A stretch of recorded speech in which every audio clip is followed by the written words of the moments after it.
some of these regions to the point where some of the teams would, in theory, already be qualified from their regional. However, PGS points comes first. So if you qualify via getting all these points, you suddenly start unlocking extra slots for your region, which is huge. That's a huge big time. ramifications. Teams like BB Team are always happy about sort of those decisions, right? Those extra slots that you want to earn, so that is a big move. Participating teams that are in here, obviously our global partner teams over on the left side get their automatic bids, and a surprising amount of those teams needed them this time around, and everybody on the right are the teams that played their way in, the ones who are in the top form, if you will. And as you look down here with Americas, nobody could have predicted Furia and Rock coming in. Nobody saw that coming before it was announced. As we've got plenty of opportunities to see some fantastic organizations trying to represent here on the international stage. But today, Groups A and B will be playing things out. It's a mixed bag. It is a mixed bag. Especially considering, I think that you've got teams like T1, for example, who looked spectacular at PGC, looked great at the start of PWS, but then sort of kind of wound down. Looked very strange in the last week, so I'm hoping that they step things up for international play. Yeah, I think maybe they took their feet off the gas for a second, kind of knew that they were on their way here, and used that break to sort of prepare for international. These are the amount of moms that each of these players have. That is moms, you say? Man of the match. I can't imagine fielding calls from 8 moms on a regular basis. No, Example does have the most with 8 counts, tied with Perfectix and Shrimzy. And these are just impact players. If you're building a fantasy roster right now, this is a great example of why you want some of these guys on your team. Yeah, 100%. I mean, even if Example is not getting a man of the match, chances are he's ADR farming anyway. So if you want someone on your fantasy that's just going to get you guaranteed points, regardless if they get kills or not, he is your man. And then you can only have one from Twisted Minds. So if you've got him, you can't have Perfectix. As we focus on what Twisted Minds has been able to do in the past of PGS is the most winningest team, not only when it comes to matches, but also, let's be real, PGS's. Absolutely. These guys dominate, and honestly, it seems like they found the right recipe. Batulin and the rest of his squad have been grinding for a long time to be that top team. Example was that secret sauce they added to it, and the thing I love most is over the last year, Example has come even more out of his shell. He's smiling more, he's more involved with the team. Like, seeing the growth of them as a foursome has set the stage. I was shocked at PGC. I thought Twisted era, this is their run to win. Should have been. Their finish was a shock to me, a shock to their fans, and a shock to all of PUBG. And I think their goal this year is to prove that it was a one-off, that they are still going to be dominant. Was it 8th on the World Championship stage, which is funny because it's Twisted Minds. And any other team that gets 8th, you're like, oh yeah, commendable performance. Commendable for, exactly. And of course here, as you can be joining in, the Fantasy League over at T-Wire is available. We have all locked in our rosters. We have. We thought that maybe they would be quite similar. Then I overheard some conversation going on, and apparently not. Well, I always believe in Shrimzy. I got Example because you talked about the ADR. It's a given. I got a little feeling that Furia is going to come out really strong on day one. Ooh, I like that. You know, they just came out. They've been working on a lot of stuff behind the scenes, and I think they're going to be one of those teams that says, hey, no one knows what to expect from us. Let's make day one our day. I like that. I mean, as long as we, well, I was about to say as long as we all beat Matrim, but that's a guarantee, so it doesn't really matter that much. Even Paper's nodding. This is ridiculous. You were betrayed by your co-caster, my friend. Yeah, that was brutal. I know you guys at home can win huge amounts of G-Coin, actually, alongside this, so make sure to be playing. I think sometimes when we've got internationals going on, I know upwards of like 12,000, 13,000, 14,000 players joining in. It's a great way of being really invested in every single battle that goes down, every single match that gets won. And for me, it's also one of the best ways to meet new teams and meet new players, because you're going to add someone to your roster that you don't always watch because you're money driven, right? And then you're going to be like, oh man, this was really fun watching this new player. And I think it's one of the cool, like, Human was underpriced last year, and I got to know him very well because he was on my team so often. I get it. Yeah.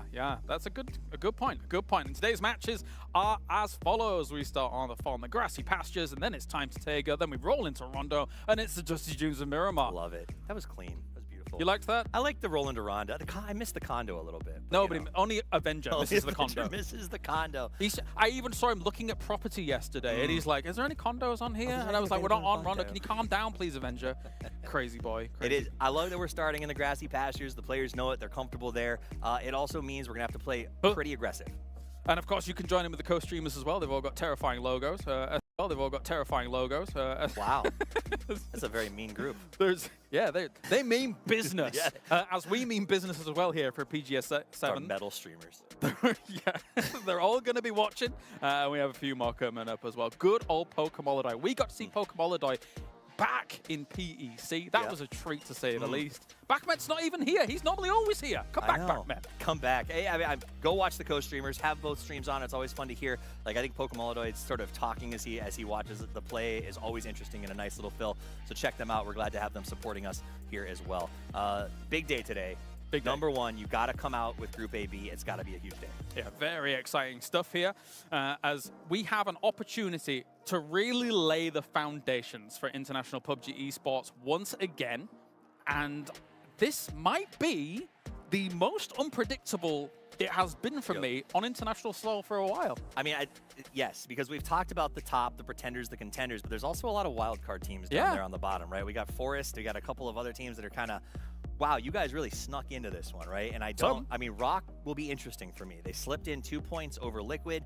I expect them to throw some serious wrenches into a lot of people's play style. And that's, I think, where it's going to be wild for some of these teams on the first day. I mean, you say that, and at the same time, you know, all these players, very professional. They're going to come in very studied. They're going to have watched PAS and how things went down there. That said, though, can you subvert other teams' expectations? Can you change things up based on what you've studied as like a Rock, for example, and then maybe catch some people off guard that way? If you talk to any top player, that's one of the biggest challenges of being at the top is everyone has to watch you. Everyone's chasing you. It's harder to sort of innovate when you are already the best, right? Usually the Twisted Minds is the target. Exactly. So all of these teams have been studying Twisted Minds for years, and now Twisted Minds has maybe 3 regional days to learn about these teams in reverse, and that is where you need to make a move on day 1 in these events, right? By PGS 8, everyone knows what you're doing. Your style has been exposed. So if you want to be a new team and you want to set the standard, you got to do it here during the first 3 days when no one knows what to expect. I mean, to kind of talk to that a little bit as well, the smart money when it comes to internationals now almost always is on Twisted Minds. Even though we have a new world champion, the smart money would still be on Twisted Minds. That said, I'm keen to find out if their regional performance, even though you heard it in the interview of like, oh yeah, well, we're focusing on internationals, we're a little bit kind of, we won 7 regionals, we can do well to say after you've thrown, you know what I mean? Precisely. So I'm wondering how it all formulates and comes together here this time around. Because even if you are the most confident team in the world, there has to be a little bit of like, yeah, but we didn't do quite as well. Like that little just inkling behind you. Especially because when you look at Twisted Minds, if we go over their PGS performance, it's 3rd, 1st, right? Then you go to EWC and it's 18th. They didn't even make the grand final. PGC 8th. So there is that stressor behind them of saying, okay, we're good at PGSs, but where are we when it comes to the big show? We need to start setting that this is our era. I hope that voice doesn't affect that. I try, as an EMEA representative, I try not to think about the PWC situation and Tycon. That's basically why it didn't occur. Damn you, Tycon. But All Games Global isn't here, so that's fine. Hey, listen, from my side, I got to watch Sonics miss the PGC Grand Finals as well. So we're all kind of been that boat recently. It's been a weird... Last year was a tough year for our top teams to stay consistent because there were so many crazy upstarts in big plays. Yeah, so... coming into groups A and B, are there any particular wild cards that you think might make a shake-up today, or are you looking at those big names to try and come out strong here today and figure it out? Yeah, I'm definitely watching the mainstays. I want to see what Falcons and Twisted Minds do when they sort of have their feet under them and are, have maybe the easier lobby to make some movement on.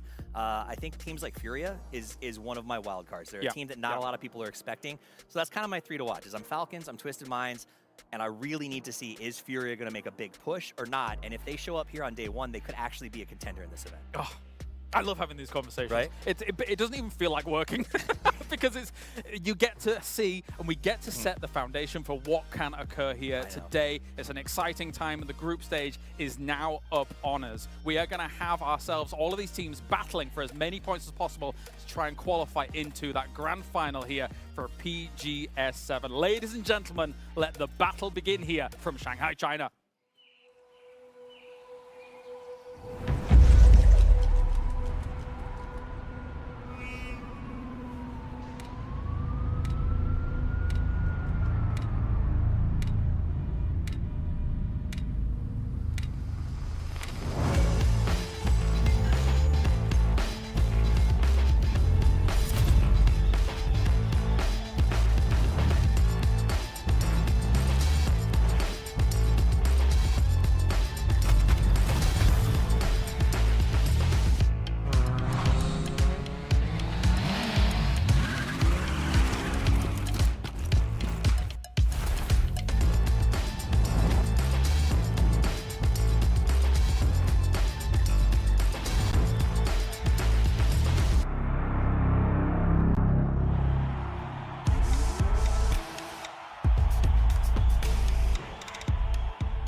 PUBG fans. I'm your host Lisa and welcome back to Shanghai, China. We are mere minutes away from kicking off the 2025 PUBG Global Esports season here, and with $300,000 on the line, all the teams are ready to bring their A game. Every region has brought their best, from familiar faces with new names like DN Freaks and Team Falcons to tried and true teams like the Expandable, Twisted Mind, and Patrico Road. Will it be the GPT team that come out on top, or will we see one of the new teams tear up the script and lift the trophy for themselves? Let's find out.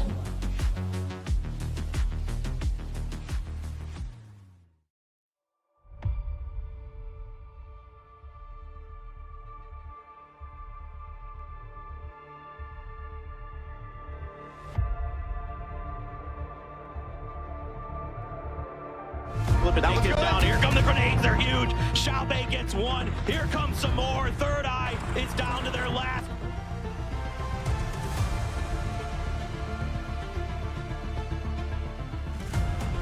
Be pushing right up, right into the wall. Belzebuth just lands. And Swift says, hell no.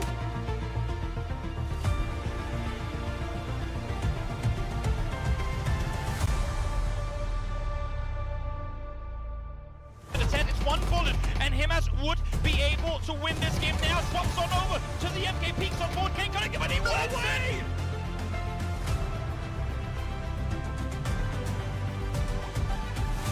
And round the corner, we'll lose the duel to Lou. It's another one. Still flying. First spray is good. Second spray, oh, he threw.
Welcome to the stage, the Expendables!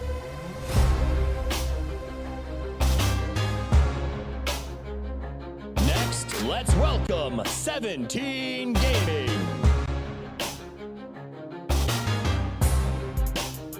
It's Navi.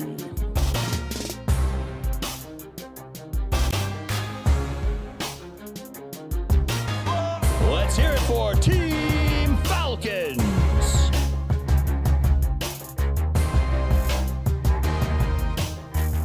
It's Big Opa.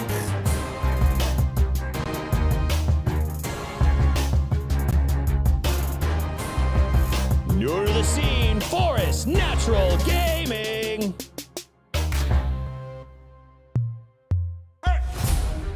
Next up, 4 AM.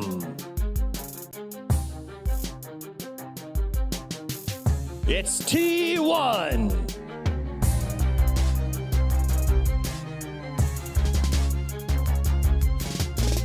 Here's E Arena.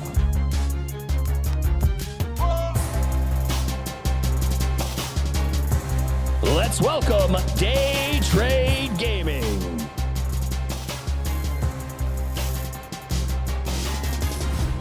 Next, we have Gen G. It's Bestia.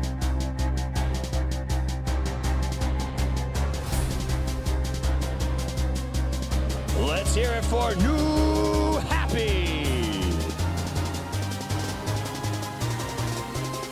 Next up, it's Divide.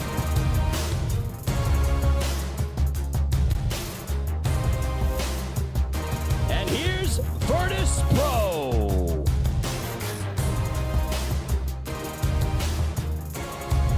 It's Ty Kool-Aid.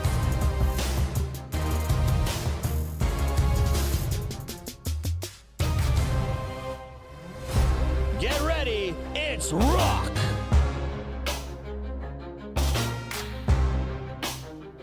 Here's BB Team.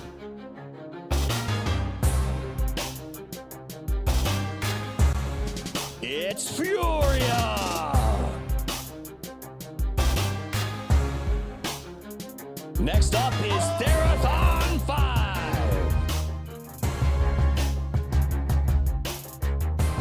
The dominant DN Freaks.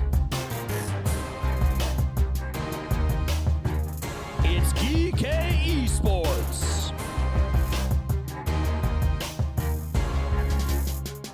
Put it in overdrive because it's time for Petrichor Road.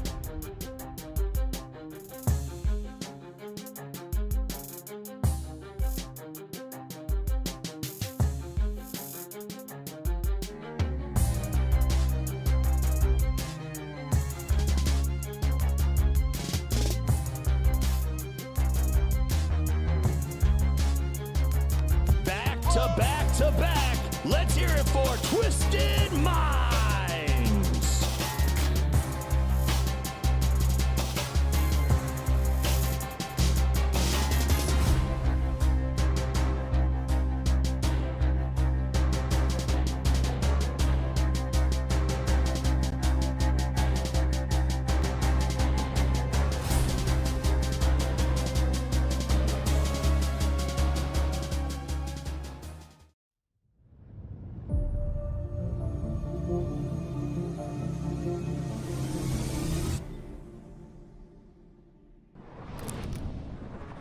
在国际舞台上不用想太多，专注于自己的枪，把枪开出来比什么都重要。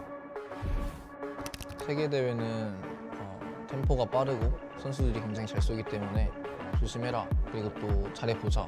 세계 대회 그 정도 아니다라고 했던 것 같습니다. Muitos deles estão jogando aqui contra os ídolos, então falei para eles não ficarem tão assustados quanto a isso, para eles se divertirem, curtirem o momento e se manterem muito confiantes.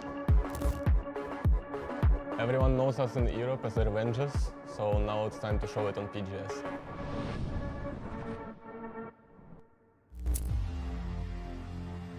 我不觉得我们一直拿第二是一种诅咒，而是实力的象征。我们缺乏的就是一点运气。 Sim, a gente deve ser considerado um time favorito para esse campeonato, por conta que a nossa região é muito forte, onde a gente tem Falcons, Liquid jogando, e a gente acabou de ser campeão, então acredito que a gente vem forte sim para levar esse troféu. ก็หายขึ้นครับเพราะว่าเราได้กินอาหารจานย่อยไปแล้วครับต่อไปก็คืออาหารจานหลักครับผม Such a victory for our PGC champions, the Expendables. Bọn mình Te đến với giải đấu BGS thì cũng là tem Việt Nam duy nhất ở BGS này, thì bọn mình sẽ cố gắng để đạt được chức vô địch để đem về cho mọi người những trận đấu mãn nhãn. 살루트 선수를 보면서 저도 많이 배우고 서로 이제 저는 오더고 살루트 선수는 이제 총을 굉장히 잘 쏘기 때문에 저희 팀이 많은 준비를 했기 때문에 우승권에 들 거라고 확신합니다. DNF가 간다.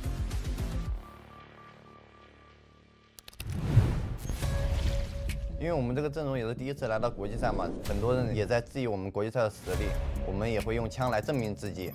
希望你们遇到我们不要害怕。感觉我们比赛应该也挺好看的，就我们的打法来说，大家应该还是会蛮喜欢的。兄弟们等着看我们表演就行了。 PUBG is a team game, and experience leads to team chemistry. So the top teams being rock solid is just I think, a symptom of team chemistry being one of the most important factors in game. You could have players like Himas or Example pop off, but if you don't have all 4 of you performing, then you're not going to win the tournament. У нас сейчас очень высокое доверие в команде на каждый пол. Мы верим друг другу. Я считаю, что тиммейты все по-настоящему уникальны. У всех какая-то своя особенность имеется. I know that every single team is 100% prepared for us, and I know for sure that it's going to be 100% sweeter when we're going to win. Тик-так, чуваки, вы скоро будете уничтожены.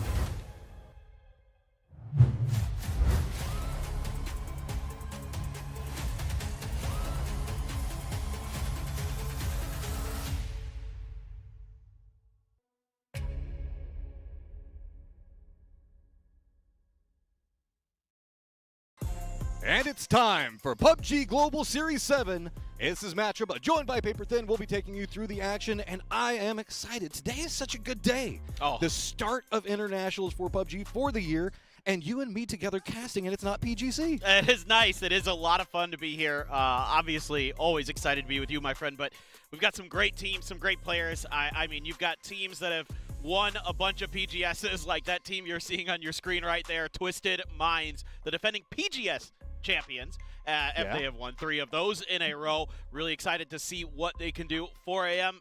continuing along here with Godby coming back into the squad. Quite curious about what this one's going to look like. HS there, the old new happy player alongside him. So a lot of really, really strong teams here. Navi, this team, I really think this team could make a splash here. They look so good at the end of last year, but they've had a little bit of trouble coming into this year. Yeah, I mean, that's kind of what happens at the start. Whenever we look at every single year in PUBG and how everything kind of develops out, the start is where we start to see those little mix-ups in rosters and everything like that, and everything kind of recongealing back together to figure out what the new play styles are and what the strengths of the teams are. But we also have a lot of rosters that have been sticking together. We saw just in the package right before we got into this, where it was, it was the Falcons talking about, it's all about like having all 4 members pop off. We had Twisted specifically talking about synergies. I feel like that's where a lot of our focus for this year, for specifically teams that have been around for so long, is finally finding that last little crack, taking care of it, and then suddenly making sure that you can find your successes. Because I have to worry for like Twisted, because there's a lot of pressure on them, specifically after PGC and their performance in the PCSs. No doubt. I mean, I think that's a team everybody's going to be thinking about. Yeah. It felt like it was just going to be all of 2024 was going to be their year. They were going to win everything except for the first PGS, and then it was just over. But, EWC was a struggle for them, and then PGC, they didn't place where they wanted to. They were very disappointed with that. They were very vocal about it, and I think for Twisted, they want to come into this year, start strong, continue to show that they are the team to beat. They are a force to be reckoned with. Well, I mean, Kolaris and Toffees were talking about it, and this is a really interesting series that we're going to be looking at, because we do have a lot of like up-and-comers that have kind of showed up, found some big performances in that. I mean, a lot of the tried and true teams that have been around for a while, now they've got to sit back and watch what's going on in the series, but it is time. Looks like we're going to get game number 1 underway in just 1 second. No more questions, no more theory crafting. It's time. Let's go ahead and take off. Very, very excited to get the event underway. PGS kicks off, and it is going to be a good one. Groups A and B here at PGS 7, and happy 8th anniversary, PUBG. Very excited about all the great stuff we've got going on in game. A lot of great decals and decorations and skins and everything you could ever want. You got to mention the skins. Yeah, right? I do. I like the skins. I'm not going to lie. I have some. So. I am a sucker. Every single time I see one, I'm always going to find Yep. nice new fun one. All right, so Plain Path, kind of northern, but not enough that it's going to cause anything for a big issue. Maybe a couple of our melee teams that might have to do some secondary compromises, but I don't think that there should be any problems in this drop. Yeah, I mean, the only thing is, with T1, there has been some history with 4AM going back to PGC. Thinking about, those two teams kind of scuffling for some control of the territory near Yasnaya. Is that going to be something that continues in this event? That became personal, it felt like, but okay, there is a challenge for the central location. 17 Na'Vi lined up against each other. Pachinki in sights. How many times have we seen 17 have to defend this position? They're going to go ahead and get dropped directly into it. Get a quick lineup of what's going to be going on with the players. You can see, realizing exactly what's going to be going on. We already have a bit of a skirmish. Xiao Wu in a little bit of trouble trying to make sure he can get everything set up. Taking some shots, but does manage to push Sosaid out. So with this, the Tommy gun going to be enough to at least secure the building for now.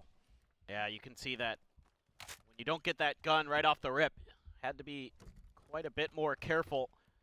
Caution, discretion, the name of the game here for both teams early. Nobody's really getting too aggressive just yet. You can see some shotguns, some rifles, some SMGs being floated around between both teams. And Na'Vi just going to set up camp. Seems like there's been a line drawn in the sand in a very western circle to start as we keep our eyes on this fight in Pochinki. Will there be much more that comes out of this, or is this just going to be kind of a stalemate for some time? I mean, Sosaid's got himself some toys to play with right now, and everybody else, it looks like, on the opposing side of this is kind of working with lower economy. Shotguns already in hand to kind of counterbalance out that. But yeah, like you were talking about, SMGs predominantly on the side for 17 right now, but 7-7's getting himself in a good spot. Information footsteps from Xiao Wu's probably going to be fed over to the rest of the members for 17, so looks like they're trying to line up, set up some defense, couple of bullets going between them, but no firm committals right now. It's, oh my God, look at this, like 45 ammo for 7-7. Yeah, it's, you know, it's the AK though. That's the good news. So if you can find that headshot, things are going to look Best pretty SMG in the good. game? Yeah, best SMG. It is an amazing gun in the early game fights for sure, as they're watching for that flank. Like, it seems like they have a pretty good read on how Na'Vi wanted to do this. They lost maybe a little bit of control of that space, and they're sending out a counter flank of Lil Ghost themselves to the northern side. Okay, so see how the flanks come in. A couple of shots now starting to come out. Xiao Bei is going to be trying to defend in. Does manage to keep Hakatori at range. Sosaid looks like he's trying to dance around, get a bit more high ground vision on what's going to be happening off of it. Hakatori still playing away. Lil Ghost still looks like he's trying to get this flank off, so he's going to start creeping on to an angle. I don't know if anybody's going to be able to spot him out from Na'Vi just quite yet, so really it's just trying to hold different positions. Stayed kind of looking around right now, and you can see it's all still information gathering, trying to see if they can source all of the bullets, trying to see if any movement's going to be happening just quite yet. But I am very caught up in the 1v1 lined up on the flanks. Up into the north, couple of shots. It's going to be Ferris that gets better of Lil Ghost. That's huge for Na'Vi. That's going to open up a lot more of this city for their control. It's going to make it harder for 17 to track exactly where they're going, but no doubt that 17, a team that is one of the best in the business at fighting for these drop spots. So just because they've lost one player doesn't mean that they are out of it by any stretch of the imagination, and that's going to be the first kill of PGS going over to Na'Vi. Just keeping my eye on the map a little bit. One team I was kind of curious about was Bestia here today, talking to Mime a little bit earlier about his experience joining that team, and he was really keen on trying to get them ahead of the curve in these lobbies to try to be aggressive in the early parts of the game. But for now, just a foldable shield setup to try and protect this angle. It seems like 17 now is just somewhat content to hold the line, except for 7-7, trying to see if he can find a way to hit the other side of Na'Vi. But Na'Vi, the way they've fanned out, it's going to be kind of tough. I mean, with 17 being down a member now, they're definitely going to be forced in the more defensive position, but we've seen 17. They will make a commitment in staying in this the whole time. We also do see that Vinny is going to get taken out. Thandal's going to go ahead and find him, so bit of a hard start for Bestia on that one. I think that was a bit of a rotation skirmish, so we'll have to see what's going on with that one. But this is a very weird fight because we know that 17 will fight for Pochinki to the death. They will hold this forever, but we also have the circle that is so Western set that half of Pochinki is still inside the circle. A couple of shots now as it's starting to connect up the shield, but Xiao Bei on the side. Sosaid's going to go down. Xiao Bei also going to find Stave. That's two big knocks there for Xiao Bei. Able to swap over. And now Xiao Wu knows there's a player out there. He can hear what's going on, knows that they're going to be thinking about the reses, and they're just shutting it down. Xiao Bei is having a heck of a start for BGS. Oh, and that's a ton of damage up on top, so troubles now abounding for Na'Vi. They're going to get taken down. 17 Gaming maintains Pochinki. It is their home, and they will continue to fight for it. All four of the kills going to Xiao Bei with that MP5 and a shotgun. Oh, yeah, they were popping off behind us. You'll love to see it. And these guys maintain their control of this pivotal drop spot here on Erangel. And, I mean, to Na'Vi's credit, they've also been aggressive about trying to contest drop spot at Globals. We saw it last year. It's continuing into this year, so really curious about Na'Vi's future plans. Quick updates on what's going to be happening inside the circle. Quarry is where a lot of our teams have made their rotation into. You can see Genji that we're following right now. Bestia just to the northern part of Quarry. They're going to have New Happy just to the east of them. Day Trade's just going to be to the north of that, split across a couple of the buildings in that positional. So further out to the east, kind of coming in on the Rabbit Dip itself, we're going to have 4 Angry Men as well as the Expendables. Yeah, it's a pretty wide wrap there for Gen G. A bit of a new look for Gen G coming in with Barpo moving over to Divine. So it's going to be kind of that player that they took a gamble on to be their star player after he performed so well in 2023 in the PWS. Didn't quite work out the way that Gen G wanted, so they made some changes. 4 AM setting up, just kind of chilling on the, well, what has kind of become the edge of this circle for these teams. I mean, there's teams who are outside of the current circle, but in the current one, they're holding the ridge line, and there's nobody within a couple kilometers to their east. So for now, for 4 AM, it's all about watching your backs, making sure that any of these teams that are going to be rotating in are going to be under your control. Speaking of rotations, just south of Pachinki, we've got, it is going to be Furia, Falcons, and BB. That's where we saw the Falcons get the kill onto one of the BB members just one moment ago. So, I mean, I think there should be enough space that they're fine. Meanwhile, over here on Everest, you could take the PO out of Big Opa. Yeah, nope. You can't take nope. Can't take his strategies out of him. I mean, we also did see, I think it was Fluky that was over here just a moment ago trying to do some scouting as well. He's going to retreat away. This is, I mean, this is a pretty strong spot in the circle, even though it is so far north, and especially given the amount of breathing room. There's not a lot of squads. It's just down to Gatka itself, like Gatka proper, and so a lot of space to play around. You can see kind of the ideas that PO is going to bring to this team and that they're carrying over. He likes, I mean, a lot of times it's him going up here by himself at first and then bringing people over. Not sure, we didn't get to see exactly how they rotated up there, but that's neither here nor there because they're doing the similar thing where they're just watching all that flat terrain out to their south. Got ourselves H-Win leading the way for Falcons, the birthday boy himself. Hey, happy birthday. Yeah, if you kind of noticed whenever they were scanning the crowd, or scanning players earlier, I think that they've got a crown that they're making him wear at different times. They should. Yeah. Yeah, we got to embarrass the heck out of him. I hope he doesn't embarrass himself in game, but, you know, outside of the game. Oh, look at that peek around. This is nasty, dude. I mean, dude, if you got to make the best of what you can with shotguns and SMGs, a close-range fight in an alleyway is going to be the way to do it. Yeah, and that hip fire, so potent with SMGs at close range now. Putting it to good use as Xiao Bei.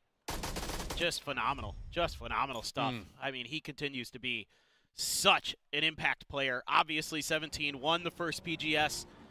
Feels like forever ago now, even though it's only 2 years ago. But he is tremendous, especially here at his home territory, right? This is China. And respect. I mean, 17 Gaming, they have had to contend with so many different teams in Pachinki. And they stick to their guns, they stick to their firefighting, and they get it every single time. There is an emergency pickup, as you can see, coming in from BB Team. This is due to kind of the log jam that was happening right on the edge of the zone wall itself.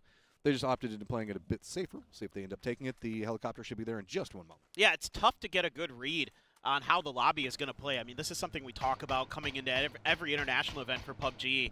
You know, what are your opponents going to do? Who are you going to anticipate that's going to change maybe their rotation timings or strategies? T1 also coming in very, very late out of Yasnaya. So Begopa going to be tracking this and putting some shots into their vehicles, seeing if maybe they can get a little bit of tire or body damage. Well, kind of what you're talking about the start of the year and what's going on with the lobby. This is a bit more of an unruly lobby as well. It's not going to be as formulaic. We've got a lot of, like, new faces that we're going to be looking at as far as teams and play styles. So with this, it's going to kind of throw some wrenches into this tried and true methodology of what we look at going on with the meta. We might be looking at an entirely new development in how we're going to be seeing PUBG play out, depending on how this all goes down. Yeah, absolutely. I mean, every event, it's so hard to read because everybody's going to be trying to outguess each other, right? They're going to try to find those moments where they can catch you in a rotation trap that you normally don't get caught up in your own region, or you're going to try to get ahead of the other teams with some timings. I've also got my eyes on the Expendables. They've got a lot of pressure in on themselves. We're talking about Twisted Minds and the getting so close with PGC. The Expendables have a lot to prove in this one, as they have to come out and they have to showcase that they deserve it all. A couple bullets come out from Del1 trying to prove it, and that is going to be Tanvu that gets down on the type. That should be easily picked up. The rest of T1 just having to separate. They're cutting all the way back down. They have to shift over into the east. Furia did hear this, and it looks like they're going to be playing more to the south, so T1 should be safe for now. Yeah, I mean, the good news for T1 is this can be a pretty powerful compound. I mean, this is where PGC ended, if you remember, back last year. So this one can be quite easy to fortify. We saw TSM able to kind of lock this down when they were on their way to second place. Now, of course, their Team Liquid. This is right on top of Day Trade. BB just going to land on top of the flat top itself. Going to try to navigate maneuvering through this one. Slowly shifting in. See how they play. Oh, nade's going to connect, get some damage coming out from Belmoth. Going to see the counter nades now coming back out, but Belmoth has shifted to a new angle of defense. Kind of dancing around. The rest of Day Trade's trying to come and provide some support, but he's just got to survive here for as long as possible. Give reinforcements time to get here. That's why you can see a couple smokes going down. Just trying to stall it out. No! Vanadol is going to hit one. Best of Luck, though, is going to take down Belmoth and get the flush quite quickly. With Molodok going down, though, it is a bit of a problem. Remember the fact that Phil First is already down as well, so there's just 2 members up. The rest of Day Trade trying to roll on shots. Got to connect, but good shots coming up from back behind. Vanadol goes down. Best of Luck manages to take it, but a doozy goes down as well. It is all just down to Best of Luck. Oh, my God. What a drop shot from Best of Luck. I can't believe he just won that battle. He was getting shot in the back. Should have been dead to rights. But he's able to turn around. It stalled it all out. That's and now crazy. He might be able to even get a doozy back up. This should be fine and safe. I think he's a bit nervous about it, but it should be clear. Gen.G's Bean is kind of in this direction. Gen.G taking up a ton of real estate on the southwest side of the circle. They have fanned out very wide. That's, dare I say, Freaks-esque of them to take up that much real estate early. But a doozy should be resable here, and I don't think that Bean is going to get any closer to this fight. I don't think he's got total information on what's going on around him, so he wants to be safe instead of sorry. Took a point, so he's good to go. I mean, that's also a strong compound for BB. It's right over there next to Swamp, pretty close to center with the way everything's going to kind of play out. Decent chance it could be holding down for a couple of circles at bare minimum. So while it did come at the cost at least buys them a bit more time and safety, as a lot of the other teams still playing around Quarry are going to find themselves more clustered depending on how the circles pop. Yeah, exactly. I mean, Quarry, you can stack a lot of teams in and around it because there's so much terrain to play with. So I love Quarry circles because they're quite fun in terms of what is available for the teams to work with, the different strategies they can use. High ground, low ground, actually somewhat playable in those terrains. And it is going to stay up in there. So still got some of Quarry, but centering towards New Happy's compound that's out in the field just to the north. Looking where maybe some battles might pick up. Bagel Pot might have to find their way through, I'm going to try to get this right, Taikula. Taikula. I think that's correct with it. Too cool. Okay, so kind of lined in. I think most of the players are pretty excited the fact that we are not going into the Gaka fields but Twisted Minds. They did send Lou over here a second ago. He's trying to defend it, but you can see a quick free shift coming out. Delwyn is going to go down. Perfectus going to pick that one up easy, but Flores gets retaliation back onto Perfectix. Tanvu trying to fend in. High ground not providing a ton of cover up here just quite yet. With the smokes down, they can retreat in and should be able to find some safety, but with example Perfectix both down, it's going to be a lot of pressure in. But you can see near no cover to be had for the Expendables, and while they had such good positioning coming into this one, where they were trying to play around, they've kind of caught themselves in the open. Yeah, T5 is in the Sharkfin compound way out to the west, and they found some angles into this fight. It's like you're talking about some of these exposed battles that the Expendables were having to take. Got caught up in transition here with Twisted. I mean, you're talking about the PGC champions versus the PGS 3-time champions.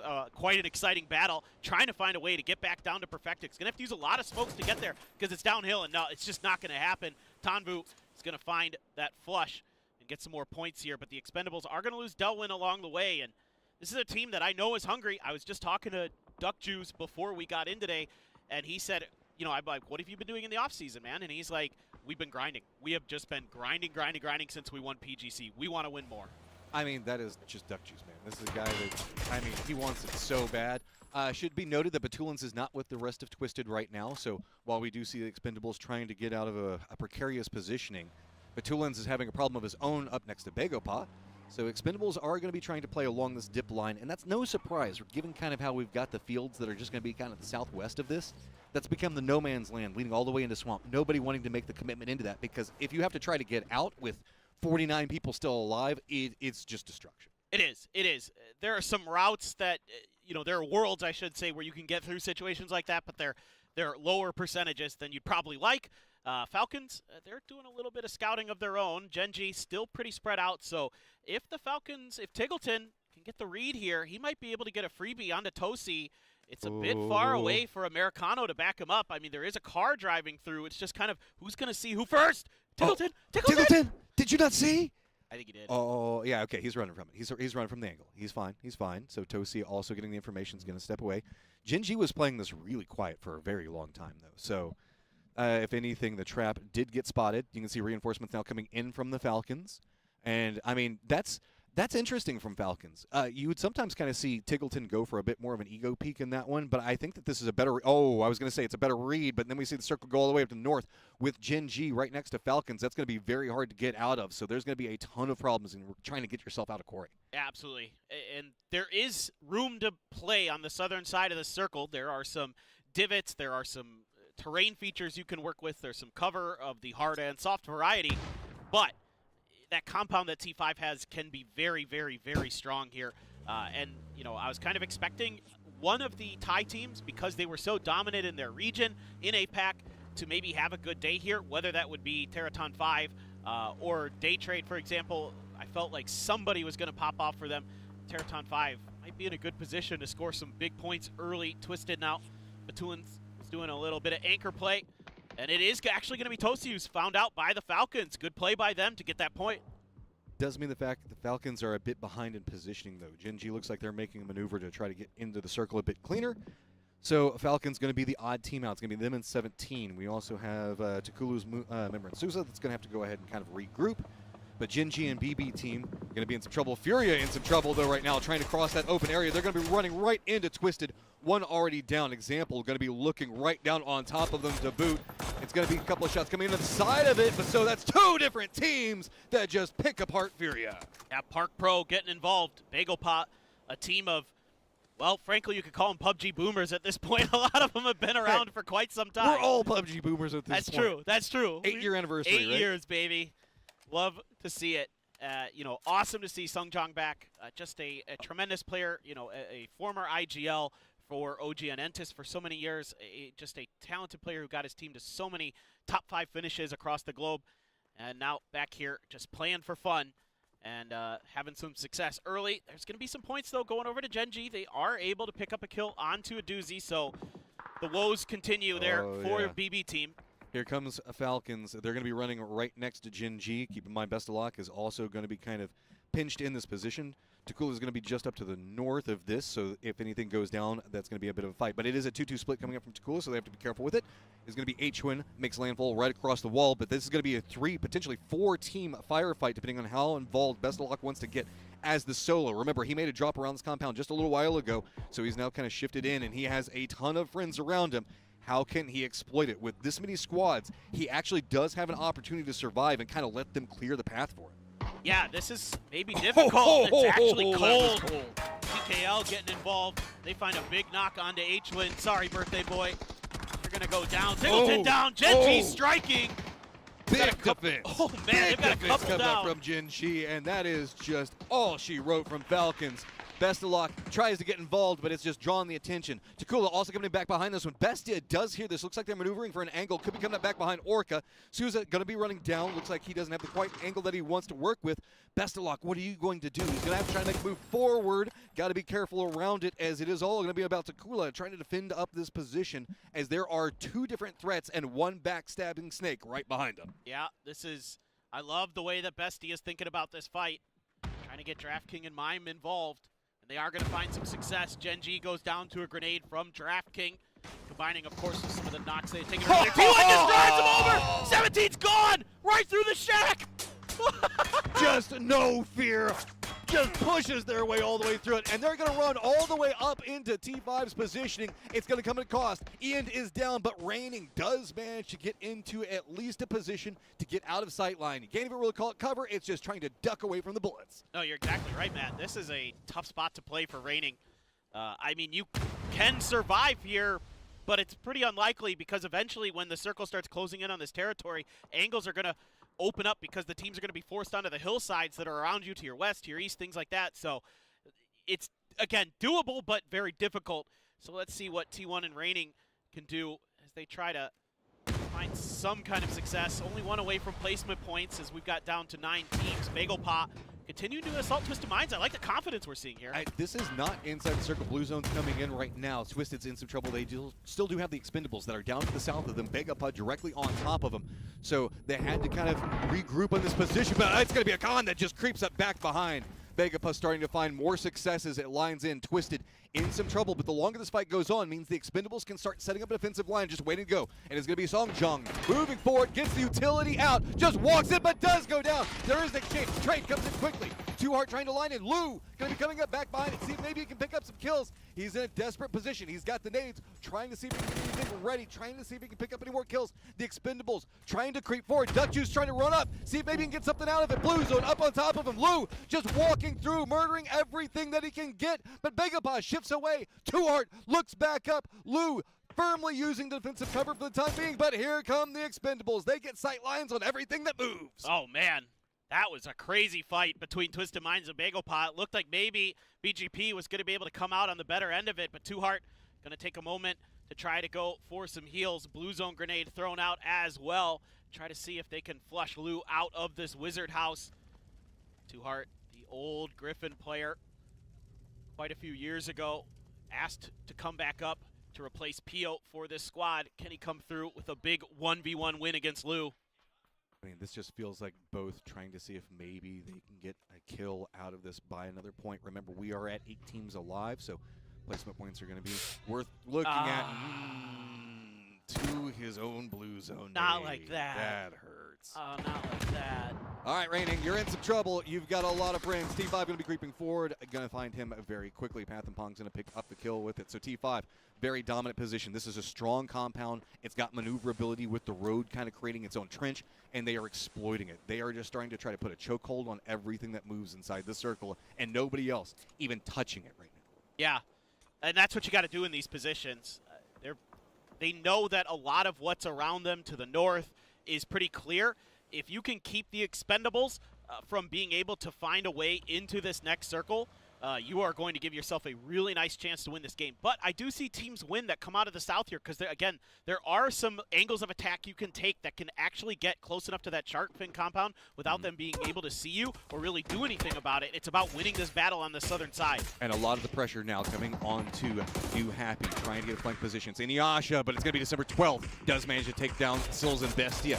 Their front man down for the time being. It's going to be Mime, Draft King back behind this. Remember, they did lose one of their members early in Bestia, so they're trying to see if they can shore up their defenses. See the maneuverability that's coming out from New Happy. They're coming in quite quickly with Inuyasha down. They have at least a little bit more space to play from, but it's going to be everything New Happy has to throw at them. While this is going to be happening, Takula's going to be coming up back behind them. They have to be careful. The backstab could be big. It's going to be Z-Long that does manage. It takes down Mime. It is all just down to Draft King. He's trying to hold the defensive lineup. Takula, how are they going to come into this one? It looks like they've realized where the shots are going to be coming from, so Draft King in a lot of trouble. He's being pinched by 2 different teams at the exact same time, and that is going to be exactly what New Happy wants. Dawn does manage to pick up, but look, that is a great shot coming up from Z-Long. Man, Z-Long there.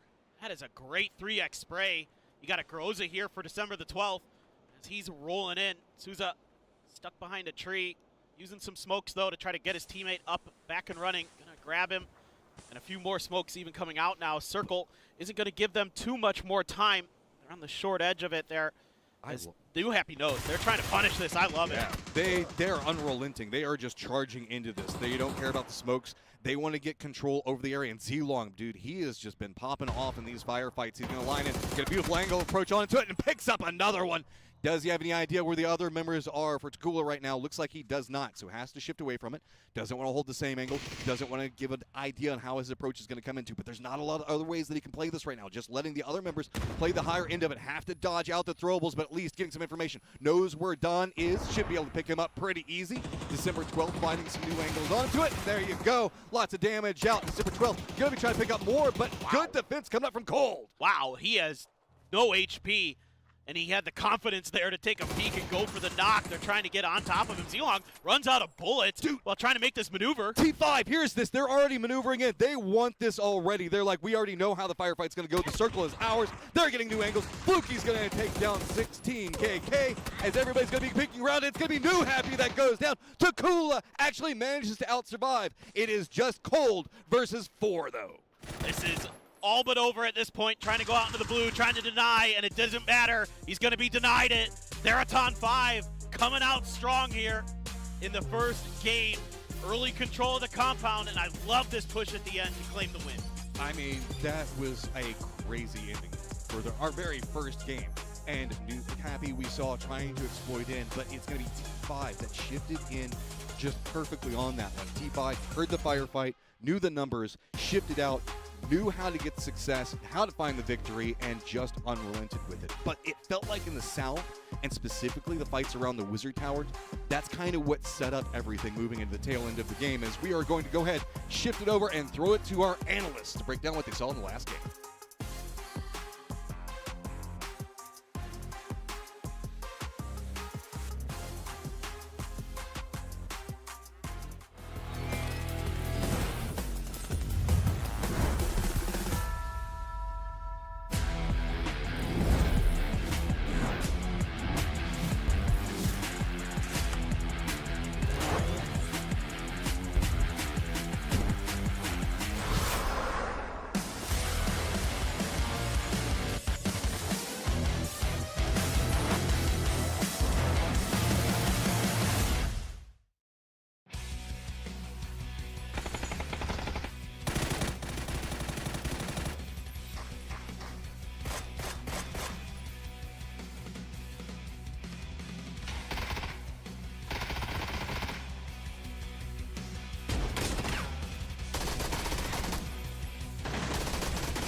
All right, well, that is Thailand starting things out strong. Theraton 5 getting themselves a brilliant win. Once that North shift comes in, it seals the doom for a lot of those other teams going up against that compound. Honestly, this seems like the story of Erangel lately, is you just go for that prio compound, you hope the circles work out for you, and we just see a lot of fights on the outside. I think I counted 5 players dying to blue or self-sacrifices in that game before we got to the Final Four or something in that ballpark. So I think a lot of teams really knew as you watch this highlight that it was not going to be a late game option for them. Probably not the most exciting first game I've ever seen in PGS, but maybe a symptomatic of like we're all kind of figuring each other out right now. 100%. This felt exactly like that for me, Toppies. Considering, like, okay, so just pull back the curtain a little bit here when it comes to PGSs.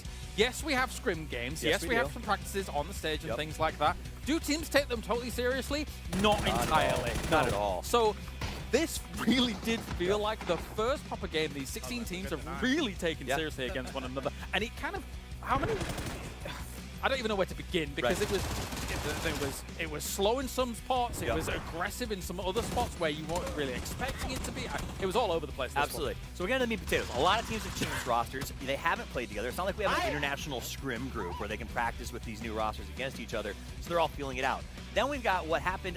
I still don't, it boggles my mind. Na'Vi versus 17, hot dropping, again in Pochinki. How many years have we seen teams try to dig 17 out of that city, and it just hasn't worked? The answer is many. And the answer is many have failed. I mean, I've seen teams throw entire tournaments away trying to get them out, and 17 doesn't care. And one of those teams was Na'Vi last year, actually, when it came to PGS. However, at the same time, when it comes to trying to dislodge them, it looks like they may end up committing once again for this. Remember, both of these teams are GPT. They are guaranteed to get to the PGSs. And if Na'Vi really wants to try and wrestle this away, I don't see it happening unless it's a full year commitment, and even then I don't see it happening. And that's the problem, is even then I don't see it happening, because 17 has a chance to make an awful lot of money in their region by themselves. They don't even have to count on sort of getting well here at these events. Correct. So that is, I think, something you have to consider, and Na'Vi really needs to sit down and have a big talk and say, I understand we're setting ourselves up for EWC, PGC, etc., but I don't think you unseat 17. And after what we saw from them in that fight, that was insane. Xiaobei just nuked everybody. Yeah, it's a bold play, Cotton, and we'll see if it pays off. We'll see. But I don't know if it will. I think, as you say, like when it comes to that hot drop as well, it's become even more dangerous, I would say, as well, with how some of the kind of meta changes, right? You've got MP5Ks that are suddenly very, very powerful in these situations. Shotguns are terrifying in spots as well. And then suddenly, as you say, Xiaobei is able to utilize both of those to look brilliant whilst doing it. Na'Vi, like, I mean, in moments where the third kill goes down, they looked a little bit lost against that position. I mean, part of that, I think they got thrown. So Xiaobei does this peek with the double barrel and gets the knock, and you see them readjust going, okay, here comes the re-peek after the double barrel reload, and instead he just switches to the MP5 and nukes them again. And so part of that, I think, is we saw a little bit of unexpected chaos. We saw him with that little crouch shot. We saw Besselok's drop shot on the day trade crash later on.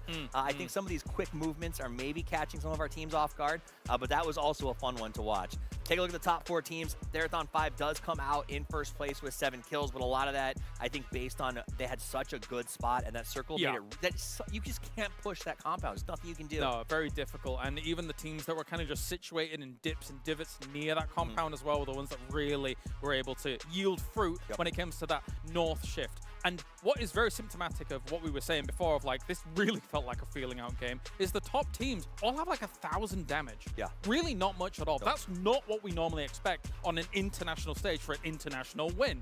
As we take a look at the boys from Marathon 5 a little bit closer. Fluky, hey, I mean, that's big. As much as I was making fun of the scrim games, Fluky was an MVP in one of those, and now he's going to be the man of the match in this one as well. And maybe someone should start taking it a little more seriously. T5 obviously did, and they got some points out there. It's a good start for them. I think they needed this to come off of those gates really fast. Taikula also got themselves in the top 4. That's going to be a big move for them. They needed to have a strong start. Man of the match is going to go to Fluky, 537. But again, this was all sort of in that late game. They played cleanup. You saw them literally hunting down the last 2 players, trying to say, hey, there's no free points here. You don't get to deny us. We need everything we can get. One of the quickest Erangels we've seen on international soil for quite a while, but they did mop things up. And as you say, I mean, even when the circle starts bearing down on that compound, it's not only that you can't dislodge people from that compound, it's that if you come near it, you're going to be exposed from a lot of angles. So they flex out, they get themselves the 17 points to clean up as many kills as they could. New Happy, a good start for them, because they're not necessarily the team from China that a lot of people are talking about. Obviously, you have the conflict that will continue to occur probably on those central locations with 17. 17 have traditionally been very strong.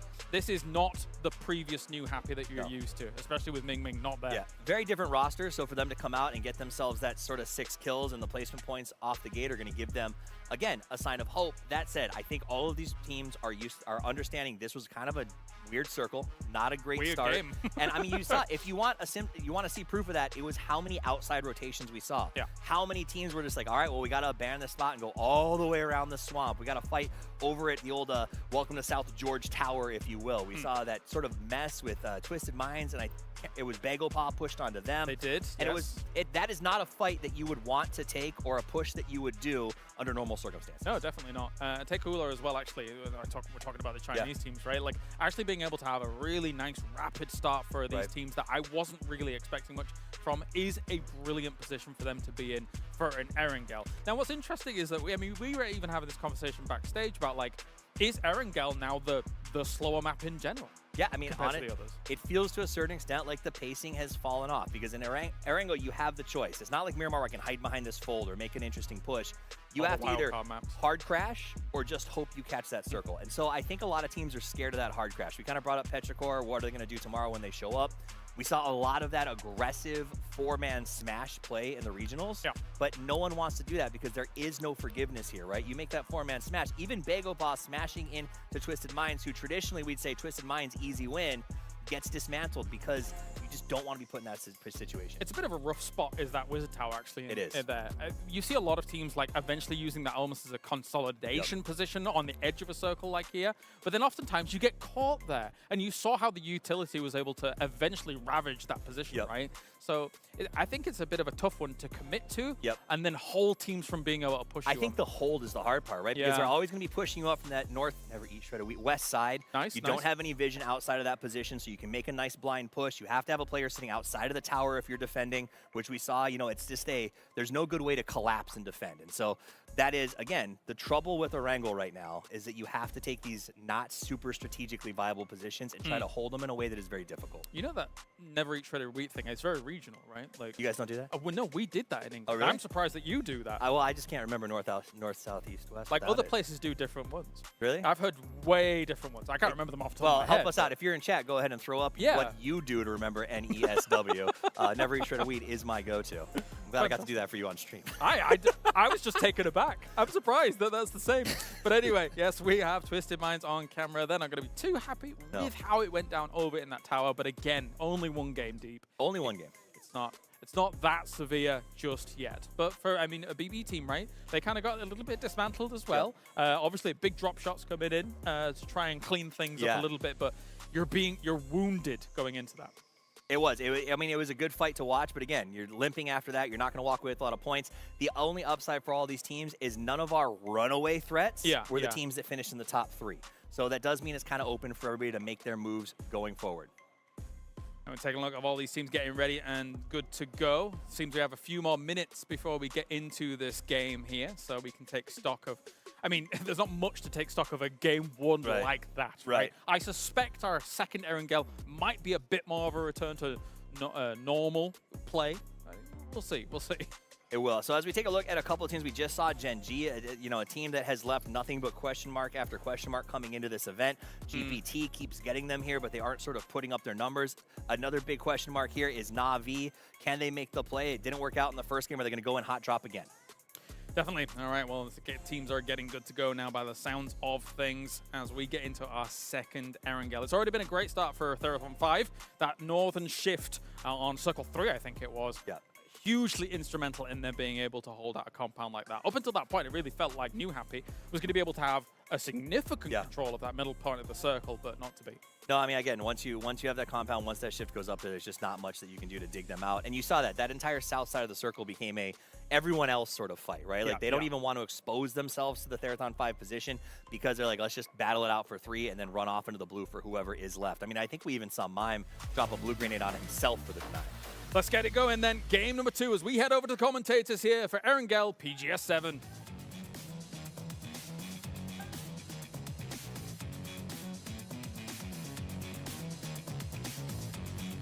Okay, it is time. Are we going to see another commitment back down into the chink? I mean, 17, how many people are going to drop on 17 gaming before they go, okay, I think we should just kind of... You know, you would think by now people have learned their lessons, but they haven't. No, I get it. I respect the ego. We think that we can do it. Nobody's ever been able to do it, but we think that we can do it. But then they go, oh, it's the same idea everybody's had. Well, like, I mean, it's got to be infuriating for these other teams, right? Like, you come to these global events, and every time it's 17 sitting there, you know, just squatting on this territory, and you're like, surely they've let go of this. Like, surely nobody's been contesting them that much in their own region, right? We can get away with it. They're rusty. They don't have it anymore. We got this. And then you just get dumpstered by them again. You're like, ah. Talk yourself into some great decisions every once in a while, but it looks like the commitment's coming in. Na'Vi is also going to go for another drop in.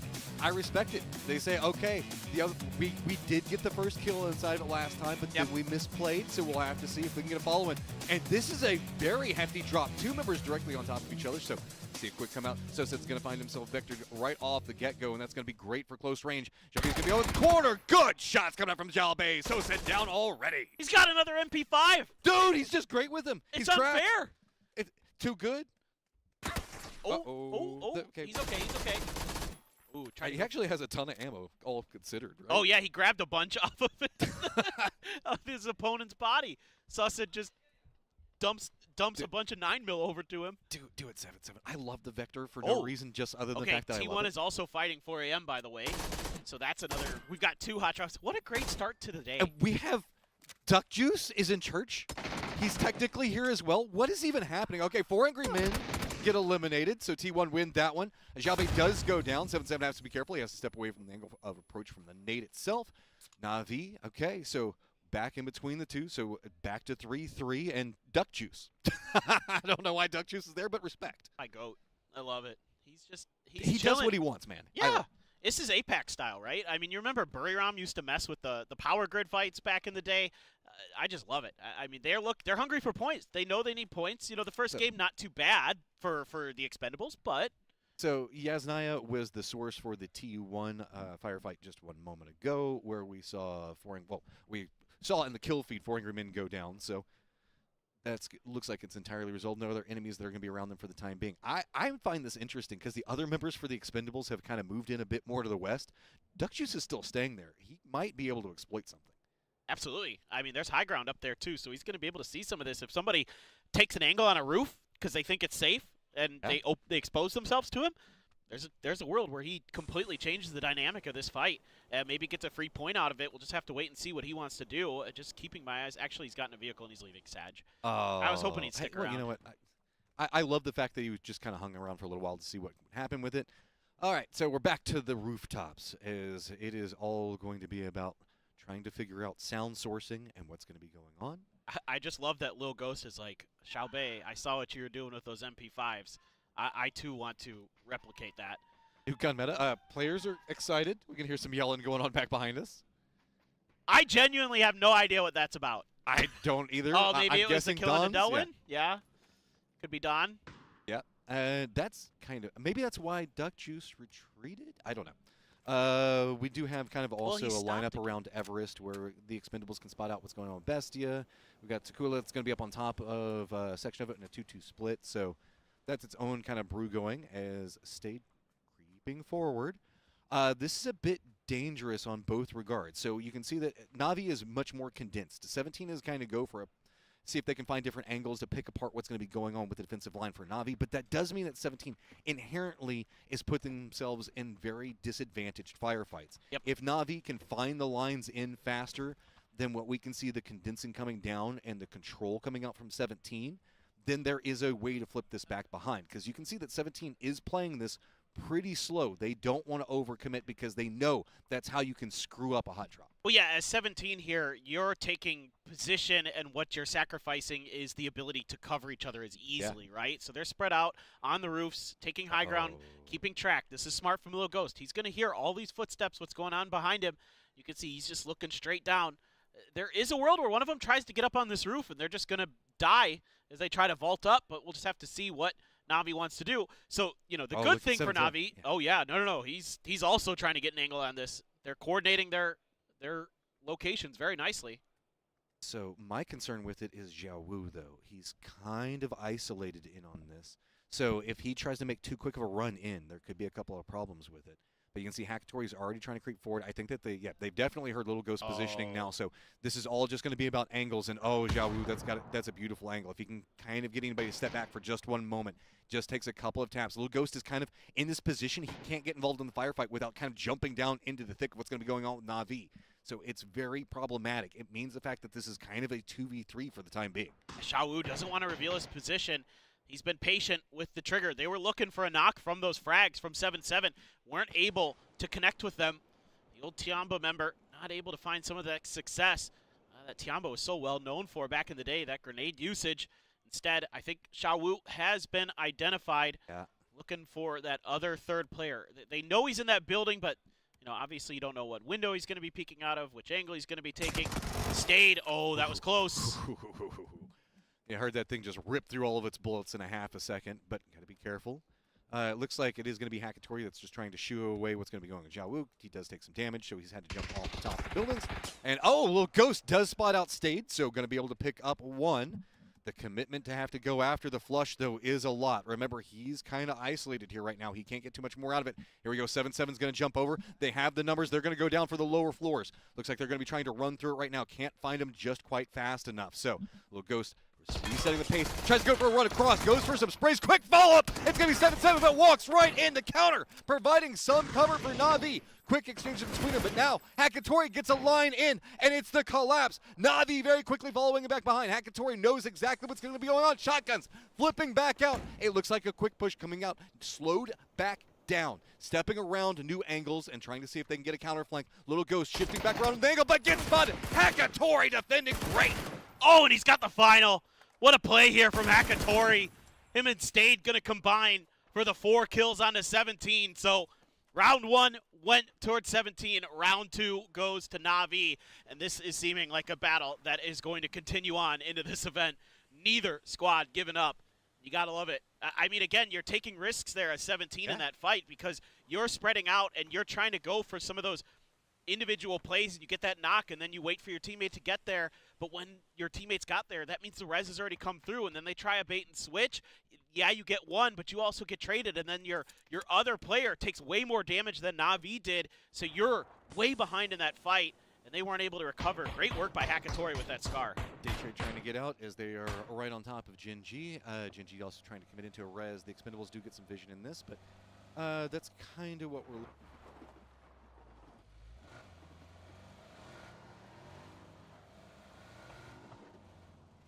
Yeah, Belmoth just taking a drive, seeing what is going on. There isn't too much in Daytrade's way right now. You've got some teams to their east, just Gen G, I believe, and then nothing for quite a while until you get towards the hospital area. T5 going to be on North George. They do have Furia outside of this city as well, but Furia hasn't really gotten in kind of danger close territory just yet. Take a look at some of Fluky's settings. If you think he's got some good aim, some good fire, you can try to match it. Tanvu did find an kill onto Orca there from Gen G, so big power weapon in the hands of a big team. They are collapsing in towards Gen G's direction. Another knock on a Tosi that they're trying to get the res for, as Gen G scraping by, but only 4 points in that first game, and they're already down a player.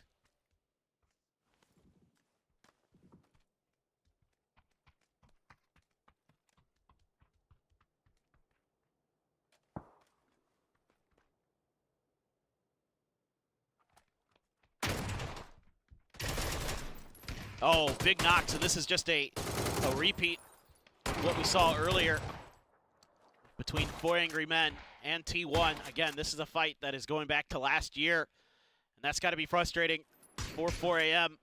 T1 has been really tenacious in those fights. I mean, that's, you know, going back to when Sonic was coaching Donawa. He loves Yasnaya on this map, and he doesn't want to give it up. And now that he's on T1, he's back to business, back to controlling that territory. Gen G is able to get their reses, and they are looking to see if they can find a way. Oh God, this circle shift, what in the world?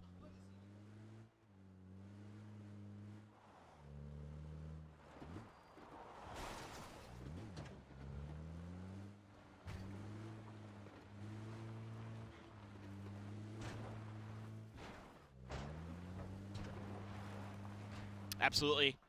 We're going to see what is going on. I have seen some circles end up all the way out on the tip of that peninsula. It's in the northwest corner of Georgia Pool. Would love to see something like that again, but teams now scrambling to get into George, as this is very likely to end somewhere in or around the city. I think if you're TE and you can get on the houses that are on the southern edge of Georgia Pool proper, you're going to be pretty happy with that. The compound just south of the north of the hospital, that's fine. You want to be somewhere in that vicinity, so you have some control in case it shifts to your south, so you can watch those hills, take care of business. Everybody else, though, just going to be scrambling, and with Bagel Pot again in Twisted Mind's general direction, this could be a little bit difficult. I mean, Bagel Pot's dug in. Has Twisted Mind's been able to read this? I think some shots might have given it away. Having a little bit of mic trouble with Matt. We're working on it, folks. Sorry about that. It's Too Hard. Did find a knock on to Type, actually.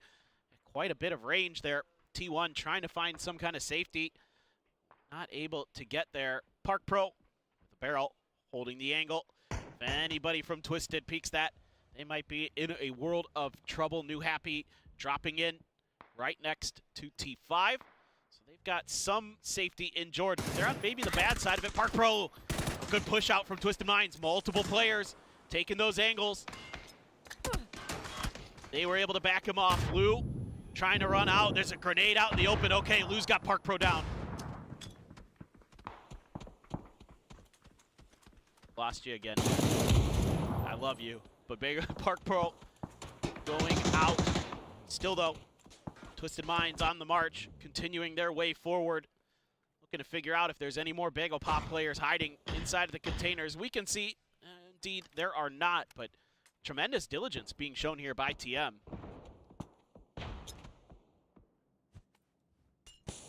Ooh, throw out some smokes. Just trying to cover the angles from the mountains. Don't want to give up any damage. You know there's going to be teams up there, at least one. To make sure that they don't have the ability to harass you at range. Another knock there onto Bagel Pot. Heard the flare come out. TE just chilling. Furia over to the west controls quite a solid chunk of South George there. So they've got some nice room to maneuver. Really, if this circle swings south or west, they're in good shape. It's just if it goes east, it's going to be a problem.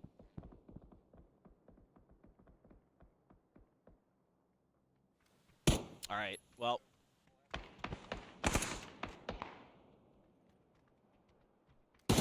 All right, Lou, gonna find that kill onto Khan. That's a point over again towards Twisted Minds. Much cleaner fight for them this go around. Bagel Pot spread out, not really able to cover these knocks. And oh my God, this circle is gone straight north. Still has all of the bridge in it. This is a bad circle. Absolute insanity.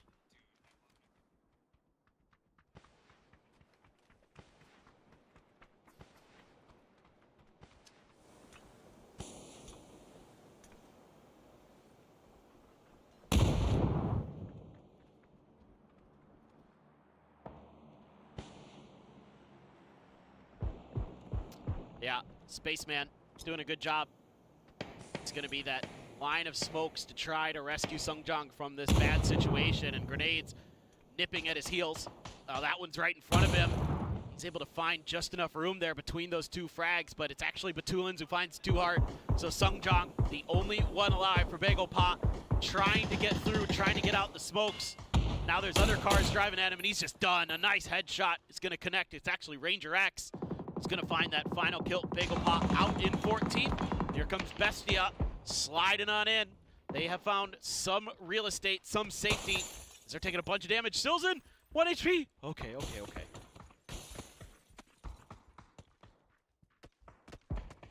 Silzen, yeah, that was scary town. You had one of your teammates accidentally blocking the door there too, but all's well that ends well here for Bestia. A lot of good players on this team, a lot of veteran players on Bestia. Silzen, one of those players who's been to just about every international event that PUBG has to offer. Some shots ringing out here from Bestelok towards Gen G. Gen G, though, has the circle in their favor, so for BB team, they're going to have to make a decision. Are we going to try to crash Gen G? Are we going to try to find some space on the hills that are to the northwest of Gen G? Try to make a wide wrap all the way around the beach, maybe?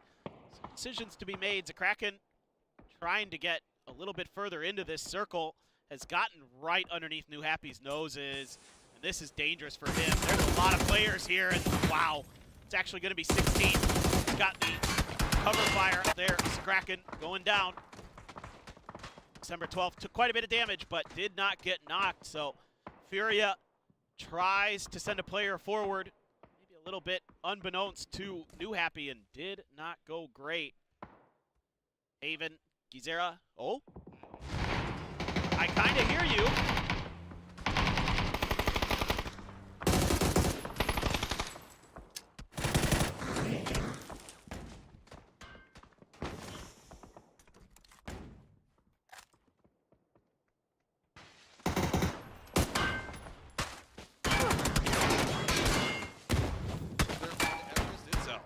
All right, well, that is a good crash there for BB team. Good decision being made there. A doozy down, but still 3 up and running, still firing. Takatori goes down to his own molly. Not sure what's going on with Na'Vi. Kill first. Throwing some grenades out there, but being already dead, so those are just going to be thrown into the nether. This BB team has full control over this southern side underneath Hospital. Falcons making their move to their east. They are starting to slide into the circle. Hills, the Hospital Hills are going to be alive.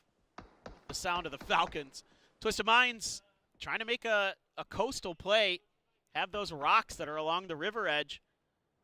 They are just slowly but surely making their way through. They actually have some space to work with. If they can find a way to stay underneath the eyes of Bestia, which they are just going to go down into the water to do, I think this is the right play. You can actually wrap all the way around to the bridge, come back up over in that direction, and have the ability to find some safety in this circle. This is just classic heady Twisted Minds play. They've got 4 kills already in this one, dismantling Bagel Pot earlier. So, put on the water wings and get moving, Twisted, because you still got some time, though. Circle's not too close. Everybody else mostly safe inside of this circle. No teams really to speak of that already haven't gotten through. I mean, you do have Day Trade on the southwest corner, but they're on their own and they're good to go.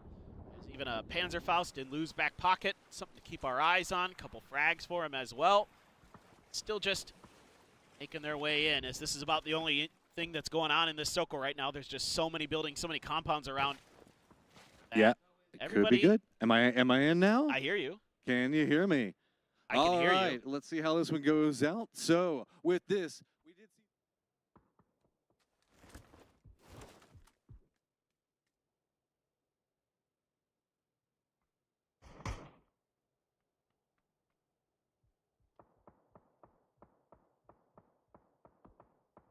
All right, we have once again lost my good friend Matt.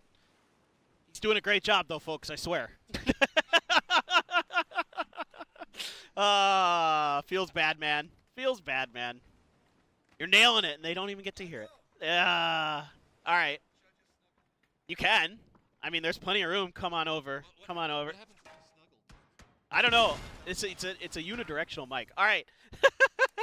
Navi's out in the blue. Actually, I couldn't see them on the map stream. They are way out in Narnia trying to get through, but with the Falcons watching that angle, I don't think Stade can really do much other than just try to outlast this, see if he can get into some placement points, but even that may be tricky. There's just too many compounds left inside of this circle. And out towards the north now, Twisted did make their way up. They've got towards the northern side of things, up and over. Now they're trying to make their cross, taking a ton of damage. Out goes a Panzer. What? He hits that? Lou, you madman! That is crazy. I don't. Oh, it looks like. Can you hear me here, Paper? I hear you now. Oh, looks like we might have some stuff going on with this one. So beautiful fans balance. We saw just 1 second ago. Now let's take a quick look at what's going to be going on with Twisted Minds. They've got themselves the outside position that they're going to be looking at what's going to be going on with New Happy. T5 going to be right up next to him. Let's not forget Bestia going to be circling back in at roughly the same time. It looks like T1 might be trying to make a move. Falcons has gotten control over Hillside just on the outskirts of what's going to go on with Hospital itself. So Day Trade over to the west has complete control. Everything's kind of clustering up into this northeast, and it's going to be Twisted Minds trying to cut a path, and they're going to have to go through multiple teams to secure themselves a position. On the forefront of it is Perfectix. It's going to be throws from both sides, going to be going back and forth, forcing New Happy just a bit further away from it. But I'm going to be curious to watch. Are Bestia going to try to see if they can pounce on a different angle? Looks like they're just going to be jumping in a vehicle. They might use the opportunity, but that does mean that T5 is focused up, taking shots at them. This could be an opportunity for it's going to be Twisted Minds to creep forward as they are just taking inch by inch, firefighting their way directly into the circle, and New Happy just can't seem to find a way to stop it just quite yet. Yeah, meanwhile, T1 doing a ton of damage out there. Just taking down Bestia. Like you mentioned, Bestia tried to make a decision, tried to make a move, and it just got thwarted at the triple warehouse compound. Twisted, I tell you what, this is one of the best city fighting teams on the planet. I mean, they're one of the best teams on the planet, period. But in particular, I have seen them win so many situations like this. You know, PGS's last year, I think in one of the final games even, they came through and cleared out George and got some big points. And here we go. Look at this Panzer shot. Oh my God. That is just sexy, right on top of him. So also the way that Twisted played this to force New Happy off the angles, it was just so beautiful to watch. They were holding multiple different lines of angles so that way there was any peek that was coming out from New Happy while making sure to layer the throwables, but they still had to be careful because T5 could have caught them on the flank on their approach, and they managed to shoot both of them away just off of firefighting skills and making sure to coordinate every single one of their movements. But it is going to be 16KK right here. Zlong, we saw him have a big pop-off just a moment ago, but it's going to be December 12th on a new angle. Twisted hasn't finished the push yet. They're right on the cusp of it. T5 trying to shift out of it. Falcon's going to get some vision on it. T5 kind of herd them a bit more into New Happy's positioning. It's all going to be onto New Happy getting slowly pinched from so many different angles. This is tricky. T5 took a ton of damage, though, when they had to get into this new circle. Furia and Falcons both had angles into their cross. And speaking of Furia, they're in a nice position, but actually there's a knock onto them. A good grenade. Oh, it's their teammate's grenade. Oh, man. A bit of an oopsies. The circle still continues. The hate Twisted is they are going to have to walk through New Happy and then walk across the road. So Twisted, playing off the back foot, has to dodge out the nade, takes some damage, but not enough to stop him. Trying to find angles, but it's going to be so many smokes off the side. Dust Juice gonna find Perfectix, but Tulin gets a knock on his E-Long. But it is all close-range combat right now, right across the side of this with T5. Cannot get involved. Falcons are taking some shots into him, so New Happy has to shift off of the angles. Continue to relent more and more territory to Twisted Minds. This is a really, really tense battle going on here. Everybody doing tons of damage to each other. Inuyasha stuck in between a bunch of different utils. He is, I think, going to just barely get through. Yeah, found room outside of that blue zone, and he's able to get the first aid off. Still, he's the last surviving member for New Happy. This is tricky, and now you got the Falcons trying to find their way in. They're just flooding in off of this. The blue zone's going to be coming in right now, right on top of Twisted, and what's going to be going on with T5. New Happy getting caught in the middle, but Falcons want to kill. They're going to jump up. Batula is going with the spray. It's going to be followed up by everybody. Falcons just ran into the wrong neighborhood. T5's going to go down. But look, the distraction coming up big enough. It's a big problem for Twisted. They had to find some way to play away from this one. Falcons just flooded into this. 2 members now down, just 1 up. And Twisted continuing to find pathing, but it's coming at damage, stacking, just being more and more attrition onto them, but they're still finding successes and finding a new foothold. Man, if you could get that Panzer back up from H-Win, Falcons might be able to turn the tide of this battle, but somehow, some way, Twisted back up to 4 players, 6 kills. They're just chugging along. TKL has BB team down out in the hospital vicinity. So you do have the Expendables as well. That still doing some damage for Tanvu. Yeah, and we got Fury on a new angle as well, so getting more and more complicated. The blue zone continuing to stack. You can see Shrims, he's got himself the Panzerfaust, trying to go for res onto his teammate. Twisted, going to just jump the walls, trying to get closer to the circle. They're finally finding some type of safety, but Tiggleton is going to drop a nade onto Example back behind this one. You have to now turn back behind the man to be cautious. Tick trying to lead a path of his own. Does find one, but he's going to go down. H-Win, the birthday boy, in some trouble. Panzerfaust up. He's still got Inuyasha that's going to be back behind him, but Twisted in front of him for the time being. Shots coming out from Fury are going to stop him off. Going through the smokes, just continuing to pop off. While this is happening, though, Fury has to look onto a new angle. Falcons goes down. It's going to be Day Trade. Hearing the shots coming up from Furia, they're going to start taking control over the circle. Yeah, this is now gotten much more difficult for Twisted Minds. Only 2 players left. Still have to worry about a backstab potentially from Inuyasha. If they've been kill feed tracking properly, they know he's still out there. Oh, Perfectix, though, hits the headshots onto Clories, gets the knock. Is that going to open up enough space for them to make their move? Still have that AWM to consider in Tanvu's hands. He's watching from a different angle to see if and when Twisted Minds crosses this road. Daytrate fanning out, try to maybe pick apart these players. Everybody knows that they want these points, and Twisted basically dead to rights. I mean, you'd have to have probably 12 or 15 smokes just to get across this. Twisted just trying to do what they can to get points. Yeah, I mean, Fury has got control over a compound with vision on what's going to be happening, but that does mean that since they've been so focused in with what's happening with Twisted, Daytrade's got a bit of a foothold into the west. Takula has moved into the south, so that's what we see the play going on. Expendables have also been taking some shots into Twisted, but they don't really have to worry about too big of a move just quite yet. They're playing that area just to the northwest of Hospital, so they're fine for the time being. I have to see how we see Twisted try to fight their way out of this one. But, I mean, Spaceman getting involved in a fight with Flash does mean that there's new distractions that could arise. Twisted could try to exploit this. I just don't know how Twisted can get out of this, though. I know. I'm with you, Matt. I think it's going to be very, very challenging. Flash is going to be finished off by Spaceman. He was a tremendous fragger in the PCL this year. Belmoth, yeah, okay, Perfectix tries to make the move. Dude. Actually, Tanvu steals it. I mean, he's got a tool to steal it. He's got 1 bullet left. Lou, he might just be going for some type of med battle. I don't know if he's going to be trying to make too big of a move. Yeah, it looks like that's just going to be his commit. No big firefight's going to wipe out another squad just yet because Daytrade should be able to regroup. But you have to give it to Twisted. They picked up 7 kills. And they fought tooth and nail to try to get there, but there's just too many opponents that were in front of them. So respect where respect's due as we now have our top 4. Takula, the Expendables, Daytrade, and Furia. Still, there's just like no other teams that can make that move like Twisted can. I mean, the fact that they got to where they were, they had to fight through so many different teams. They came out with 4 up when the Falcons got there. That's when they lost a couple players. So tip of the cap to Twisted Minds. That was a really well-played battle. and they still come through with some placement points and a bunch of kills, so that is not bad at all given their situation. Now over to our last 4 teams. 4 up for Taikula. God, I hope I'm saying that right. And then the Expendables, Daytrade, HF3, Furia with 2. But still a lot of space in this circle, a lot of buildings, so kind of depends on this next one. It's also got these hillsides, which are going to be very useful for Takula to play from. It's just right on the edge of the zone is the problem with it. Nobody wants to move down into the lower areas because they're just worried about the crossfire.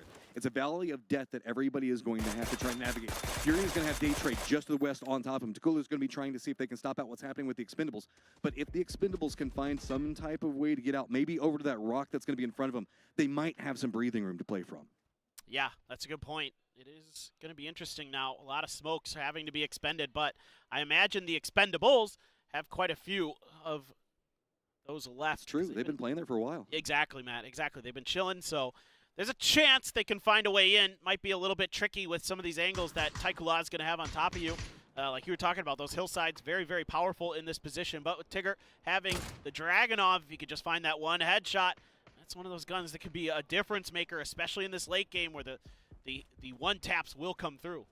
Phase number 8. You can see the blue zone now starting coming. Oh, the Expendables just hop inside the vehicles. They've got a Panzerfaust ready. They're trying to just make the run in. It's going to be big explosions.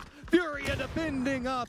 But it is going to be Tanbu that at least managed to get in there. Daytrade trying to get some retaliation, get some kills of their own, see if they can get something out of it. Does get some damage, but doesn't get the knock just quite yet. Takula's been playing up on that hillside, and the hillside could have spelled death if they have to time this wrong. Expendables do get eliminated, but Takula has to be careful. If they wait too long up on that hillside, that means that it could be 2 different teams, in Furia and Daytrade, that both line into Takula trying to move down, but the distraction. Furia can't look up the hillside right now. Daytrade is up on top of them, and Daytrade is hungry. Yeah, they're trying to find 3 different angles on this. Timing for Taikula. Timing is what they need to find.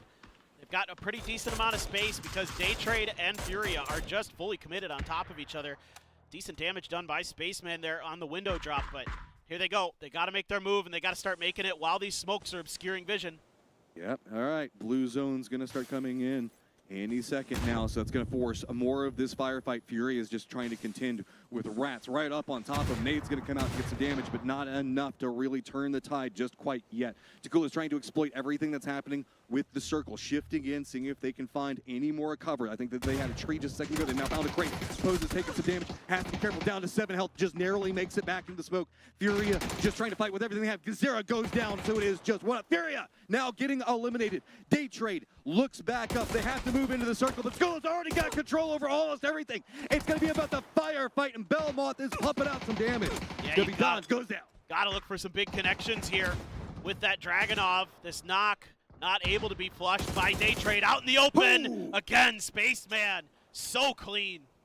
Okay, Tigger's going to be on the high ground trying to look down into it. Nade's going to bounce, not going to make it far enough just quite yet. Takula has to be careful. They're running out of cover, just playing from the smokes. This is entirely open, and yes, Daytrade has cover, but just for now, the blue zone is now starting to envelop the building. They have no options. They're going to have to start stretching out, and they have nowhere to go. Look at this. Takula's lined up on multiple angles.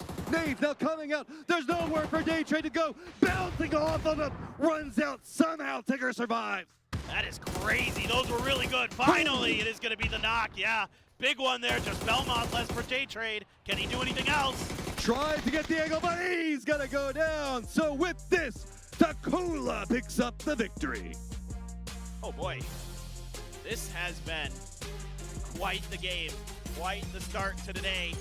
The first game just battling the whole way through. This game, yeah, battling the whole way through. I mean, I'm about it. I love what's going on with Erangel lately. Whenever we get to international meta with Erangel, it is so much spicier than it used to be. People know that they got to go after kills. They've got to play a little bit more desperate than they used to. There is no safety to be had on this map anymore. Yeah, absolutely. Taikula, too cool. TKL getting a big win here. Unbelievable. Okay, so with this, let's go ahead and get everything prepped to throw it over to our analyst desk as we move into game number 3.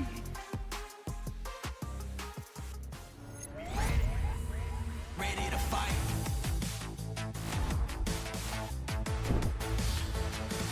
Ready to fight. Fight.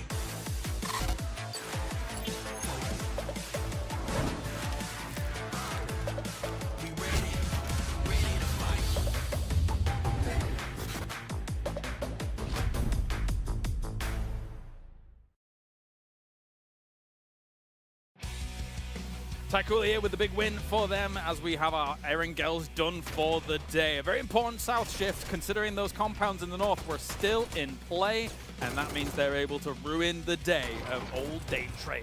As of now, Taikula's entire tournament is built on south shifts. We'll see if that continues throughout the experience, as that's 2 games in a row where they've really benefited from that, but they've managed to maximize some good points, make a couple of good plays. Now, we also saw a lot of highlights. We saw double hot drops in that game. Navi and 17 continue to say, let's fight this out, and it went the opposite way this time, so Navi does come out ahead. Yeah, for all those players out there with a guy like Hakatori on their fantasy team. So good. He manages to scramble back some points after that first one. Where Do you have Hakatori on your team? Actually, no. It's weird. Weird. Yeah, strange. Anyway, moving on quickly. We have... I mean, the world champions, obviously, they got a little bit of work done as well. Tamvu, we were seeing him doing some work in the previous game as well as this one. But they were over what we previously called pharmacy. And then getting out of there, considering those shifts, that was always going to be hard for the Expendables. Yeah, it was one of those. Once it went south, we even saw Daytrade kind of made that rotation, a really nice move on the south side, and then went back down. And that was just like, that's when it's really frustrating as a player to see that and be like, we made the right choice. Yes, I completely agree. I mean, you saw where Furia was, right? And I was thinking, people are looking at that thinking to themselves, oh, well, Furia should have this one, considering there was a spot that they were in. But looking at the day trade spread, it's rare I give day trade compliments, but here we are. They moved brilliantly to kind of like coalesce up on that north side. Over the circle and those compounds, and then would eventually be able to push up against them. But then that south shift happens, and that gives Taikula so much more opportunity into this game. And it was. It forced all of the other 3 teams that were up to sort of fight each other. You see this big crash right here with the Expendables and Furia. We did see Furia put up some nice points there. Expendables, like you did what you had to do. No judgment on you. But this fight significantly weakens everyone else and ultimately ends up blocking Daytrade into an untenable position. They cannot push out of their building. Taikula, despite taking the knock early on, is able to get everybody back up and just defends the south, and there's not much you can do. Yeah, slight glimmer of hope, right, when they knock Dons, but then getting out of there, you don't have any cover to go to. You've got no vehicles, you have no smokes, you are dead to rights. I think we saw the knock, and we went, oh, maybe, and then Thanadol goes down, and everybody in the green room goes, oh never mind. And that's exactly how it went. It was a really good counter knock to sort of hold things for Taikula, and you know, to be fair, this is a team without a lot of pedigree, right? They did the best. I think their best player is Spaceman. They brought in from Weibo.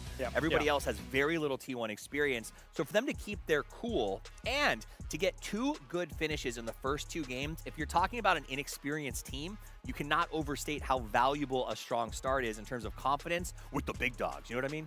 I agree. And the damage coming in kind of reflects that, right? From a 2K game coming in, this seems a bit more normal compared to our previous game. Even though, again, it was a little bit of a weird one for me, considering we go the shift of the circle. We're in that South George area. There's a lot of water that exists. That means all of these teams suddenly are like, okay, well, I guess we commit to South George. And then you get the pseudo-urban environment for a long, long time. 721 damage from Spaceman. Wow. We were singing his praises backstage. Excited to see how he's going to fare here once again. Now, again, as you say, that Weibo is not here with him. So here for Taikula. Love it. I absolutely. So I love seeing what they got. It is nice to see Spaceman kind of out on his own, doing his thing. He has been a strong player. I don't feel like Weibo was the place for him. I was skeptical about Taikula, but hey, if they keep doing what they're doing here, then I was completely wrong. He will be our man of the match with 720 damage. That makes perfect sense. Yep, very well done. Very well done, considering they were able to hold a strong line down at the bottom. Hold the rest of those teams dead to rights. That's a good point. I will say, when you talk about that damage total, there is a certain thing to be said about the fact that you get to hold that high ground where nobody can really cost you anything, and you're just poking teams as they crash. It's a great way to farm up that ADR. If you were smart enough to put him on your fantasy roster, that poke damage is going to be incredibly powerful for you. Yeah, it could have been a completely different story if they do not get that south shift. And then they end up in a similar situation to how the Expendables were. Where it's like, okay, 1, we hope we have cars. 2, we're going to have to try and crush that compound. And you saw the area, the very barren area between where they would have had to go from to those vehicles, so to those compounds. So could have been a completely different story. Absolutely. All right, let's take a look at the match leaderboard as Taikula comes out again with that 20 points, looking pretty good. Furia nice moves. Now they managed to get themselves into that sort of shift position, held down one of the few buildings everybody was pushing into, and benefited from being able to pick off. We saw them, I think, they got some Falcons, they got some T1. They were able to sort of like stab every other team trying to get in. So that's where they picked up most of their points. A Twisted Minds with 10 points. That's, I would say, a decent start for them overall. They already had the 5 prior, so they get themselves 15 points so far, find themselves in 5th place. Tycooler, #1 with 30 points. I did think that maybe Daytrade could have got more from this, however, it was not to be. But for Twisted Minds, though, when it comes to their position in South George, the way they were kind of moving from building to building, this reminded me a lot of a kind of a high-octane moment that they were going for in 2024, when they were very up against a position where they were going to potentially qualify, or at least I think be the champion of one of the PGSs. And they're very familiar with how they need to move from those buildings to buildings. So it doesn't surprise me that they got 7, which is kind of almost a consolidation game for them, considering they don't get podium. I mean, you're absolutely right. Them and a lot of our other experienced or pedigreed teams, they pushed into George, right? They said, okay, here's where the math sits out. We don't see this circle a lot. We know this is probably what's going to happen. They sort of played the statistics. Tycooler, I think, benefited from everybody playing the statistics, right? They got that lucky shift, and it worked out really well for them for the second time. I hope that continues. It is kind of fun to watch them play, and they definitely have caught some of these other teams off guard. That said, the fact that Twisted Minds, out of our sort of favorites group or our old school heroes, them and Expendables being the ones at the top where we're seeing a lot of others struggle is a little bit worrying. Yeah, I mean, for the 2 teams at the top, 30 points and 20 points, good, right? That's a brilliant start for you here to get things going. Beyond that, everybody is so even on points because these 2 games, even this one still, has sort of felt like a little bit of a feel-out game. Not as much as the first one, but that's where we're sat right now for our Erangels. All right, we're going to go to a short break. When we return, we have game at number 3. We're going to those wildcard maps. Don't you go anywhere for PGS 7.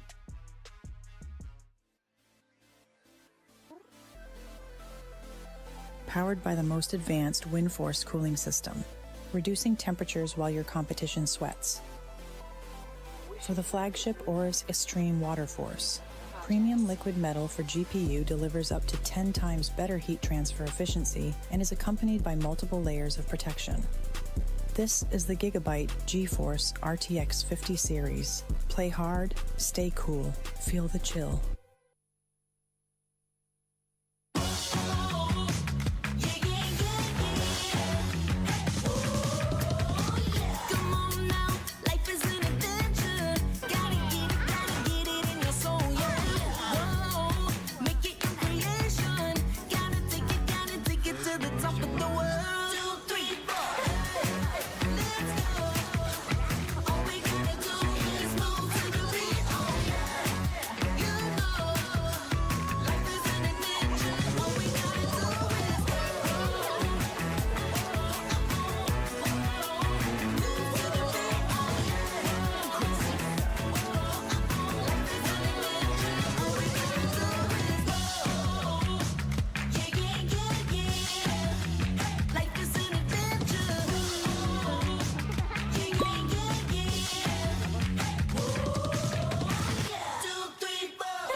Yeah, there is. How much have you looted?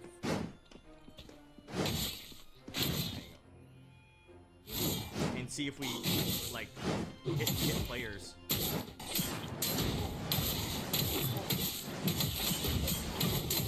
Get them.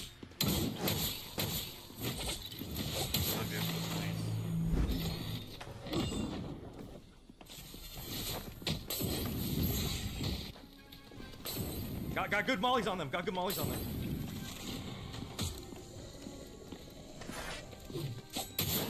got them right here. Oh, he. Nice. Careful.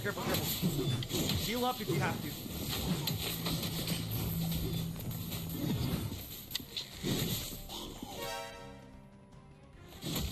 This one's low. Corner him. Nice. One left. Nice, guys. Nice.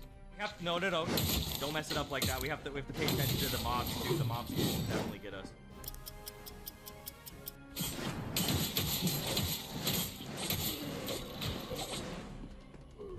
He's trying to run away. He's in the corner. He's in the corner right here. Hang on. No, get away, Canamir. There we go. W. I think that might have been everybody. Let's go straight towards the stone.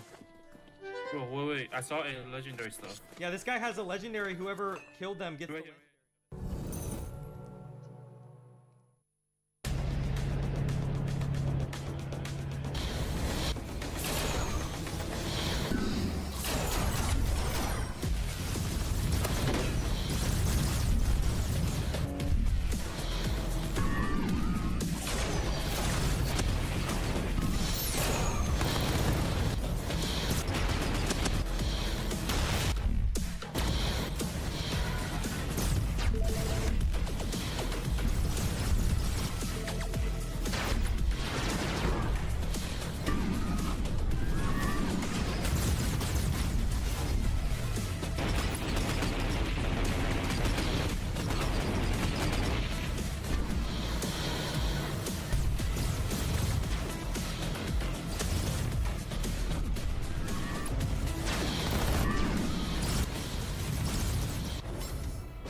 Bro, this has been a wild start on Erangel, so I am excited as we make our way over to Tego. Yeah, man, this has been just a crazy start to today. I mean, just some intense action the whole way through.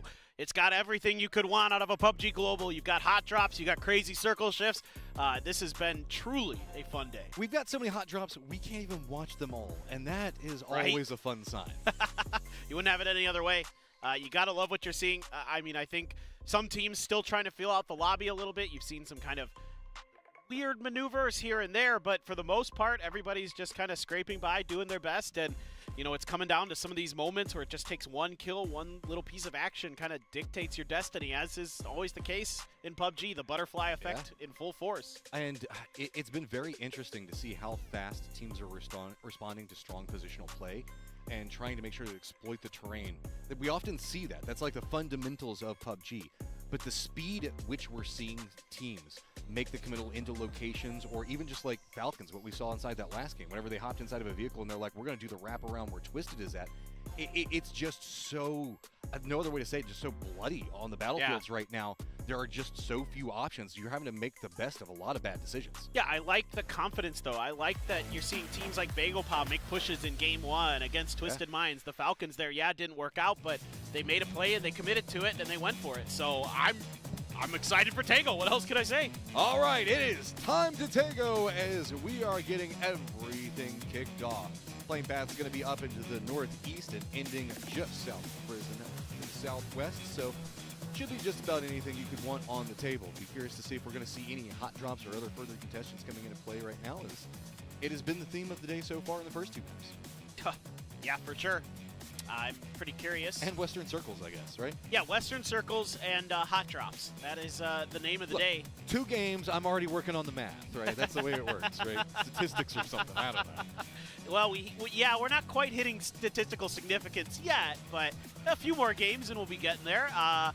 Looking just to see, you know, is T1 going to be messing with anybody in Yongchun? Is BagelPop going to do anything kind of weird off the rip? You know, we're not seeing that same kind of classic PO play, but this is classic. These 2 teams are going to fight over Terminal, it looks like. Goals are to be had, and this is going to be terminal for one of these squads as they make landfall up on top. Looks like it's going to be try to save what vehicles or what weapons you can find as quick as possible. Shift's now going to be coming out. Favorist getting some shots out on 2. Can he find the 3rd? Yes, he can. That is a big set of plays coming up from Navi off the start. Favorist just absolutely demolishing everything that's going to be going on around him. What in the world? 11 bullets, 10? What do you have? What do you have to work with? Just a couple of shots. He's going to go down. Xiao Wu defends, but he's going to go down. So 17 Gaming eliminated yet again. All right, well, that's 2 for 3 for Na'Vi. Doing a great job there. The first kill does go over to Xiao Wu, but the battle is won by Na'Vi. Fairest, huge stuff in the beginning there. Just putting those SMGs to work. This time the UMP doing the lion's share of the damage. Tried to go for that last one and came very close. Man, oh man. Well, that one was so fast. Yeah, fairest respect. Well, I mean, it was like a school fight, right? Everybody just landed up on top and grabbed the gun and go as fast as possible. But 3 kills for Fairest. He does go down, so it does mean the fact that Na'Vi is also going to get pretty much the center of the circle as well. Now that we've managed to see that one pop up, Twisted's going to be kind of flanking around all around them. But up to the north, T5 is going to have some options on it. To the south, though, is going to be very interesting to watch. Well, this is kind of one of those circles where it's very interesting because there's a couple big mountains in and around Terminal, and then you've got some fields out there. So the circle is very dictative of how this could shape up. So just going to be keeping our eyes on that, keeping our eyes on Taikula, excuse me, and they have been really coming out the gate swinging, really putting on a show for the home crowd. As they have 30 points in the bag already, 10 points ahead of your Game 1 winners in T5.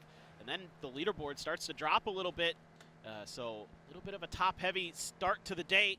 See what Tego brings us. T1 doing some damage with the kills. They haven't been able to get super deep in any games, but one of those obviously it was a hot drop in a game, and they got some nice kill points out of it at the very least. And all I'll say after watching that last game a little bit was I have Type on my fantasy team, and I'm content. Dude, I almost always get Type, and for whatever reason this time around, I was like, nah, I'm gonna try something else new. And then, of course, Type is just so like I guess whenever you're looking at fantasy, he's just such a good buy. Yeah, he's solid. He's always putting up points. I mean, he's just a very consistent player. There's a reason that T1 was very high on this young prodigy. Coming into last year, the middle of last year is when they picked him up, and he is very talented mechanically, makes good decisions, and again, you bring in a coach like Sonic to T1, he's going to get you fundamentally sound at this game at the very best. Yeah, at the very worst, I mean. Like, he does so much more for you beyond that, but... Fine, it's fine. Ooh. Don't worry about it. Mime wanted that one, man. This is a hungry guy. He wants to make a splash at this event, and this is a guy that's a historic inside of PUBG, but this is where he's managed to fight himself into this position through just a very brutal set of things that was going on inside of the PAS. Yep. I had a chance to talk to him. He trying to take care of stuff for classes, adjusted time zones and everything else like that. Was afraid the fact that he might have missed turning in one of his homework assignments, since he's technically traveling during school right now, just to try to see if he can get the cash, get a victory, as well as trying to get himself a degree all at the same time. Wow, that's incredible. I mean, what a story Mime is, and I mean, this play right here, absolutely insane from Fairest. And then finally, the feet that is with so the mutant. Good. Oh, the two-shot mutant barrage to the ankles. It's nice stuff there from Na'Vi, but Mime, real quick, I want to give him so much praise. I've always found him to be a glue guy. Like, he's the guy who's going to do some of the dirty work for you. He's that blue-collar kind of guy. He's going to, be the one who's loading up the car with some of your extra util and things like that. He's going to do some early scouting for you. He's very active in the comms, in the mid-game and things like that. So he brings a lot to the team in terms of his general just knowledge and understanding of the game. And he puts a lot of pressure onto himself, and I know that sometimes can kind of lead to controversies within teams, but it looks like he's also kind of starting to mellow out a bit in that regard. So we'll have to see how time tells, but hot-blooded to say the least, but he definitely has goals. Oh, yeah. No, I mean, he wants to win, and he is very focused on that. Again, was telling me earlier today that, he was thinking that early rotations might be the name of the game here today on day one because of the way that, and he was right in a way. I mean, they just haven't quite gotten some of those shifts to go their ways, and some of their fights haven't really panned out probably how they would like, but I think not a bad idea. We've seen some of the teams that are able to grab some of those priority compounds early, like T5 in the first game, are able to get deep results. I'm such a child. Every single time a caster says panned out on a PUBG cast, You for think whatever of it. reason, it just makes me smile. I just have like the sound effect that goes off Pan in my out? head. Oh, yeah. I like that. That's good. Okay, so we've got a stack of people that are all trying to play around center at the time being. No big firefights happening just yet. Day Trade is playing very far to the south. Almost everybody else is touching the circle in some fashion. Fluky's kind of off by himself, but the rest of his team has already got himself positioned. Begopa is playing just on the other side of the river, so that might be why we haven't seen them firmly regroup yet. Falcons have themselves a pretty solid position right along the, I guess, Dried River. A lot of people, like, there's like 5 different names for this river, Minor River, whatever you want to say. So they do have themselves pretty close to T1, but looking at the moving factors, Takula, who've just come out swinging today, dude. That's all you can really say. Yeah. Chaos is a ladder, and they are climbing as fast as they can. Yeah, I mean, they were tremendous in the PCL playoffs, especially this guy right here, Spaceman. And he only plays on 400 DPI. Respect! Another 400 DPI guy. I'm at 800. 400's a little too low even for me, but this is... you got to get that arm workout when you're playing, bro. Move your whole hand. Well, yeah. No, I mean, absolutely. I can see where that's the case, but I'm more of like a wrist movement kind of player. See, I used to be for the longest time, but it's like I made the change up just because I got old and I need the extra sensitivity, but just so that way I can have more control inside of shots. And then once I started getting it down, dude, at range and like trying to go for snipes or anything else like that, it just feels so much better. Yeah. Now, if somebody ends up on top of you trying to spin around and get them, yeah, that's in itself a problem. But you know.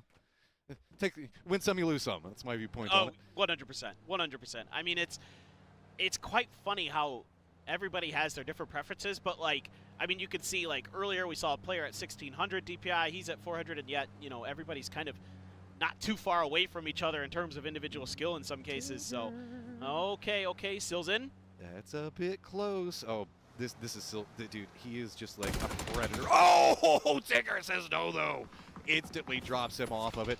Couple of shots now come out. Draft King can't quite connect the way he wants to. So Bestia, what are you going to do? Looks like they're going to have to just step away from the angle. Mime doesn't have any angles that he could really assist too much on that one. So just going to have to surrender. It looks like they're going to hop back in vehicles and regroup. That's crazy good stuff from Tigger. I mean, that's a really hard spot to read. I mean, I feel like maybe he spotted him at range given how fast he came at that one, but I don't know for certain. We were kind of watching a different thing before we jumped into it. So it's one of those. Could be. We can make assumptions, or we can make asses. We can make assumptions, or we can make assumptions. That's kind of how the way it works with it. Yeah, I mean, still though, I think back to the PAS. It was day 2 where Silza was hiding in that bush. This is why Fluky isn't regrouped with everybody. Yeah. He's got to get in the glider, bro. This is classic T5. Vision, information. It's how you win PUBG. Yeah.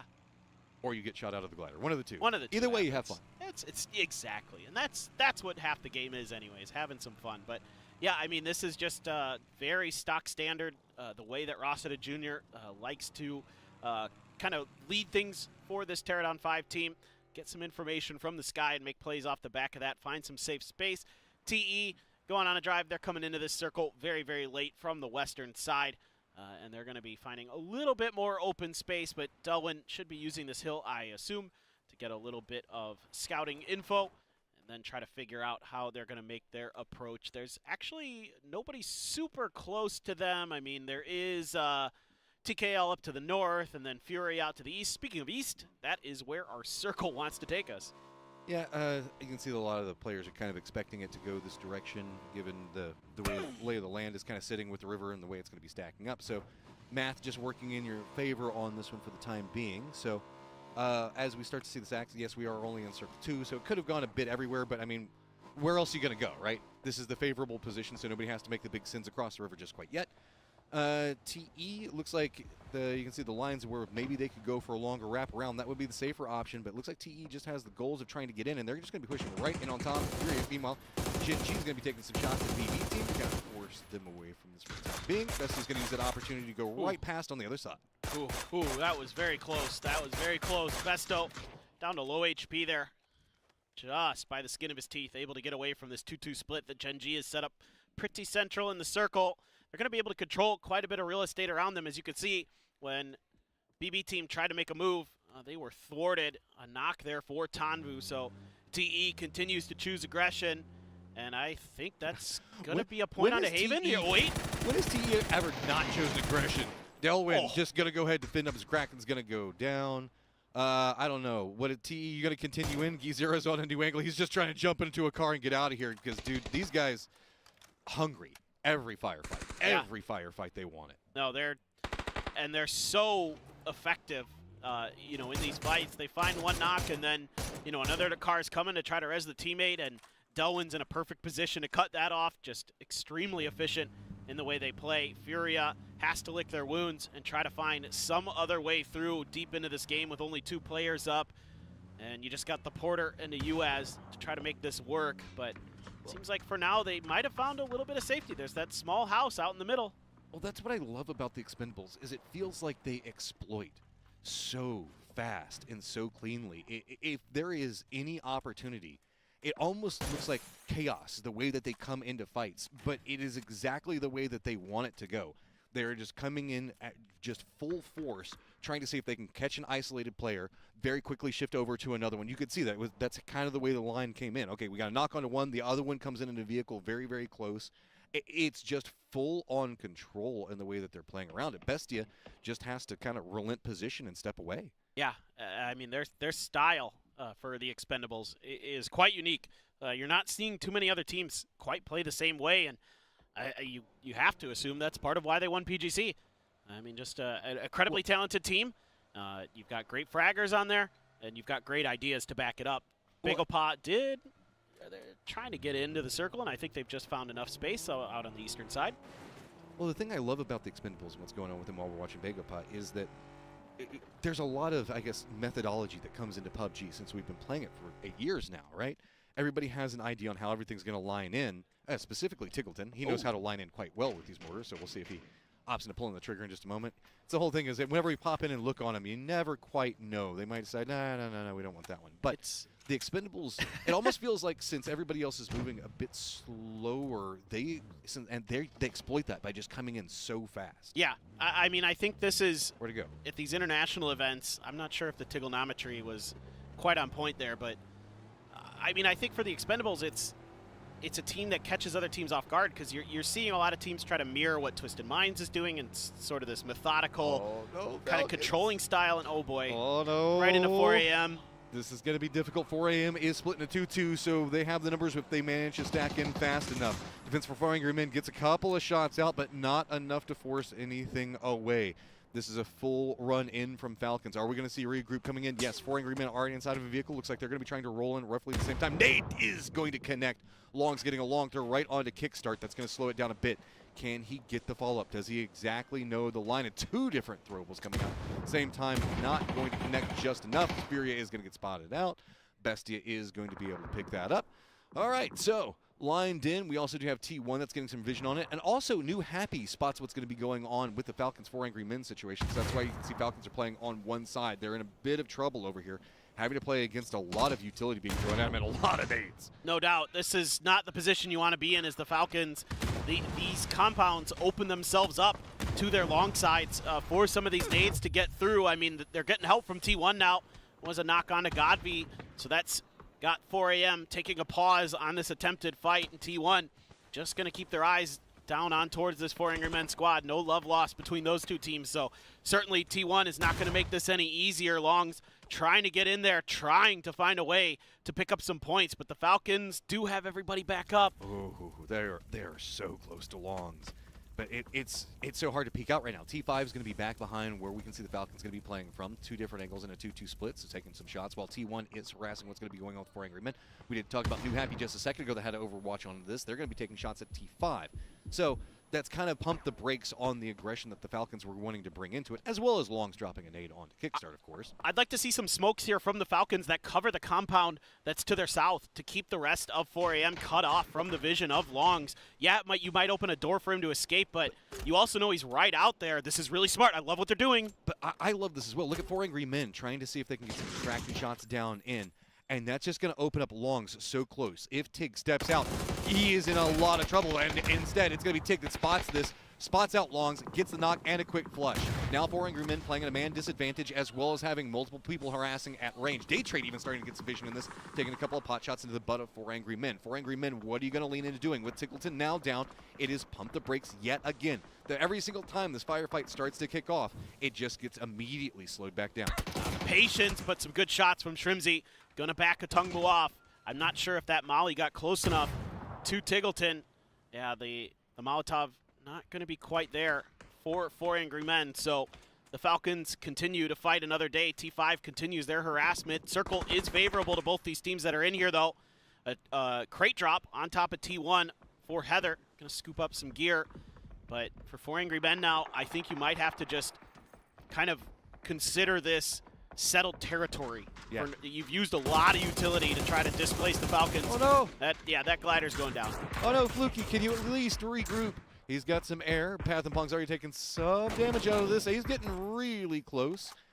Team Falcons are very committed back in. I think that with settled territory of what you're talking about, that slight hillside, 4 Angry Men going to be getting the higher part of it, and it's going to be Falcons getting the lower part. T5 couldn't quite get there fast enough to really exploit them. Yeah, T5, I think at one point, Fluky was actually shooting Falcons players in the back while he was in the glider. I'm pretty sure he seat swapped up there. But Vinny is going to hear and see some players encroaching near his territory, and he kind of wants to have something to say about it. So he's going to let loose with the frag, tries to find some shots, but he is all on his own for Bestia. They've split out, so he has to be extremely cautious. This is interesting whenever we look at kind of the way that this hillside is going to be playing from the Expendables are playing the low point from it. Bestia does have themselves a bit of a split on the top for some cover. But as we see the way that the new circle is popped, a lot of teams could be rolling through this territory, and it's got not a lot of cover to be played from around that. We also have where we were looking at with Falcons and 4 Angry Men up on top of the hillside. It's got those trails that are going to be just to the southeast of it, and it's going to roll down into the, I guess, shallow river, where on the other side of it's where we got Bagopod, Daytrade maybe going to be posting up at, and New Happy. So the Expendables playing this lower point, you can see that they have the dip, but we still have Gen G, BB, Daytrade regrouping, Takulu, as well as Na'Vi. They're all going to need to make a way into the circle, and with the stacks that are up into the north, I wouldn't be surprised if we see a lot of these teams maybe have to shift down and be more aggressive into the Expendables location. Na'Vi's got a good angle on top of Taikula. They're starting to let loose with some of the util as well, seeing if they can get Spaceman isolated and taken down. Cold up here to try to help them out. Stade just got a vision of Cold. He's going to let loose with the frag. He gets some damage. Oh, but did he shoo him away from the nade? It does look like it. We also have, I believe, one of the members, so said, pretty far out, trying to see if maybe he can get a hold and line onto what's going to be going over here. But no, not going to be able to find just too much yet. As Stade is going to be creeping forward. Hakatori on a new one. Takula is in a little bit of trouble as they just keep having to relent territory, and T1 just kind of juking around up into the north of this, trying to see if they can spot out anything. Stade seeing if maybe he can get something, but he's going to go down. Hakatori has a similar idea, but Takula just doing a good job on using the little bit of cover that they've got, even right up against the blue zone, to try to hold it out. Yeah, they've been hitting some good grenades along the way to just harass and damage Na'Vi as they try to come down that hill, and now Na'Vi's stuck out in the blue. Not a lot of hope. They're getting a little bit of help from Twisted Minds, though. They're doing some damage. BB team in a scuffle with Gen G. Orca did find a kill in the midst of all this. Oh, right behind you! A doozy! He's got Tosi! Just runs right out in front of each other, but both members now down. A BB, just one member up. Moldoc, can he manage to find some more? Looks like he's going to try to roll the nade up. Not going to make it up the hillside just enough. So Moldoc in a lot of trouble. He is at least inside the safe zone, but Gen G has a lot of members. Meanwhile, Begapod is going to be back behind this, hopping inside of a vehicle. They could roam up back behind this. Daytrade's very focused in on that right now, so that means that Moldoc doesn't have to worry about the third party just quite yet. He just has to worry about the nades that are landing right on top of him. He's isolated. There's not too much that he can really do, even if he tries to crest up these hillsides. So he's really just trying to survive here for as long as possible. No, I think you're absolutely right. Now you're starting to see the kill feed light up. Daytrade's been getting involved. We even saw some mortar kills for Tigger there. T1 doing some damage to TKL. They're all but out of this. I think they only have one player up. And that's a ton of damage here to Gen G. Oh, what a tap. I mean, he's punishing them every single time they step out of the smoke. He wants everything over there, but it does mean that also Bestie's getting some vision, and you can see starting to go for some blind spray, see if he can connect in, get the kills that he so really wants right now. All blown by himself on this one, trying to creep forward. Can he manage to line in a nade on top of the 2 down members and at least secure some points? He's getting harassed, has to make the run in. Meanwhile, back over here with 4 angry men and Falcons trying to press in. Falcons just trying to run in, but it's going to be a pretty messy push coming out on it. Tiggleton, H1 still up, but 4 angry men still holding some type of defensive position for the time being. BB team does go down, so now that means it's going to be all about the push that we're looking at right here. Right on the edge of the zone. God V trying to hold up, but Tongmu trying to get meds back up. Shifts over to the other side. God V going to go down. Falcons seeing if they can pick up more. Tongmu, the last one up, does manage to get the knock onto H1. Now just trying to go for the flushes. Gonna go for the spot up, but no, Tig's got to pick him up. Yeah, Tig's having a really nice day today. He has gotten some big kills for the Falcons, but only Shrimzy is resable. The other 2 members flushed out, so eventually the circle forces the issue here. Heather from T1 had flanked up close to see if he could maybe pick off a few pieces of this fight. New Happy able to cross the shallow river, get right underneath both these teams' noses. Good timing here from New Happy. Really like the way that they're taking advantage of this situation. Heather, though, still watching and waiting. May have a role to play in this. Akan gonna go down. Bagel Pop falls in 9th place, just outside of placements. Day Trade's got pretty much control of everything to the southeast. Jin G, it looks like they're doing damage control after everything that was going on, so they're starting to get most of their members back up. The west, Twisted Minds has managed to get at least a foothold inside of the circle. And then we've got T1 that's been kind of roaming around. They've got Heather that's still over there next to Falcons. Ian also providing some support. And the other 2 members just kind of playing right along the edge. I think that they're picking up some crates off of some some dead enemies that they managed to spot out just a moment ago. Bestia still just kind of playing along these dips. Still going to find themselves inside the circle.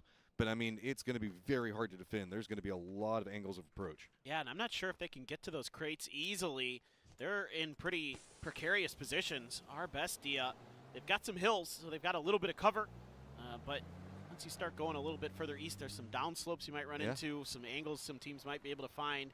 Twisted on the hunt, on the move. Going to be able to find the edge of the circle there. Looking down to their south, but there's another hillside that cuts Genji's vision off momentarily, but Orca out in the open, gets some help from the bush, but he's going to have to use some smokes. Well, eyes on first place right now, trying to see if they can get an opportunity, and Twisted really wants it. We watched a couple of replays. What kind of happened with Vegapa around this bridge? This was what was a lot of the distractions that were going on. Twisted now starting to get some more angles. So it's going to be Orca going down with this high ground. They're going to be able to spot out Jin G. Tigger has also moved pretty far to the south for Day Trade. It looks like he's trying to see if maybe he could pick up kind of what was going on with Jin G as well. At least going to be kind of corralling Jin G a bit more into Twisted lines. Twisted already also spotted out T1, so T1's going to do some retaliation shots back on. We still have Heather lined up right up against Falcons. This is a very patient play coming out from T1. They are very committed in keeping Heather there to make sure that Falcons cannot get out. Yeah, it offers them a couple different things. Control of that northern side being established by the 3 players here on the west side, whereas Heather can keep their east side clear. However, they have to make a move. Circle is continuing to leave their territory, so that means it's going to be up and next to Twisted Minds. Lou on the backside starting to throw out some smokes ahead of time. Batulin Spray not really doing much there initially. And I mean, Day Trade is on the warpath. They've already got 10 kills in this game. It's actually going to be taken over by Duck Juice, though. He steals the point away onto Tosi. Example, grenade is out. If it's close, ooh, just a bit short. Great follow-up nade, assuming the fact that they might have to jump away from the rock. So going to exploit that quickly. See, now that Heather's back over here in position, they've got a couple of plays that they can make around it. Nade's going to go just a bit too far. T1 having to weather the nades, just landing on top of them. This is just beautifully thrown time and time again. Stepping in, seeing if they can exploit the down member. Can't quite get the timings to work. Trying to see if they can use the tree. Spots out, gets some damage, but not enough. Retaliation nades now starting to line up from T1. Reading that, you can see it's going to be Twisted, trying to step away, narrowly dodging one. Sample takes a lot of damage, but nobody really feeling like they've gotten the opportunity to really push into the firefight yet. Instead, discretion, the better part of valor. Twisted's going to step away, try to regroup. This is phenomenal space control by Twisted Minds. They knew when the retaliation was going to come from T1, and they were able to have the safety of this dip behind them. T1, though, still on the push, trying to make a move up the hill. Type up and over. Type shut down. It's actually Shrimzy from the Falcons. Gets a quick knock and a flush, even though Type able to find one with a grenade of his own onto Perfectix. But Shrimzy has that Mark 14, and he is making life difficult for this Korean squad. And this is why both these squads, T1 and Twisted, were both fighting over control of the top of this hillside. How's that nade going to land? Whoa, that was close. T1 was hoping the fact that they could really exploit the higher ground advantage in Twisted's position, but good defense coming out. But Tulins gets a knock onto E-End, and T1 is going to have to make a pretty desperate send, either through Bestia or next to Twisted, but this is also stalling out Twisted. The circle has left this position and shifted over into those trails coming down from where we saw Falcons compound just a moment ago. Daytrade's got control over one section of it. New Happy on another one. T1 trying to see if they can get enough knock to try to shift out of this. Does get the knock onto Batula and see if they can get enough damage to maybe shift something back in their favor. Bestia does have a knock on one side of it as well, but it's going to be Heather continuing to line up, and Perfectix gets that high ground that they were both fighting for so long. Raining is going to be running in right up on top of this thing. Now, maybe the down member can feed some information over. Goes for the peek up over the rock. That is going to be raining down bullets, and it is going to be T1 that does get the finishing touches on everything that's going on with Twisted Minds. What a nice little combo play there from Heather and Raining. They're able to take down Twisted, who I thought might be able to outlast them in that fight, but Raining actually going to be the one. Just got there in time with the car to finish most of that fight. Some really good stuff from Heather on the Freaks previously, and this year moving over to T1 and looking really good. That was so complicated for T1 there. They had Raining kind of looking up after what was going on with Bestia. Whenever Bestia had one of their members get knocked, Raining could then shift back down. Heather had to try to control what was going on with Twisted on one line of it. Both members executing. Yes, they do lose one for it, but they should have died there most likely, and they managed to fight their way in and now have at least the opportunity to touch the safe zone. The problem is there's a lot of teams that heard that firefight and are waiting for somebody to walk into their sight line. Oh yeah, Shrimzy's been tracking this the whole way through, and now he's in a little bit better position to potentially punish this. Vinny taking a bunch of damage. Speaking of Shrimzy, almost got the knock there. Raining is going to get taken down by DraftKing, but had to be out in the blue to do so. And he's got Vinny pinned on the other side. DraftKing right up next to Shrimzy. Shrimzy doesn't have much of an angle out there. If he had a frag, he could maybe bounce it, but I'm not sure if he does. I mean, that firefight was going on for so long in that compound. I have no idea what they have left. But hey, don't worry. Belmoth has one to make it a bit easier there for you. Shrimzy is also going to get the knock onto Vinny, so Bessie is going to get eliminated. That means that we are in a 4v3v2. High ground is going to be favorable for the Falcons, but they only have the two members. New Happy is not going to be inside the circle yet. Daytrade's pretty much got control over everything except for the high ground, so that is going to be a problem for New Happy to have to contend with. Yeah, I mean, Daytrade had 10 kills early on in this game, and they've been able to last into the end game with 12. It's still all four up. The only team that can boast that achievement here in this lobby so far. Inuyasha trying to get some kind of angles, curious about that rock, but actually Flash abandoned that position, swinging uphill with the rest of Daytrade to get better firing lines. So New Happy going to try to find some cover to take this fight, but Daytrade may be aware December the 12th might be getting a little bit ahead of the curve. I mean, but he also could get himself into a really good flank position right back behind Daytrade, provided this flank does not get spotted. Oh, Flash reads it. That is going to be December 12th now. Down Inuyasha trying to see if maybe he can provide enough support. But I mean, there's too many different angles. Belmont did go down off of that as well. Inuyasha gonna have to contend with Flash, just creeping down even closer. Daytrade, they've been running amok on this lobby. If they can clear out everything that's going on New Happy, it's gonna make it a lot cleaner to now look uphill. And now it is gonna be Falcons. This is a straight 2v2. Make that a 2v1 as Flash is gonna go down. Tigger has to pop off against two, and high ground is going to go to the Falcons for the time being. Looks like Tigger might be trying to shift up into that trail. He's trying to see if maybe he can flank in back behind that, but that one little shack that we saw Falcons playing from a second ago might be enough to buy them some cover. Tigger doesn't get the knock. Yeah, position revealed now, and he's going to have to either try and reposition.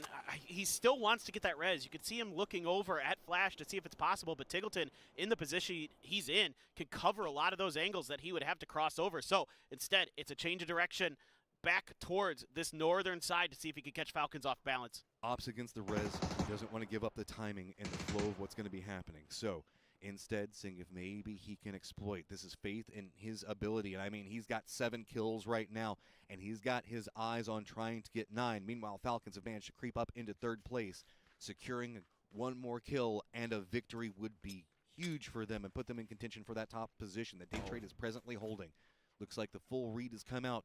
Tigger is just trying to slow down the pacing on this one, force everything to shift in, because notice that center dot does mean the fact that Falcons might have to shift down that hill. It's going to be just to the left of where we see Tigger playing from the time being.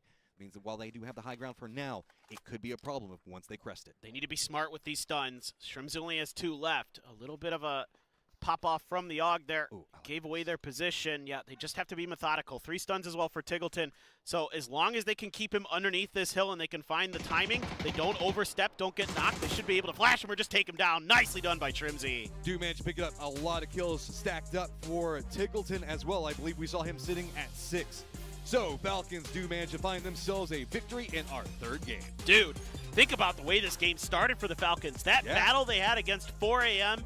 on the double shed compound over on the riverside that lasted for forever, and then 2 players come through and get the win? With 5 teams that were essentially third-partying it, that was just a battle uphill all the way from the Falcons. But I mean, they saw a point that they wanted to play from. You were talking about it. That's kind of the new meta.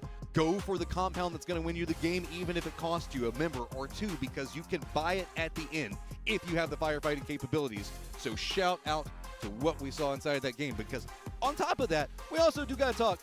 Day trade hurt this lobby. Even day trades here. They just were crazy in the beginning of that game, finding so many frags, and certainly they're going to be kicking themselves a little bit about that one, Matt. Okay, it is time to get everything starting set up. Let's go ahead and throw it over to Calaris and Toffees.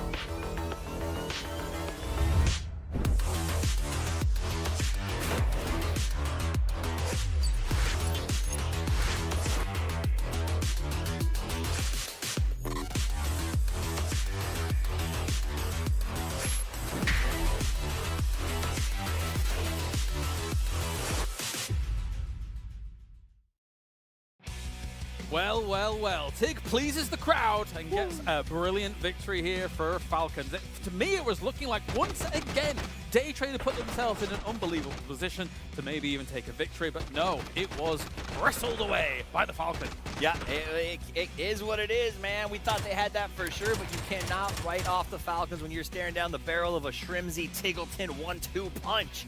And they definitely took the fight to them, but it was about the patience, like the way they held the top of the hill. They didn't get overpressured. They just sort of managed their space, and it was Falcons playing at their peak.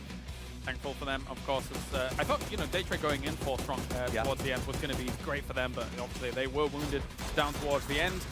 Falcons here providing overwatch over this position. Overall, as Tagos go when it comes to this, obviously a lot of open space you can see as the kind of the later stages of this game do unfold.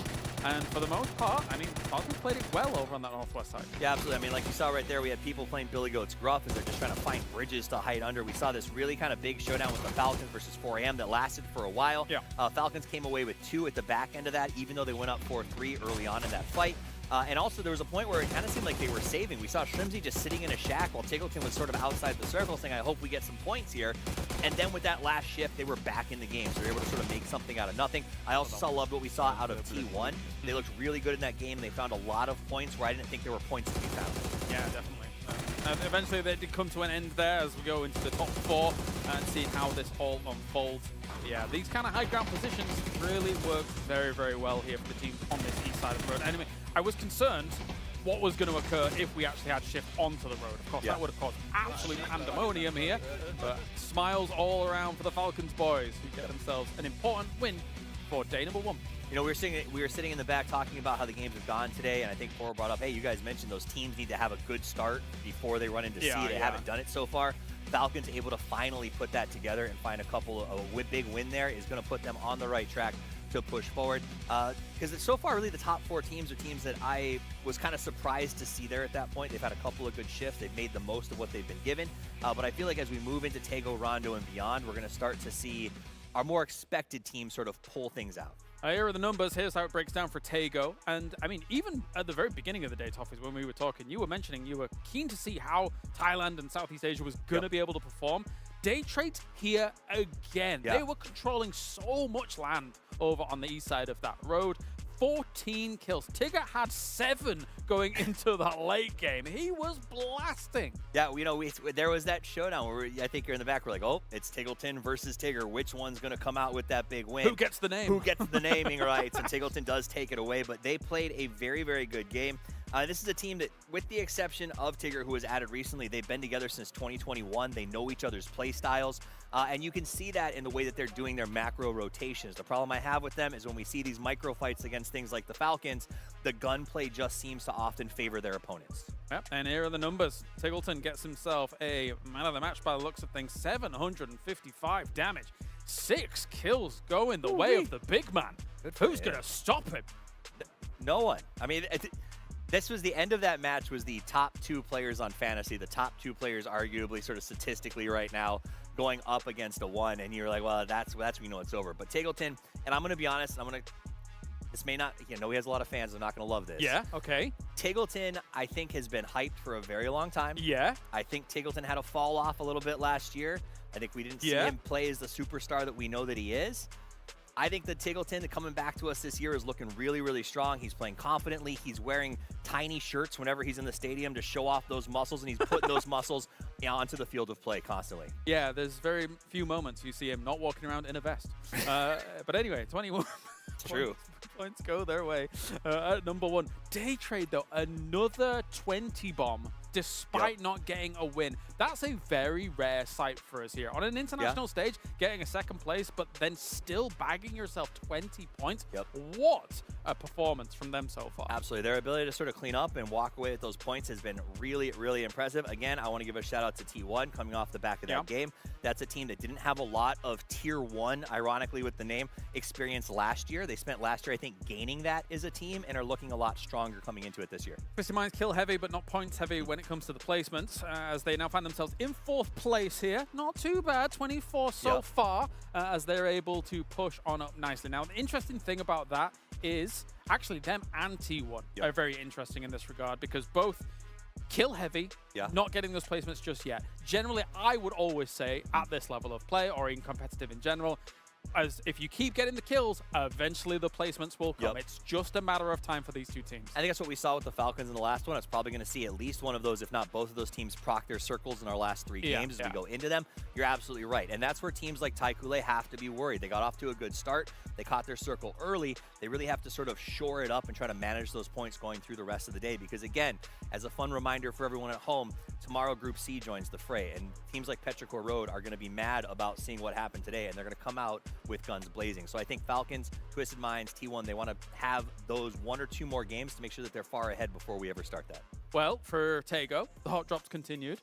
Yes, again. They're like, you know what? Well, we're not just fighting over Pachinki anymore. Let's go for Terminal. And guess where we're going next? Rondo. Yes. Where everybody wants the same spots. We want the test track. We want the Neox factory. It's not only Twisted Minds here. It's not only Na'Vi that's here. It's also 17 here. There was other teams in the past, like 4AM, that have wanted these locations as well. Everybody's in. Everybody's in for it. What do you think? I mean, hey, listen, if you are a viewer who's joining us for the first time here, you don't get to watch a lot of PUBG esports, we'll just tell you straight up for Rondo, when it comes to Test Track, when it comes to Neox, the statistics say the circle is going there. So teams are battling for that constantly. They're early rotating towards that section. And I think that means that we might see even more action. We've seen multiple hot drops, not just Na'Vi and 17, right? We know that other teams were willing, 4AM was willing to go after it in their first game. So here, I think we might see 2 or 3. Yeah, probably. I mean, so it's weird, right? Because in EMEA, it feels kind of figured out, despite we having 2 teams there. Generally, you'll have Twisted Minds going towards Test Track. Then you'd have Na'Vi going towards Neox Factory. Both teams say a little wave and then walk away from the situation. But now here on International, it's still up in the air. I think one thing that you see at the tail end of 2024 internationally was that teams would even just like slightly drop on the edge of it all and then maybe kind of peer in, see what was going on if they wanted to contest. Well, we even saw that in Game 2 with the Expendables. They dropped, I think it was Duck Juice, over on the church at Pachinki to watch that fight. So I expect that to happen here because especially with the circle trends on Rondo, having one player drop on the fringe to be able to sort of ID where you want your team to move in from the outside is a really strong international strategy. So I expect to see that. My other beef with this area is that because there is so much loot right there, you get multiple teams sort of sharing out that location, which means there's not a lot of space to fight for your high drop, right? You can't sort of push out and try to get wraparound. And this is even if we have one plane. If we have two planes, it causes a whole other dynamic. But anyway, let's get to it. Rondo is on the card. Let's go to our commentators to bring you our 4th game of the day.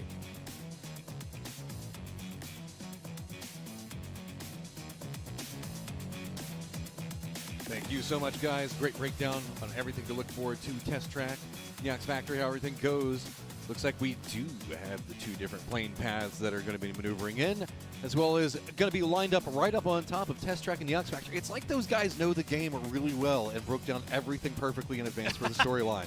Yeah, I like how the plane path is just putting a big X on it for us, too. X marks the spot here. Right X marks on that top. it's not going there. That's where it's not going to go, right? I mean, I don't want it to go there. But you know who's probably going there? A lot of teams? I'm going to assume Navi. And Looks Twisted? like Twisted. Yeah, yeah. 17 does, but they're not. No, they're. I think 4AM's not going to contest it, it looks like. There was another team that we have seen flirt with this location before, but it seems like it's just Navi Twisted.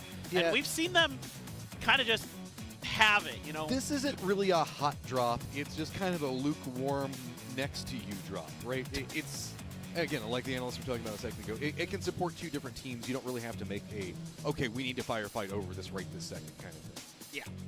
No, this one, unless somebody finds a cheeky knock, like then sometimes things can kick off, but okay, well, okay, Not maybe. west, not maybe. west of Test Track. Well, that makes me happy. Yeah, so well, it maybe, can still like hard shift over, but we pray that it does not, and that it goes east in some fashion. That would be ideal. But there's a lot of water, so it's kind of tricky. Yeah, so this is kind of beneficial for day trade with the way that the circle is now popped.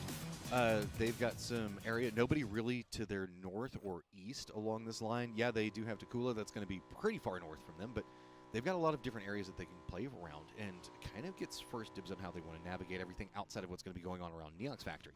We can see 4 Angry Men are inside the circle as well. They're going to be kind of the north of where Test Track is, so they've got some space to play around and going to be doing a bit more of separated looting. I wouldn't say necessarily trash looting, but it's not the best, it's not the worst. It's take what you get. Yeah, I'm kind of curious about the Expendables. Looking at the map, they have the ability to maybe kind of split the difference here with the river. I would assume that with Tanvu already close to Meiran, where day trade is, that they might just kind of set up shop somewhere in and around there.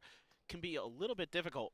But we do have an interview with my GOAT, Sungjang from Bago Pa here coming pretty soon. I'm very curious to see what he has to say. 뛰고 싶었던 마음이 더 큰 것 같습니다.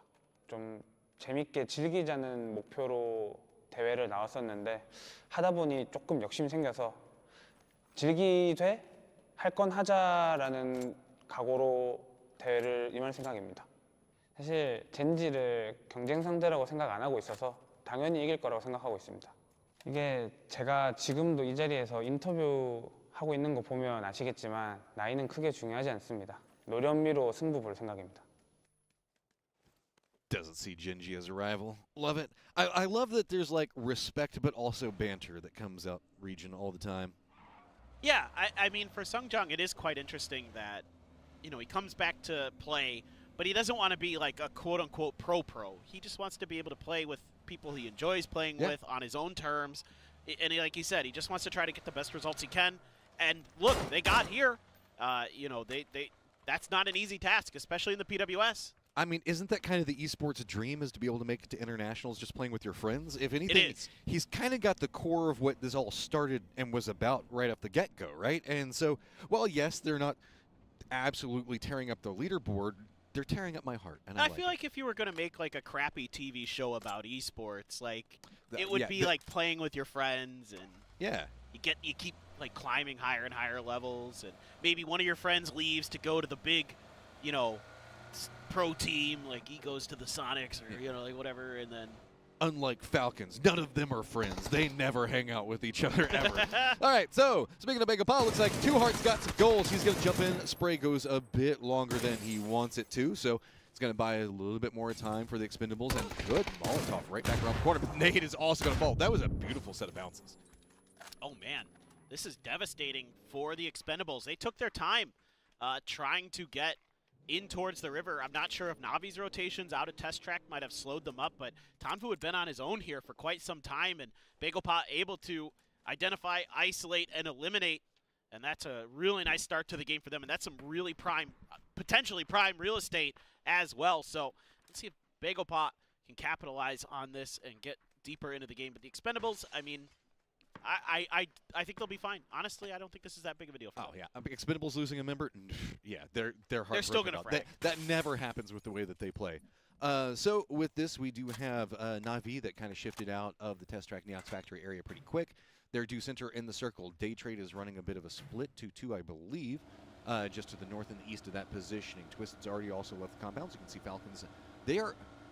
I like this play. They're using the bridge just down next to Judea City. They're going to shift across it, and they're going to come in back behind the entirety. Instead of going down along the peninsula and the river itself, they're going to use the natural terrain to their advantage and use the bridge to kind of bisect around a lot of the mess, be able to creep in right back behind what we saw Bagopot. Yeah, well, let's hear from 17th Xiaobei as well, see what his thoughts are coming into PGS 7. Welcome to the interview. I'm here with Xiaobei from 17 Gaming. So Xiaobei, you pull off an incredible 1v4 clutch against Navi and you wipe them out. Can you just walk us through what was happening at that time? So Xiaobei, 可以跟我们复盘一下跟第一把跟 Navi 的1v4的弱点吗？第一把就是我们先手被他们溜了一个，被他们提前拉位置，然后呢，我们3个人，我们也把他4个人位置点清楚，实时爆炸，然后我就抓住机会，然后先手打了2个，然后第3个我队友给我爆了3个，爆了，然后我就我们走的跟个透视一样，我发现第一把打他们就跟普通绿丸一样。Okay, so Xiaobei was saying that his teammates has really gave him information really clearly to make Navi very transparent. And he was using the MP5 to swipe them out. Thank you for Xiaobei, and back to the casters. Okay, we are jumping right into the thick of it. 3 members down for Gen G right now. Opposing side, TE, remember they lost a member just a second ago, so they are down to just 1 member as well. 1v1 across the side of it. Glorious does get some damage in onto Tosi, but now going to realize, runs out. He's got the sawed off. He wants to pop this one off. At least going to be able to take out one of the down members. That means that less information to be working from. Glorious seeing if maybe he can line up a nade through the small window. Bounces aren't going to go the way I don't think that he wants it to, but Glorious trying to see if he has any peeks that are coming around. He doesn't have time to go for the reses, but instead now down to a 2v1. Oh, never mind. Reses didn't manage to come out the way it looked out, so that's going to be a quick pop off, and Glorious picks it up. Dude, Shoot him away. Yeah, I love the way he played that, right? Like, he had the shorty in hand. He thought, okay, I'll just run out there, try to do something.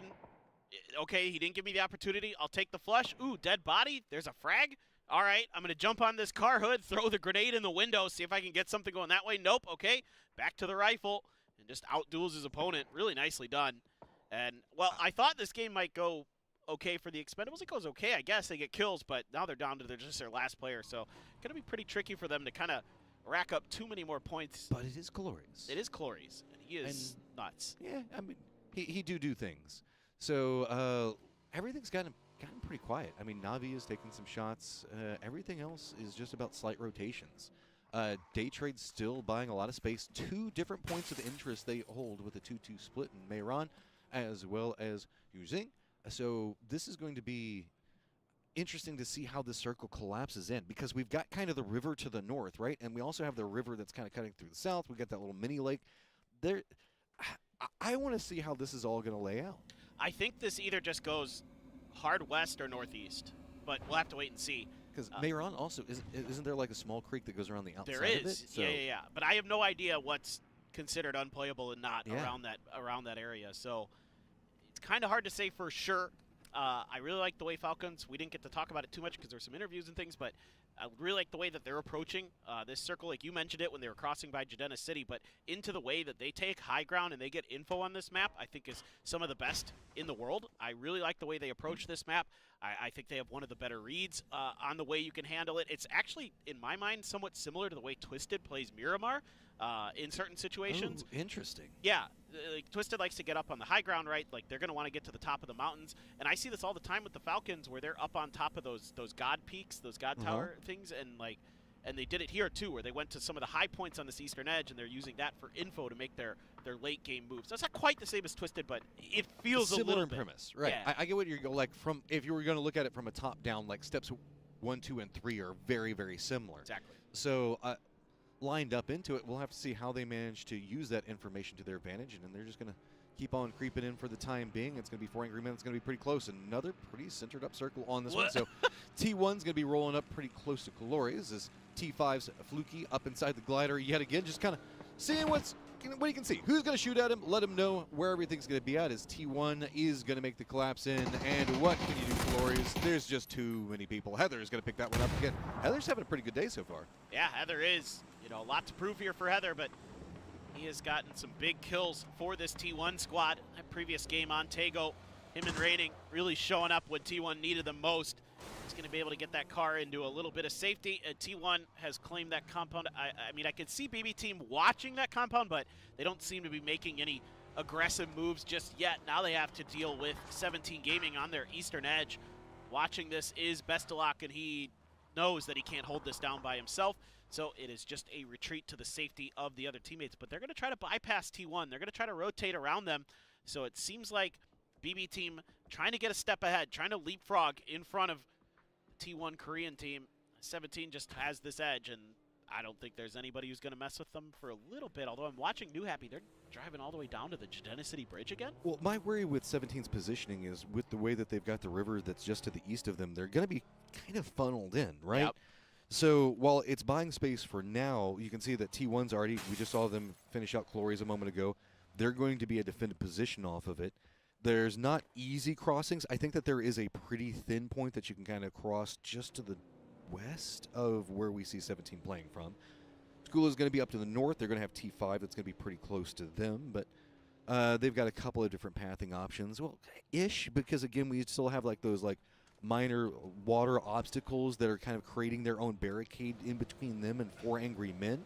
So this is open, but not. It's almost like it's kind of got a river cutting through it all the way. It's just a whole bunch of different subsects of water in different areas. Yeah, this is one of the more strange circles I've seen on this map. It is a little bit hard to read how it's going to play out. I mean, there's some of the teams that are in the middle of the 2 rivers that have some like Na'Vi, T1, Bagel Paw, like have some control, some pivot points over if the circle cuts towards them more and cuts off teams around their southern flanks, then they kind of dictate the pace of that game for those teams on the outside, because they're like you're talking about, there's weird spots where there isn't a lot of room to get in unless you make like really wide wraps out in the blue, which you could still do for the next circle or two for sure, but the later that goes, the more dangerous that gets. So we'll have to see if anybody's going to make that aggressive move, similar to what New Happy is doing right now. They're one of the ones they went all the way from the east, now they're going all the way back over to the west, trying to find some way into this, and they might have to just go through Neox Factory. I can't see anything else on the map that really looks comfortable for New Happy to do. So whoever survives this 2 rivers battle, does that mean the fact that they're the Dragon Reborn? Oh, nice. There's like 2 people other than you and me that probably get that, but that they thought it was funny. Good reference. All right.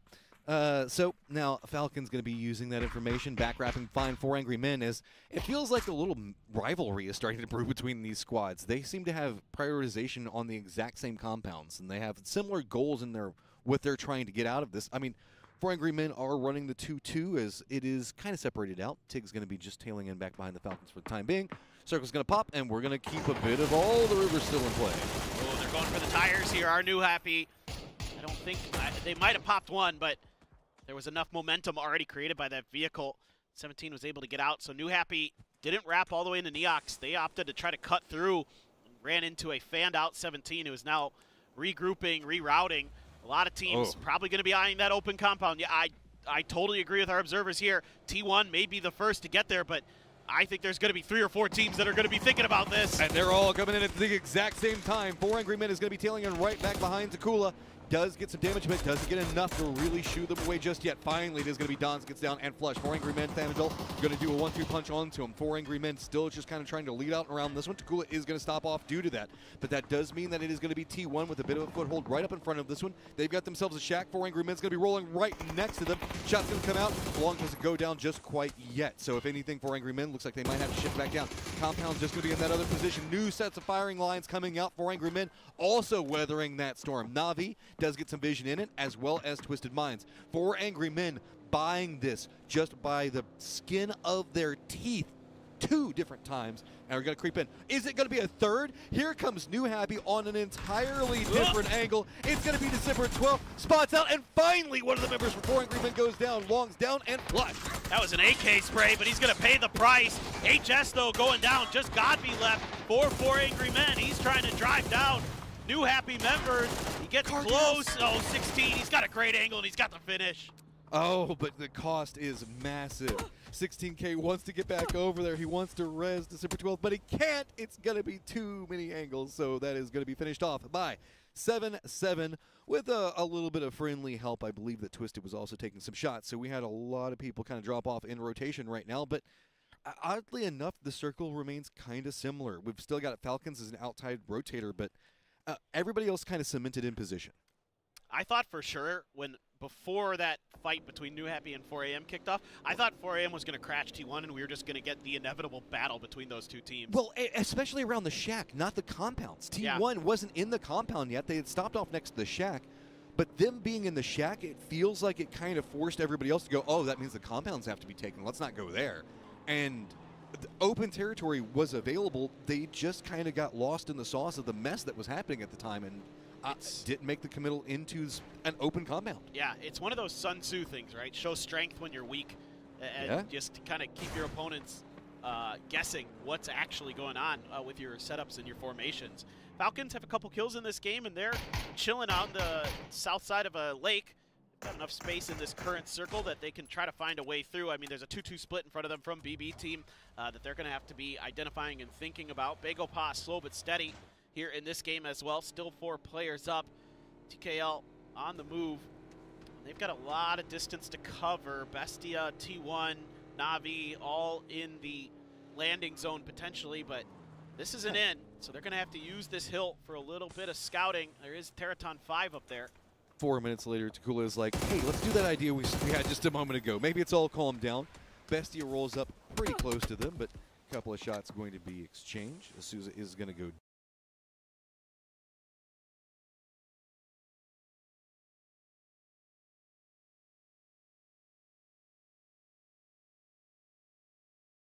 down. Tigger does spot him. Tigger's going to be on the other side.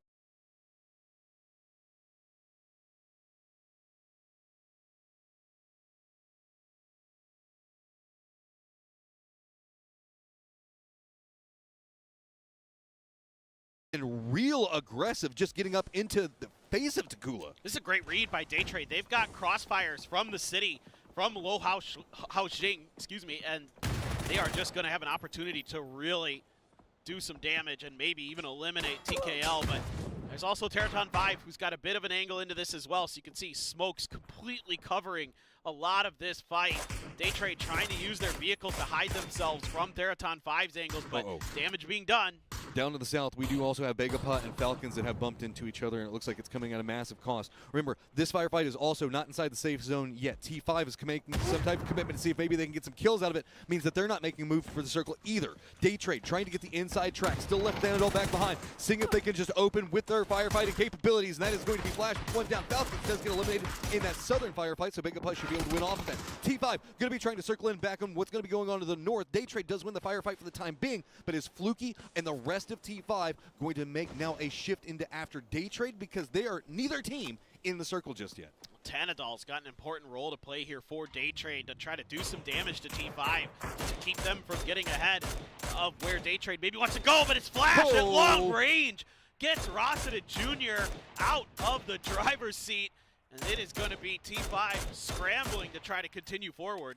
5 kills already for Daytrade. It feels like they're starting to get the momentum. Bellamoth Has to go for a peek up on top of that hillside to at least try to stall out Fluky, but it means that Thanadol has a new angle. Stopping that one out, but now Thanadol is going to be taking some damage. Blue zone already on top for the time being. It's just continually shifting in. Look, Daytrade hits from one side, then tries to shift into another one, but Path and Fong finally manages to take down Belmoth, which should slow the pacing that Daytrade is trying to set. Ooh, Pat and Pong just took down Thanadol as well.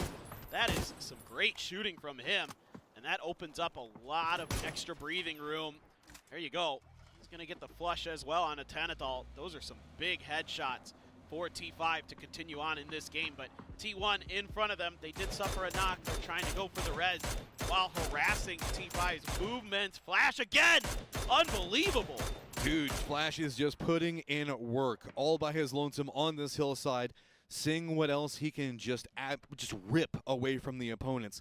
New circle popped. T1's compound not inside of it. Navi's compound not in play. Fury is going to have to make a move. So as well as our southern teams, I believe that BB that had control of the south also going to have to shift in, but they already have one of their duos inside of a compound, so should be able to regroup around that. To the west and to the north, it's going to be Twisted Minds and 17. Well, we've got just Solo and Mime hunkered down in the hills, watching the bullets fly over his head. Something to keep in mind here is how important this game is right now for some of the teams that are towards the bottom half of our leaderboard. Navi, Furia, BB Team 17 with, 13 points or less between them, but they still have all 4 up, so they really need to get deep into this game, get some kills, get some points, so they can feel a little bit more comfortable trying to get to that grand finals. That grenade just a bit too far. Well, Bounce almost gave him something off of it. Ian does go down. Molodog, the BB team, is actually spotted out. 2 different pushes that are happening right now. You can see that it is T1 that sent Heather and Type outside of the compound to kind of creep around, see if they can catch what was going on with T5. Fluky is shifted down, but down to the south we have Furia that's trying to make the push into Na'Vi. Na'Vi trying to fend in. It's going to be Haven that's cracking already down. Na'Vi defending very clean so far. This is looking really good for Na'Vi. I mean, these grenades were on point from the get-go. The first one that came out got a knock for Na'Vi, and then they just let loose. Some of the points, though, being scooped up by BB Team, who's done well with this 2-2 split in this game to collect points here and there throughout. Posa out in the blue behind a tree trying to heal through the pain, but I think he may be coming to an end relatively shortly. The thing about this for Na'Vi is expending a ton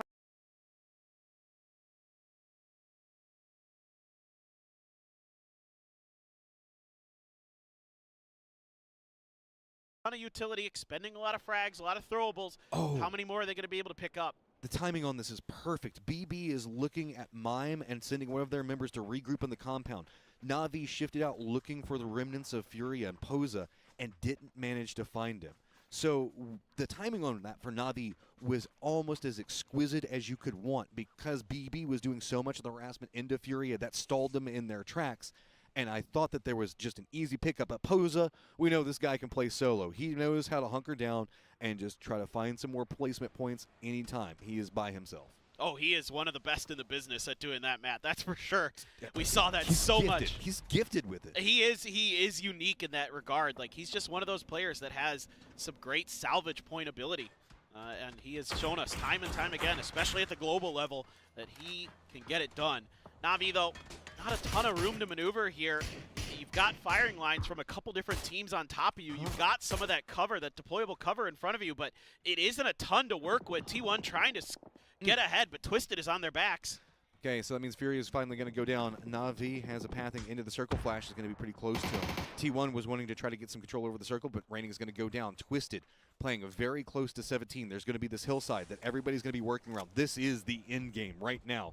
So it's going to be about buying position and control. If you can control up top, great, but it is going to mean that you're going to have to contend with very strong squads. Twisted going to hop inside of vehicles. They're going to be roaming right next to T1, right up on top of T1. Spot him out. Does a nice little juke around, and that was just clean, baby. That was so nice. Yeah, that knock opened up the door here for Twisted to make their move. They felt the pressure of 17 behind them, but they needed to clean. T1 out fast, but Type has something to say about it. That's 2. Is it going to be 3? Yes! Look at Type just absolutely trying to turn it back around. You have to give respect, but now everything's coming apart. It's going to be Twisted. They've had a lot of damage done to them. Na'Vi can't creeps in. BB is taking control of a lot of what's going to be going to the south, but quietly. 17 Gaming is moving up the hillside, and they're going to start getting a lot of vision of what's going to be happening. BB has to exploit this as fast as possible. With Na'Vi weakened over here, it's going to be on the BB to pick which target do they want to go for. Best of Luck is looking at 17 Gaming. Well, it looks like a doozy and Molotov are focused in on Na'Vi. Yeah, this looking like it could be BB's game to win, but the problem is 17's found some safety. They've cut off BB's sight lines, and now they're trying to finish off Twisted. But BB doesn't have the cleanest vision on its Twisted, so that means Rises are trying to come out, and 17 wants to stop this. Yeah, no. I'm right there with you, and I was wondering how fast 17 was going to be able to try to punish Twisted after they almost got cleaned out by Type and T1, but they took their time. They're focused on the position itself. There's nothing safe that is south of this hill. It is all under BB control. So the only thing you could do is take control of the top of that hill or find that divot where Twisted is. That's it. That's all that's really left to play here.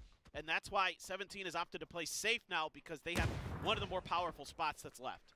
So Twisted managed to reset. I mean, there was a lot of damage done to him, though. So with this, that means that BB gets even more control down to the south. 17 tried to go for a 2-2 split, keeping an eye on what's going on with BB, and then sent Xiaobei as well as Little Ghost over to the north to see if maybe they could take on Twisted. But Twisted cleanly and quickly managed to reset, and they've got a little bit of that hillside as it recesses down to play from. This is now kind of shifted in. BB was kind of the one that was executing a lot of plays a second ago, forcing a lot of the movement, and now it is going to be what's happening up into the north. 17 Twisted right up on top of each other means that there's more space that BB is trying to exploit while this is going on.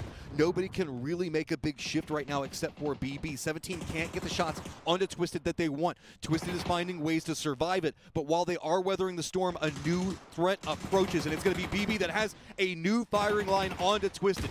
Throwables could be a bit of a problem if we see this get much closer, but instead it's all going to be on the sight lines. It's going to be Best of Luck that spots out Perfectix. There's a ton of frags left for all these teams, and 17 is trying to get them in. BB team as well, starting to make it rain. The blue zones combining there to get the knock onto Batulins. Blue running out of bullets, has to go back and hide. Perfectix down, Twisted getting cut apart by these crossfires. 17 has realized that BB has the line onto Twisted. Now they've set their eyes back onto the circle. They're shifting in after it. Looks like they're trying to see if maybe they can catch a doozy while he's kind of focused in on trying to defend in. This is 17 saying, nah, man, you guys can go ahead and have Twisted. Let Twisted maybe see if they can stall you out. We're going to go ahead and see if we can use the opportunity of you being focused on them to find a new way to play around this one. And we are finally going to see Example go down. But Twisted, dude, these guys have just been fighting so many desperate battles today and somehow surviving for way longer than they should. Yeah, that's just the Twisted way. Getting points where you wouldn't expect a team to be able to get many. They're doing a pretty good job. 17 might have felt like they had enough pressure with the combined fire of them and BB to take Twisted down, but Twisted still clinging to life, but just barely. You do have a doozy down on the southern side of the circle as this anchor position for BB team. That's going to be a potential point of interest for 17 Gaming if they're going to keep making moves, but they have to back off of this fight with Twisted because the circle is cutting off that high ground advantage they had. I mean, this is an interesting situation if you're BB team. You know you want to get rid of Twisted because of what they can do, but Tulins has already got a knock on to Phil first. The more that they have to focus in on this, it's just meaning that they're surrendering more terrain over to what's going to be happening on the opposing side of it. Luch is trying to see if he can get into the circle itself. Does get some damage on Best of Luck, but Best of Luck has the cover. He has the angle.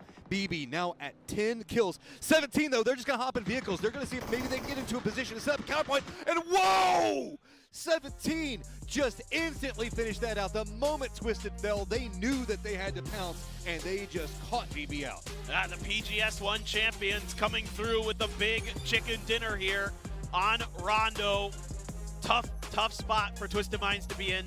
Tip of the cap to them. They fought like hell. I mean, I get 17. They're at the end, though. I love the way that they played that. They had to shift in because of BB's positioning. Look at Twisted Minds. But the moment that they saw those knocks come out from BB, they said, no, let them do it. They can't control the circle anymore. They shifted back out, let BB try to hold up against Twisted that has been so entrenched, and then just flooded down back behind him. It was so smart the way that they played that. It was really well handled. I mean, I thought there was a moment where they could have been more aggressive, but boy, they nailed that. They nailed the aggression at the end. Yeah, at the end. They did it at the right time.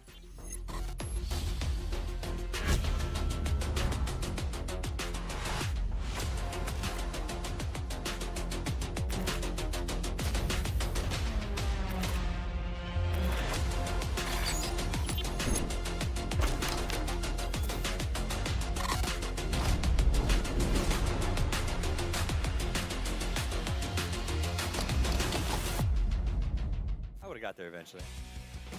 And with that, 17 Gaming gets themselves a victory on Rondo, and it was perfect timing for them at the very end of this. Having two of these teams locked bullhorns together and then being able to vanquish BB Team once they finished off Twisted Minds. Yeah. Perfect stuff. Perfect. I mean, we watched the drop from the very beginning, James. You went, Rondo is the EMEA map. Look at all of our teams getting Neox and Test Track. Damn it. 17 drops on the far side of the map and then makes their way all the way over. Two planes. Oh, dude, the 2 planes was awesome, though. Like, crossing right on Neox Test Track, that was cool.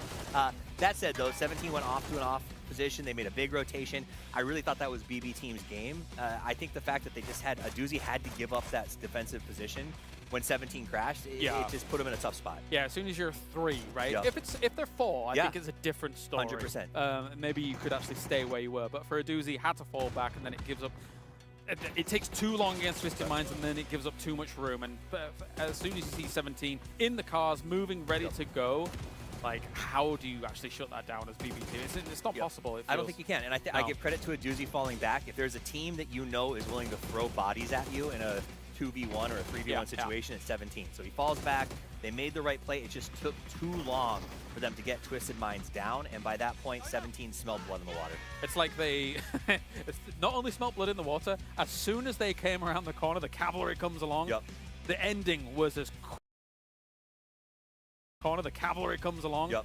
The ending was as quick as a flick. It was so fast, because 17 was just, they knew exactly where they needed to go, they knew exactly where they needed to look, and they knew exactly when they needed to pull the trigger. And they were also really smart. They know Aduzi was in that south compound. They saw him load into the car and try to make the sprint to his team, and they were already preloaded themselves to follow with their own vehicle and put them in a 2-2 situation. And that split was just really, really strong. So 17 has been actually really, except for the fact, I think they'd be, if they weren't hot dropping, right? If they weren't losing people in these early games, they would be a force to be reckoned with right now. Yeah, definitely, definitely. I mean, obviously, if the hot drops had all gone their way, then it would have been a different story. But that's not to be the case. You're not, if you're going up against Na'Vi, even on all the other battlegrounds, you're not always going to get a victory against them. They will, even if they're just going to take 1 or 2 scalps. Exactly. Then that wounds you for the game. And that's exactly right. It's 17 every single time. Every team that's come out of those fights has been limping. And this is the first time we've seen 17 with full strength going into an end game in this event, and they play it really well and come out with a win. Both teams, of course, though, know as GPT that they are going to be fighting all year if this is to continue things on. Not the biggest game for 17, but playing things on edge and playing it steady and knowing when to strike is as important as getting those big wins.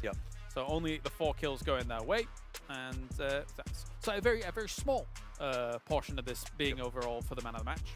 Absolutely. I want to give it, again, I love this roster. I love the fact that I think some of these players, Xiaobei, Little Ghost, have been like 4 years together. Xiao Wu has been with them for 3 years. And this is a staple team that has been consistently able to get into the top. I just wish that maybe we could get away from the hot drops to see what these guys could really do when able to sort of go, because they didn't have a hot drop spot. They didn't even have a prime position in this game. They were so far off the west side that I thought they were kind of out of it, right? And that is just, they have a really good macro game. I don't know why we focus so hard on having to win these early fights. Yeah, slow in from that west side. It even said, it's rare, I actually quote distance done, but it was 37,000 meters across the whole team. That's very far that they had to travel to try and get to these circles to then start moving around on the edge of these circles. There was no center objective really for them to try and hit, and especially on Rondo, right, where you're kind of where we're expecting those circles to go. But overall, it's BB Team from a compound that will take the 16 points at #1. And it's an interesting thing, right? Because I was saying to you whilst we were watching it in the back, this is a team that, for us in EMEA, is generally an edge sweep team, edge control team. But in recent months, recent regional, they found their groove a lot in some of the most center compounds. Holding strong, holding down, getting themselves a few kills on the board, and just waiting for the game to come to them. And do you think that's because your region has become more edge-centric and they've adjusted, or you just think it's a new style of play that they're exploring? For EMEA, it's like there's threats that lurk on the edge that you can definitely be scared of, even if they don't necessarily get to internationals, right? Like Foot is a great example of that. They'll always just take fights, not care, and use that as a kind of negation of having to go for the big rotates. Although they're not they're not strangers to the big rotates. But anyway, we're getting off track here for a second. We could talk curious. forever. Yeah, no, I get it. 42 points for Day Trade. Fantastic start for them here in the groups. This is almost certainly shoring their defenses up for BC tomorrow. BC. And now here's my other big takeaway. Great for them, but also 2 and 3 right now is Twisted Minds Falcons. Those are the two teams we said we need to get off to a big start, preparing for BC tomorrow. To see them at this point after these games is really good news because we're going to Miramar, and all of these teams in the top 3 tend to thrive on Miramar. They work really well with the more ridge system, the harder transitions. They're very smart with their macro, and I think that all 3 of those teams are going to thrive in the next one. I will hold for Rondo that if you give EMEA that much room, again, in these other games, it's not going to always go that way for teams like 17 to be able to come and eventually sweep. You had Na'Vi, you had Twisted Minds, you had BB Team, all holding very strong positions towards that late game. EMEA will bite your hand off if they give them this much room on Rondo. Absolutely. I mean, I think 17 got lucky that EMEA was so tangled up. Absolutely. They got away with a little bit of murder there. All right, well, time for a break. When we return, we have got our Dusty Dunes on the way. 2 Miramars will be coming at you here for Groups A and B for PGS 7.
Rookie, listen up. You're about to learn the basics of survival in Rivals Hover League, so pay attention. Step 1, hop on your hover vehicle. Soar, glide, and drift your way around the arena. Hover high and strike hard. Soar and dominate everything beneath you. Step 2, boost. You want to escape danger or catch a rival. Hit that boost and zoom across the map. It's all about timing. Step 3, remember speed is key, but you can't outrun a bullet, so make your shot count. Hover, boost, shoot your way to become the MVP.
Big updates to map consistency, an expansion of the recall system, and the results of those aim punch tests.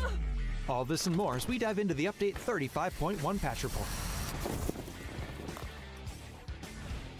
First up, as we talked about in the 2025 roadmap, we're starting our big moves towards standardizing key gameplay elements of the Battlegrounds experience. This will be a phased approach over the next several updates, and we'll begin with items. You'll see things like the zipline gun, emergency cover flare, and stun gun appearing across all battlegrounds, while things like the thermal scope and blue chip transmitter are being removed everywhere. Take a look at the roadmap for all of our upcoming plans, or the patch notes to see the specifics of this first set of changes.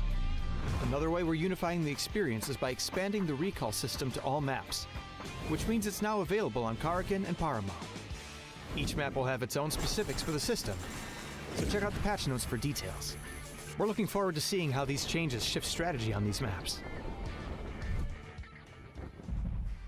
Next, thanks to your great testing and feedback, we're ready to implement the new aim punch system to live. We're going live with the settings from our last gunplay labs, and are looking forward to hearing your feedback on the system in the live environment. Last but not least, we're making audio adjustments based on your feedback, such as your shooting, driving, and the mortar explosions. Let us know how it sounds. There's also a new contender system in the workshop, a new survivor pass, more improvements to custom match, a new rank season, and more. So check out the patch notes for full details. Update 35.1 is here, so hit up a blue chip tower, call in some friends, and give your enemies a personalized lesson on how aim punch works. We'll see you on the battlegrounds.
Okay, this has been spicy to start, and I feel now that we're making our way over to Miramar, it's just going to get even spicier.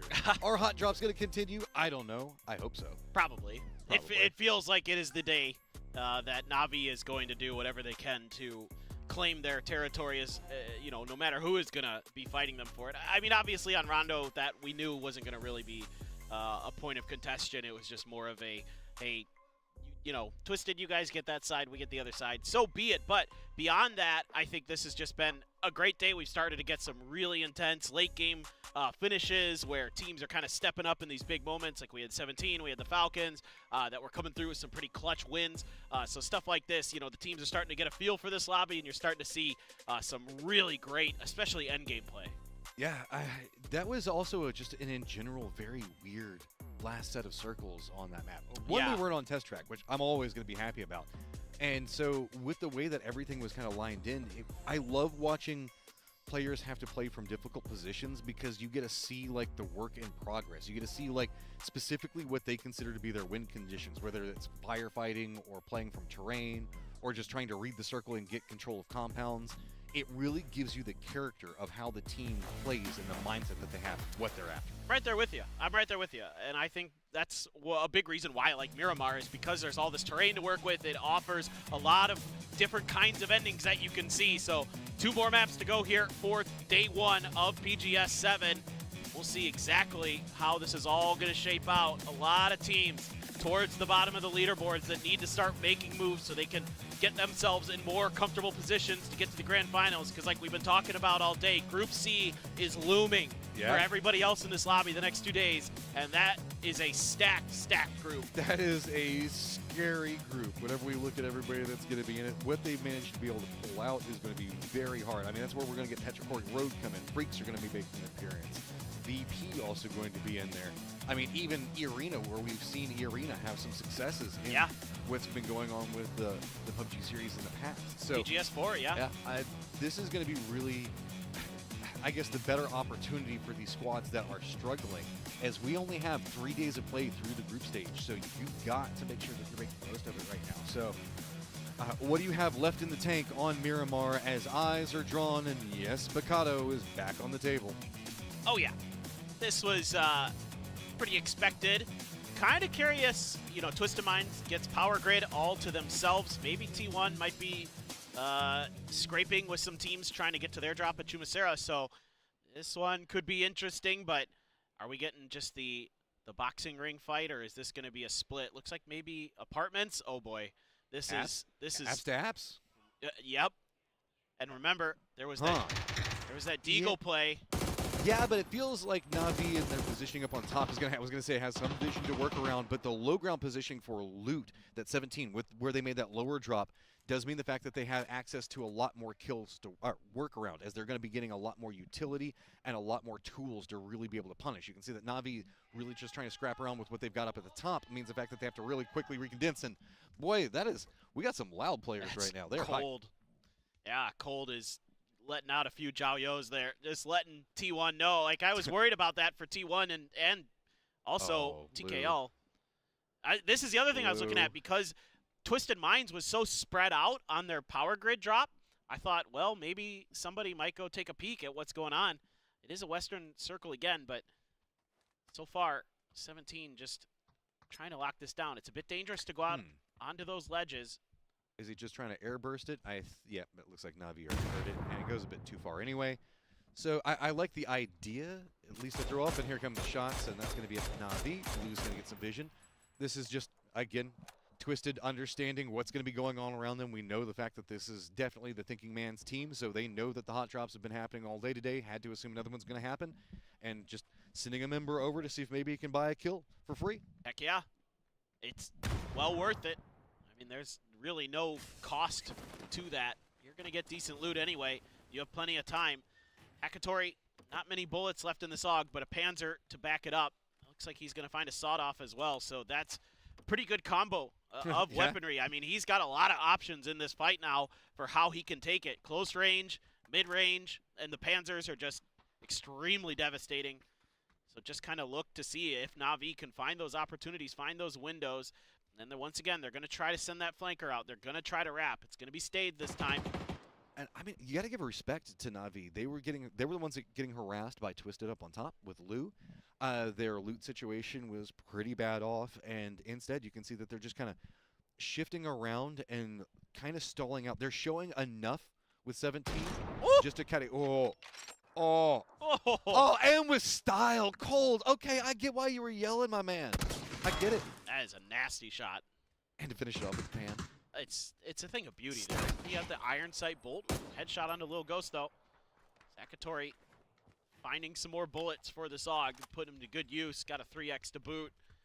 Damage done, and now Na'Vi trying to do what they can to funnel 17 players out. If 17 thinks that backside is free, and they don't quite realize that there's been a wrap in that direction, and they try to drop out one of those windows, they might pay the price, but so far, they're just going to hunker down in the apps and just try to make this work and try to put the impetus onto Na'Vi to make the first move and see if they can punish them off that. Yeah, this is interesting. You can see that it's almost like Na'Vi is still continuing to try to use bodies as some type of distraction to allow enough for looting. It did stall out 17 a bit, but 17 is now kind of committed a bit more into their looting. You can see getting into a much better, I guess, position as far as their loot. They haven't moved their position physically too much yet, as it's still just apps, nowhere else that they can really go. It feels like with the way that the drops and having to surrender the rooftop happened, they have no idea exactly what's going to be going on with some of these flanking positions, and it's making them nervous.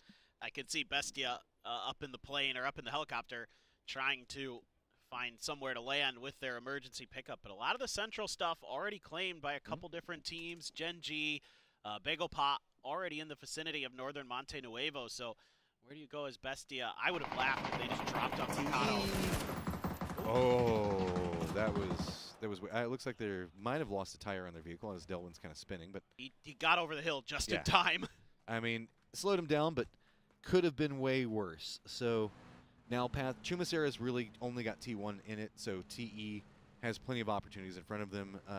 Takula kind of a bit further away, but nothing too terrible just yet, as Monte Nuevo seems to be the focus for a lot of teams. A couple others kind of dancing around Pozo itself. Of course, we've got the Picado Brewing. We also do have BB, a New Happy, that are just kind of down to the southeast. At least it's going to be BB getting some vision. We might see a couple of shots, but it doesn't even look like they're taking shots at it due to the fact the Sandstorm's going to be right on top of them. Day Trade and Furia are pretty close to each other up to the north and might path in, but everything else is kind of settled real estate. Yeah, it looks like the early game may be a little bit quieter this go around. We'll just have to wait and see, but I was curious if maybe BB team was setting up a trap near that road, but it's potential that the dust storm kind of cut that off. We'll have to wait and see. Well, we've got ourselves an interview set and ready for Welcome Belmont. back to the interview. I'm Lisa and Havin Belmont from Daytrade. So you're performing really great among APAC teams, and after TE's win last year, how strong do you think the APAC team will be in this year's PGS? ก็ดูจากฟอร์มการเล่นวันนี้นะครับทีมของเราเล่นได้ดีมากๆเลยที่กับทีมจาก APAC ทีมอื่นหลังจากที่ทีม TE เนี่ยเขาได้แชมป์มาในปลายปีที่แล้วคิดว่ามันทำให้ทีมจาก APAC เราแข็งแกร่งขึ้นมากแค่ไหนครับ ก็แน่นอนครับหลังจากที่ TE ได้แชมป์เมื่อปลายปีที่แล้วมันทำให้แบบทีมอย่างเช่นทีมผมหรือว่าทีมใน APAC รู้สึกว่าทีมใน APAC ก็สามารถเป็นแชมป์ของแชมป์โลกได้เหมือนกันครับมันก็รู้สึกว่ามันใกล้ตัวเรามากกว่าที่เราคิดครับแล้วก็ผมคิดว่าที่เล่นดีวันนี้แล้วเดี๋ยวทีม APAC ทีมอื่นๆก็น่าจะตามมาครับ So of course yes we have improved a lot and I would say after TE have won last years that made all of the APAC team including us have to improve a lot to become champion and we all know that it's really close to us it haven't been around it's still in APAC regions that made us really need to improve. Okay, thank you. Good luck and back to the handsome. That's you she's talking about, right? I don't know. We just both turned and looked at each other, and I was just like, thanks. Which one? Which one? Thanks. Yeah. I know. I think she might have gotten it confused for other people, but. Well, we know it's not Poro. Poro's back watching right shots now. fired. I love it. I love you, Poro. Okay, so looking out on the day, yeah, I mean, Flash putting in some work, but Tig, remember, also had that big 6-kill win. Best of Luck has also been, like, Best of Luck is so good, so dude. good, man. Like, and we just don't get a chance to really talk about it. It's been a bit of a struggle for BB teams at the global events, right? Yeah. But they're great regionally, and Besto is often a big part of it. He's just constantly just doing damage, putting up numbers. And he's one of my favorite guys to talk to. Like, he's so chill. He just, like, he knows how to explain everything that's going on around with what's happening in the team. I mean, also just an incredible memory. Whenever you ask him about anything that's happened on the day, he's just like, oh, yeah, no, and then just breaks it all down. I mean, there's so much talent whenever we look at what happens inside of PUBG. There's so many players that are always going. It's so hard to just give everybody their due. But, I mean, we've just had an absolutely incredible run of plays today. And meanwhile, back over in Picado, we've got a shift out a bit more to the east in Picado. Remember, this is kind of along the edge of the zone, but... Oh, okay, he's behind the building. The X-ray got me. Oh, yeah. The X-ray got me. Oh. Taikula is just so loud. Every kill they're getting, they're just popping off. They're having fun. Let them have fun. Oh, yeah, I'm all about it. I love it. Spaceman, one of the best players. Again, can't emphasize this enough, was right up there with the likes of Petrichor's, Rhodes, Ming, and Aches left in terms of kills and damage in PCL. I think he was 4th in both of those columns, so really impressive what he's been able to put together. A lot of those players kind of bouncing around a couple different teams in the PCL. You know, they've been on Weibo and some others. So coming together here and having a ton of success with this new org. My question to you is with TE. We even saw it in the interview. Yeah. The pressure coming in from PGC and their performance in it. And I mean, that was just such it was a narrow victory for them to pick up. Yeah. But it was, they didn't crack under the pressure there, so you know that their mental is strong. But I'm curious on now, after having 3 months of people talking about their successes, because that can lead to a different type of mental where you now feel like you have to perform over the long haul instead of just in the moment. And we just haven't seen them really be them again just quite yet. Not yet. We've seen some glimpses of kind of that expendable style and the success it can bring them. But it can be hard, especially on day one of a new lobby. Everybody's coming in with different ideas and things like that. But I think the thing that impressed me talking to Duck Juice was that their work ethic didn't let up. Like he said, we just went right back to the grind, and I think that's definitely the right mindset to have. And I think one way or another, they're going to be a force to be reckoned with. As maybe not this tournament, but as the year goes on. I think we'll definitely be keeping our eyes on the Expendables, and we'll be talking about them having success at some point. There's still a lot of, I would say, potential growth with Expendables. That's interesting to say about a PGC champion, right? Is like they have still a lot of things that they can just really hammer in on. But I love the fact that they're very committed into their play style. I just want to see. It feels like they're just losing a member here or there in some of their earlier rotations, and it's just setting off their pacing and the aggression that they want to bring out. I think you're exactly and right. We were talking about the start of today, like Analyst Desk and us both. this is a bit more of a chaotic lobby than what we're used to as well, and it's been kind of difficult for a lot of teams to kind of ride the wave. Twisted, we've seen just how brutal it is for them to try to make it into some of these zones. I was expecting Expendables to kind of thrive in that chaos a bit more. Yeah, I was too. But they've been kind of having some issues like we just saw in this game. It happened in the previous game where they're losing players early, kind of hemorrhaging as the rounds go on, and then they're having players that are on their own trying to either hold an anchor position or a forward position. They get killed by themselves. Things like that are things you're going to have to address after the day is over, right? Yeah. You got a game plan coming in today. It didn't quite work out the way you wanted, so you got to look at what the rest of the lobby is doing. You know, how can we take these positions that we want to take? How can we keep our solo players a little bit safer?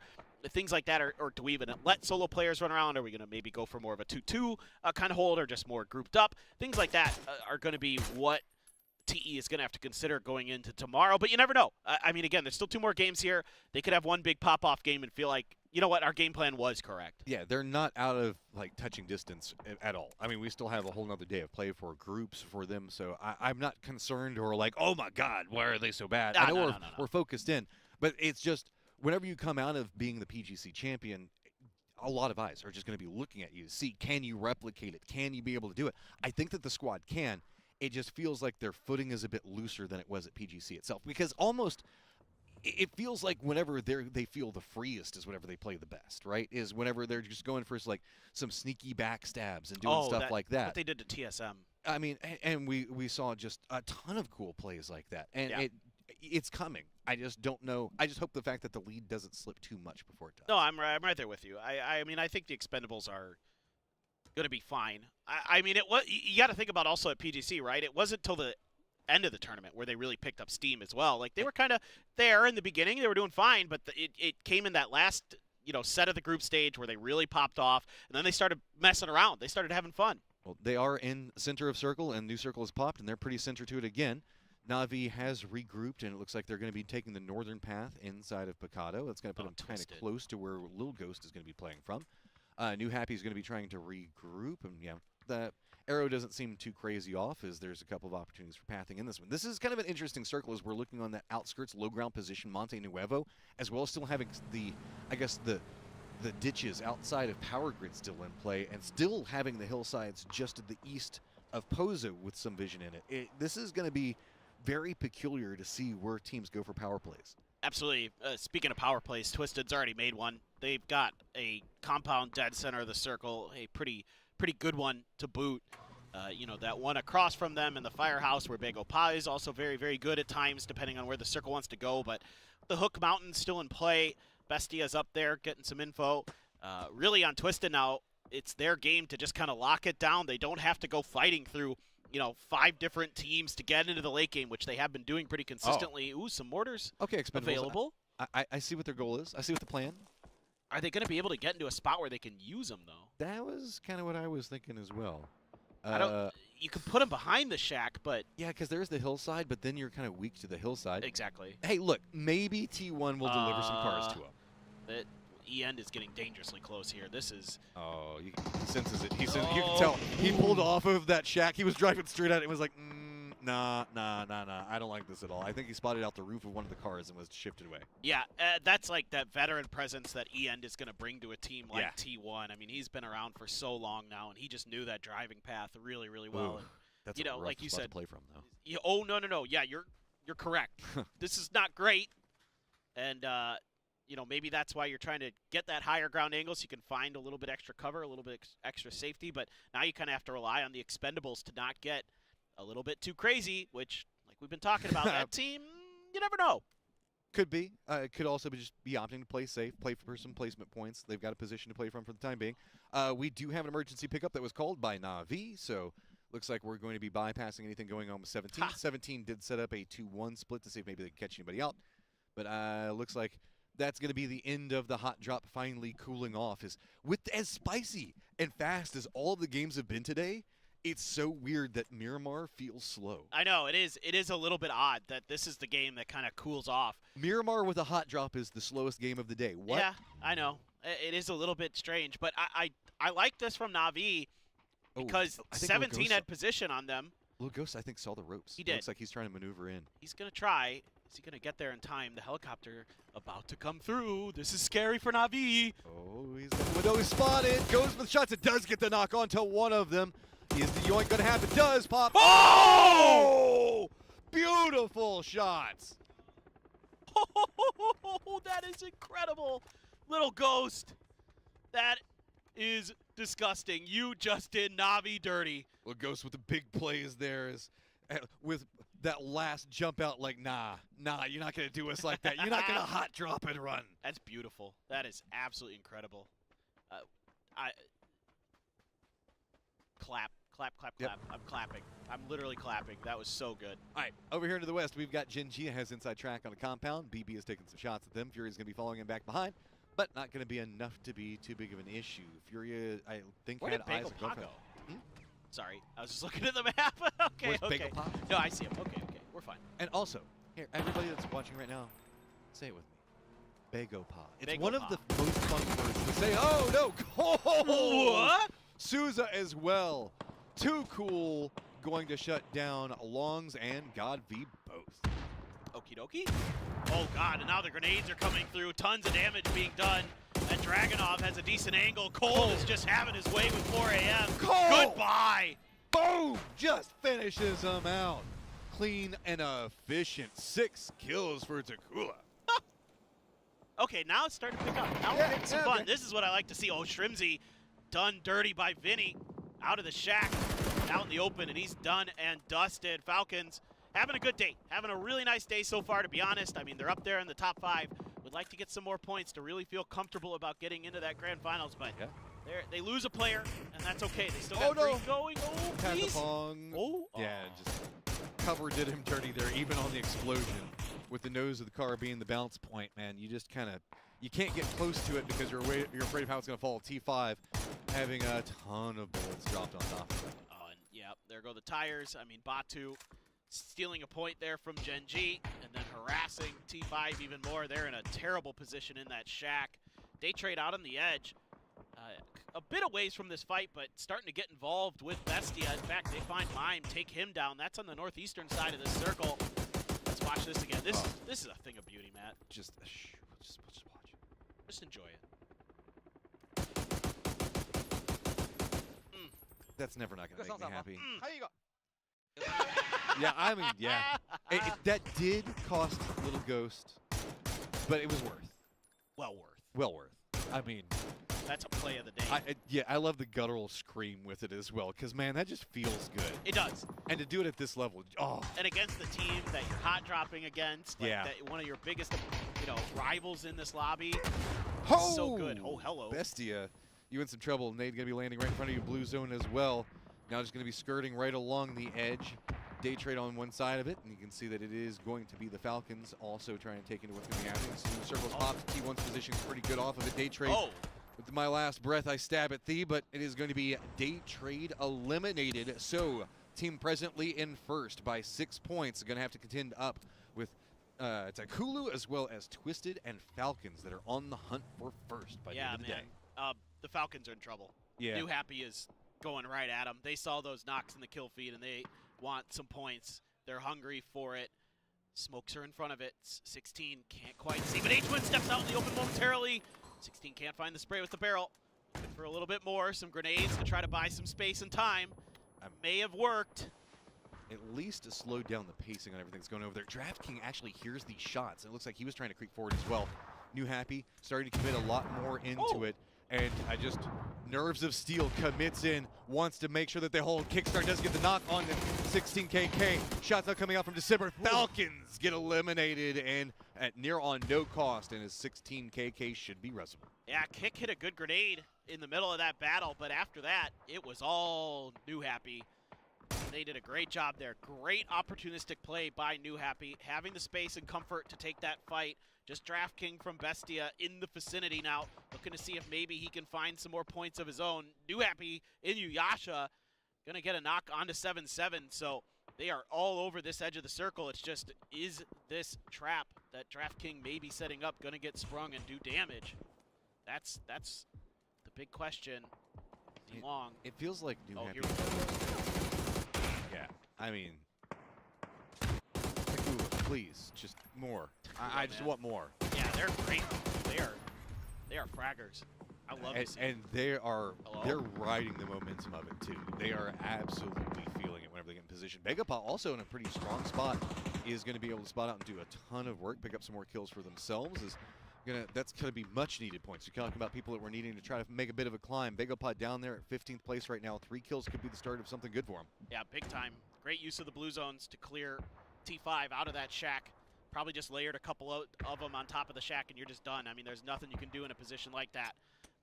Zilong thinking about a blue zone of his own. BB team with these absolute stunners that are. Oh my god! Oh my god! Oh!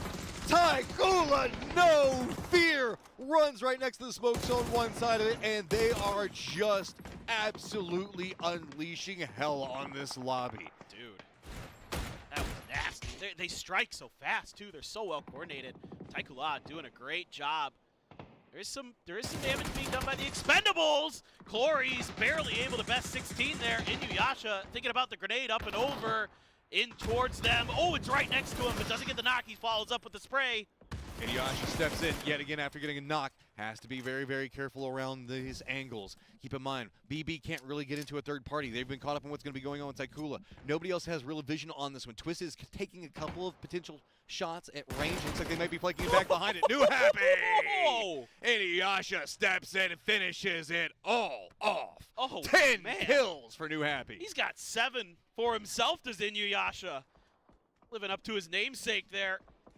Just absolutely destroying teams. Spaceman. Oh, it's over. Do it. Just do it to him. I mean, the back and forth, the trading there. Spaceman knows he has backup, can go for the spray, doesn't quite get it to connect enough. Teammates are there to follow up. Genji getting destroyed. They have 2 players left. And Taikula is now in first. So, can they continue to ride the successes? Twisted now going to be making a move up in the north. They're going to have to deal with Inuyasha, who's a beast in and of himself so far today.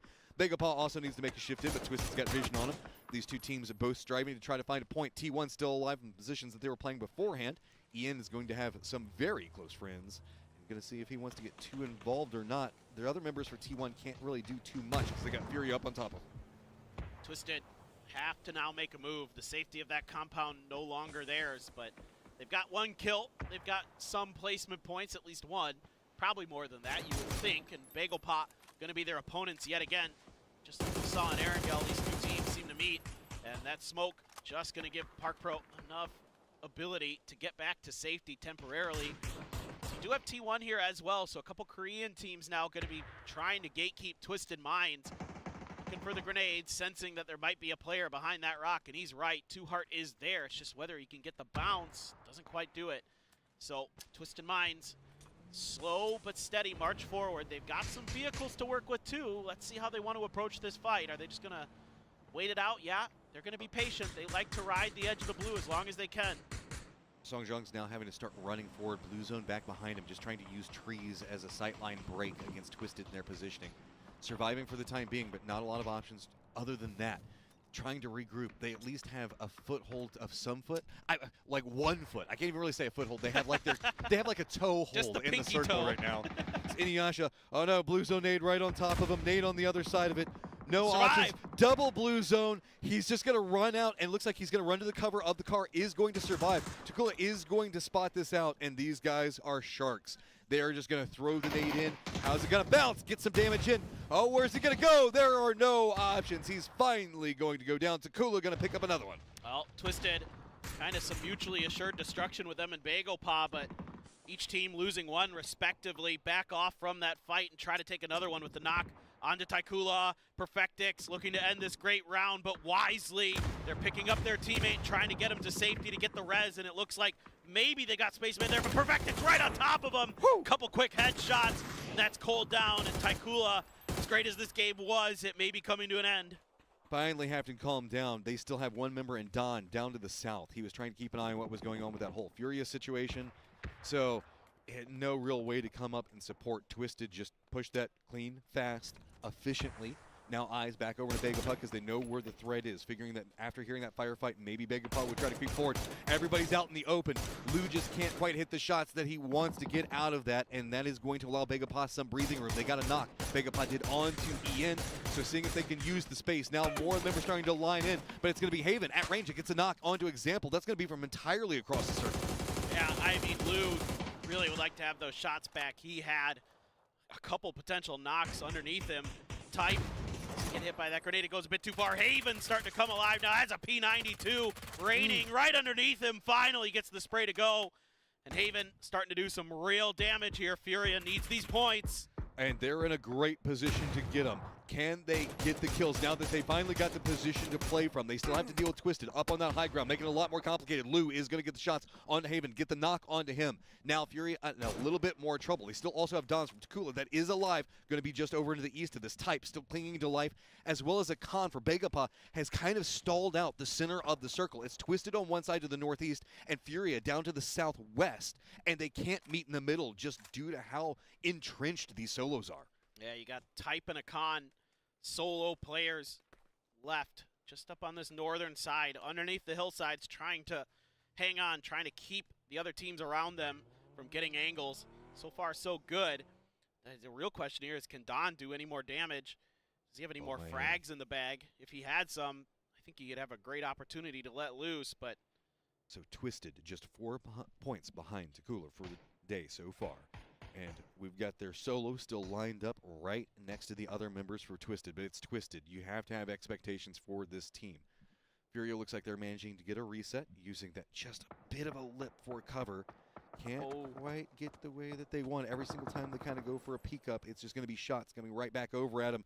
Just having to watch Haven slowly bleed out. Gizero wants it so bad, but you can see backpacks, can even see a little bit of spike sticking out from it. Is he going to be able to get it? No, Gizera is going to go down, and try as he might, cannot find it. That's also going to be Type going down. That buys a lot more space. We are in a technical 3v1v1v1, because really Furia can't get those reses. Yeah, I mean, Twisted again, able to find the right times to change battles, to keep themselves alive, to keep themselves very much in this game, and they've been able to weather the storm, whereas all these other teams kind of ripping each other to shreds. They have found safety up on the top of the hillside to the east. Now Don wants to find a different angle for himself. Those knocks over there are certainly going to be in the back of his mind, knowing that they're going to be somewhere in this vicinity, and maybe he can scoop up some more points for himself, keep this great game for Taikula going. But who's the solo up for Furia? Of course it is Posa. And that's going to be an issue of itself. But Taikula has been absolutely ripping apart squads. Don, you have an opportunity to at least buy yourself a couple of more placement points, get a kill out of it, but instead he keeps leaning back into Twisted. Akan, Begapah still alive, still just clinging to the hills, and nobody from Twisted can really get clean sight lines down onto that just yet, most notably doing the fact that they know that Furia still has a member up, and they're a bit nervous on that angle and over-peaking it. Absolutely. Akan just chilling, just trying to stay alive as long as he can, but the blue not going to be kind to him. If he peeks around, Perfectix is just totally in the open. He's going to be using that rock for cover. Is he going to go after the first, or is he going to see if anybody else comes down after it? Posa has been spotted. A couple of shots in. That means Perfectix is beat it in. He's trying to line in for this one. Akan just letting him go. Perfectix, are you going to turn around? Are you going to spot out Akan? Got to be careful. If he waits too long, there's a chance that someone just happens to look behind and see him. Is it bait, though? That's what he's worried about. I mean, this is so dangerous now. He's spotting out everybody. He knows. Oh, my God. Look at the focus on his face. He knows. He's spotted out. He knows the numbers. He knows he has the opportunity. If we see Perfectix start going after Posa or Dons, there you go. Shots now starting to come out. Akan starting to creep forward. He has the most information out of all the solos, but it's Twisted Mind. He goes up for one, gets the second one. Can he spin it back around? No! It's going to be Perfectix that takes him down, but the damage is done. Perfectix is by himself, goes for the shots after Don, does manage to go with this. Posa survives. Now down to a 1v1. Oh, and he just got some level 3 gear. This is going to be way more difficult. He got the headshot. He's got the win. Posa takes it away at the end off of the hero play. Coming out from Akan. Begapah Furia tag teaming up against what is going to be one of the strongest teams in Twisted Minds. I mean, nothing you can do as Twisted Minds but laugh that one off. That was a bizarre end game, and one unchecked angle cost you. Akan probably feeling pretty good, but would have probably liked to have gotten a few more. So close, so man. close. He almost flipped that all back on. Well, I mean, he did flip it, but he almost manages. He could have potentially walked away with the victory if he got that last shot. He opened the door. How dare you only kill 2 instead of 3 by yourself? He was almost there, almost there. Okay, I mean, well, that's just today, dude. I'm loving what's been going on in PGS 7 so far, so let's go ahead. I know we've got our analysts chomping at the bit.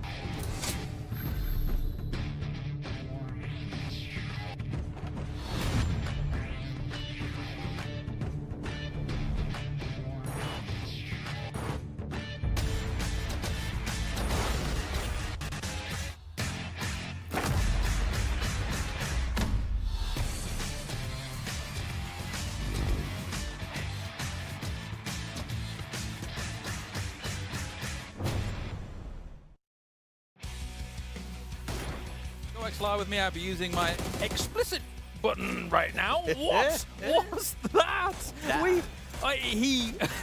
Okay.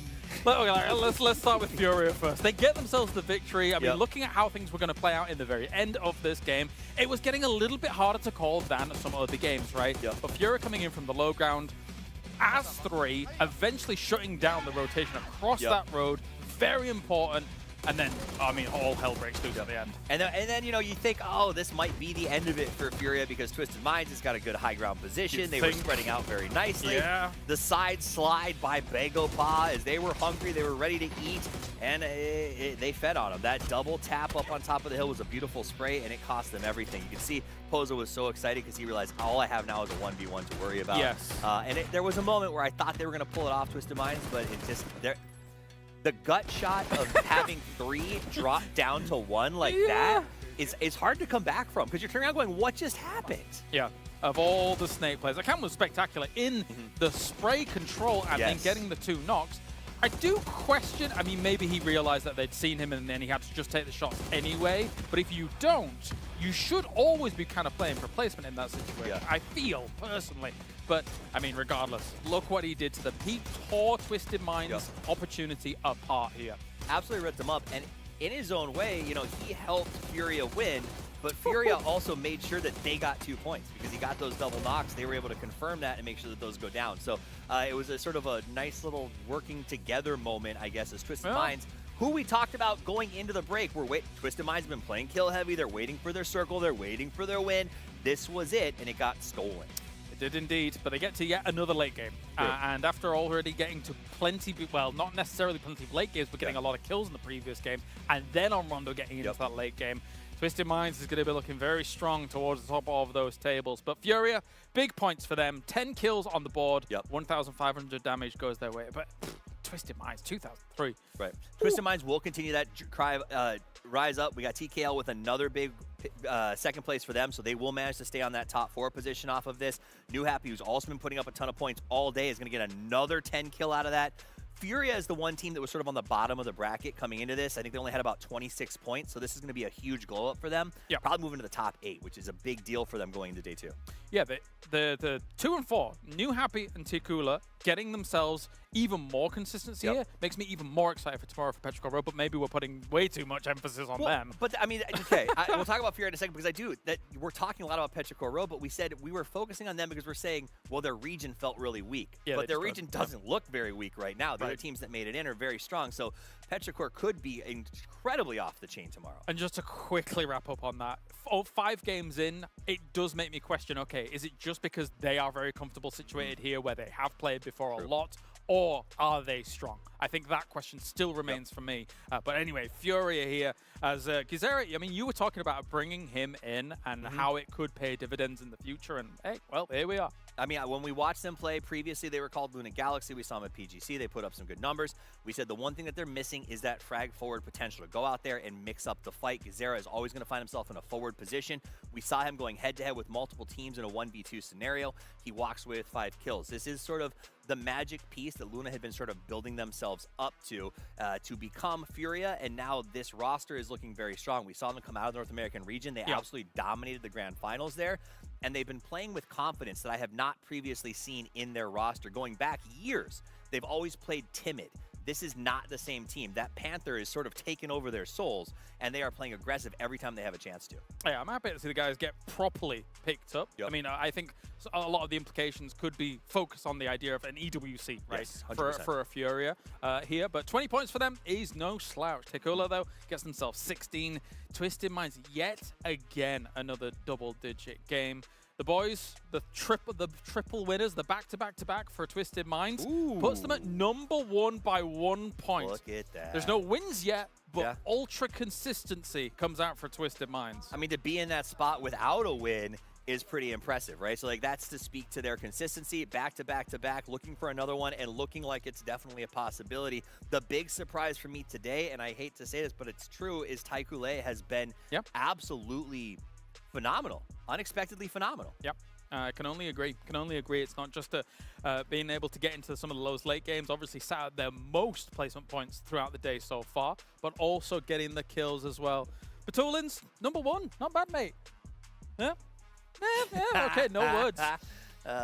No words just yet from Batulins. No words, but his smug little smile and shrug says a lot, right? And also the fact that they're coming in, that could have been a heartbreaker steal, losing that chicken dinner in the last game. But the attitude these guys are coming in with, like, that's fine. Listen, man, even losing that, we're still at #1. Well, we're just twisted. I know. Without him saying anything, I know exactly why there's no words. Why is there no words? Job's not done. Job's not done. Job's not done. Job's not done. And they know it here on the international stage. They know that there's always the potential for big threats tomorrow. That's, of course, a looming factor that does exist. And it's very clear that if you've got a Taikula and a new Happy looking like this, Day Trade is also performing pretty well. There are definitely external threats that maybe some of the big teams didn't quite necessarily think about coming into the day. I mean, I think the other side of that leaderboard problem is that we're seeing some other teams, 4AM, GPT, 6 points. They're averaging almost 1 kill per game. It's a disaster. It's an absolute disaster. Gen G, another GPT team, barely breaking past 14. We're seeing a lot of these teams, Bestia, not getting up over that number. And we said teams have to come out, if you are a struggle team or a chase team, strong day one. And to see teams that are short of 15 points going into game 6 is actually pretty shocking. I'll harp on it even more. For a team like 4AM, obviously there's always questions around their GPT status and stuff like that. And 6 points in these games, there has to be a resurgence in the next game. There has to be a better day in their second group stage, because it can't be this way that they underperform. Yeah, I mean, there's a point where it becomes unacceptable, right? You have to look at it and go, what? There's just, this isn't working. We've changed the roster. We keep making, what is not working? Because the fact of the matter is 6 kills. Some of the players with under 150 ADR is absolutely abysmal. So hopefully they can pull something together, maybe figure it out tonight when they come back. But I am shocked by some of our bottom performers. T1 is a team that I have been very pleased with watching today. They've been in good positions. They've played aggressive. They haven't sort of had things go their way. We saw that shift move away from them in the last match and kind of put them in a tough position. Yeah. But I feel like they've been great as a recovery team so far. Definitely more pep in their step compared to the last weeks of PWS. That was not easy to watch for a T1 fan, I think is fair to say. Also, let's talk about Na'Vi 17 real quick. They went through 4 phases of hot drop last time. Yeah, they did. We might get more. We're on the way. Let's get to Miramar. One final game here for groups A and B. Casters, take it away.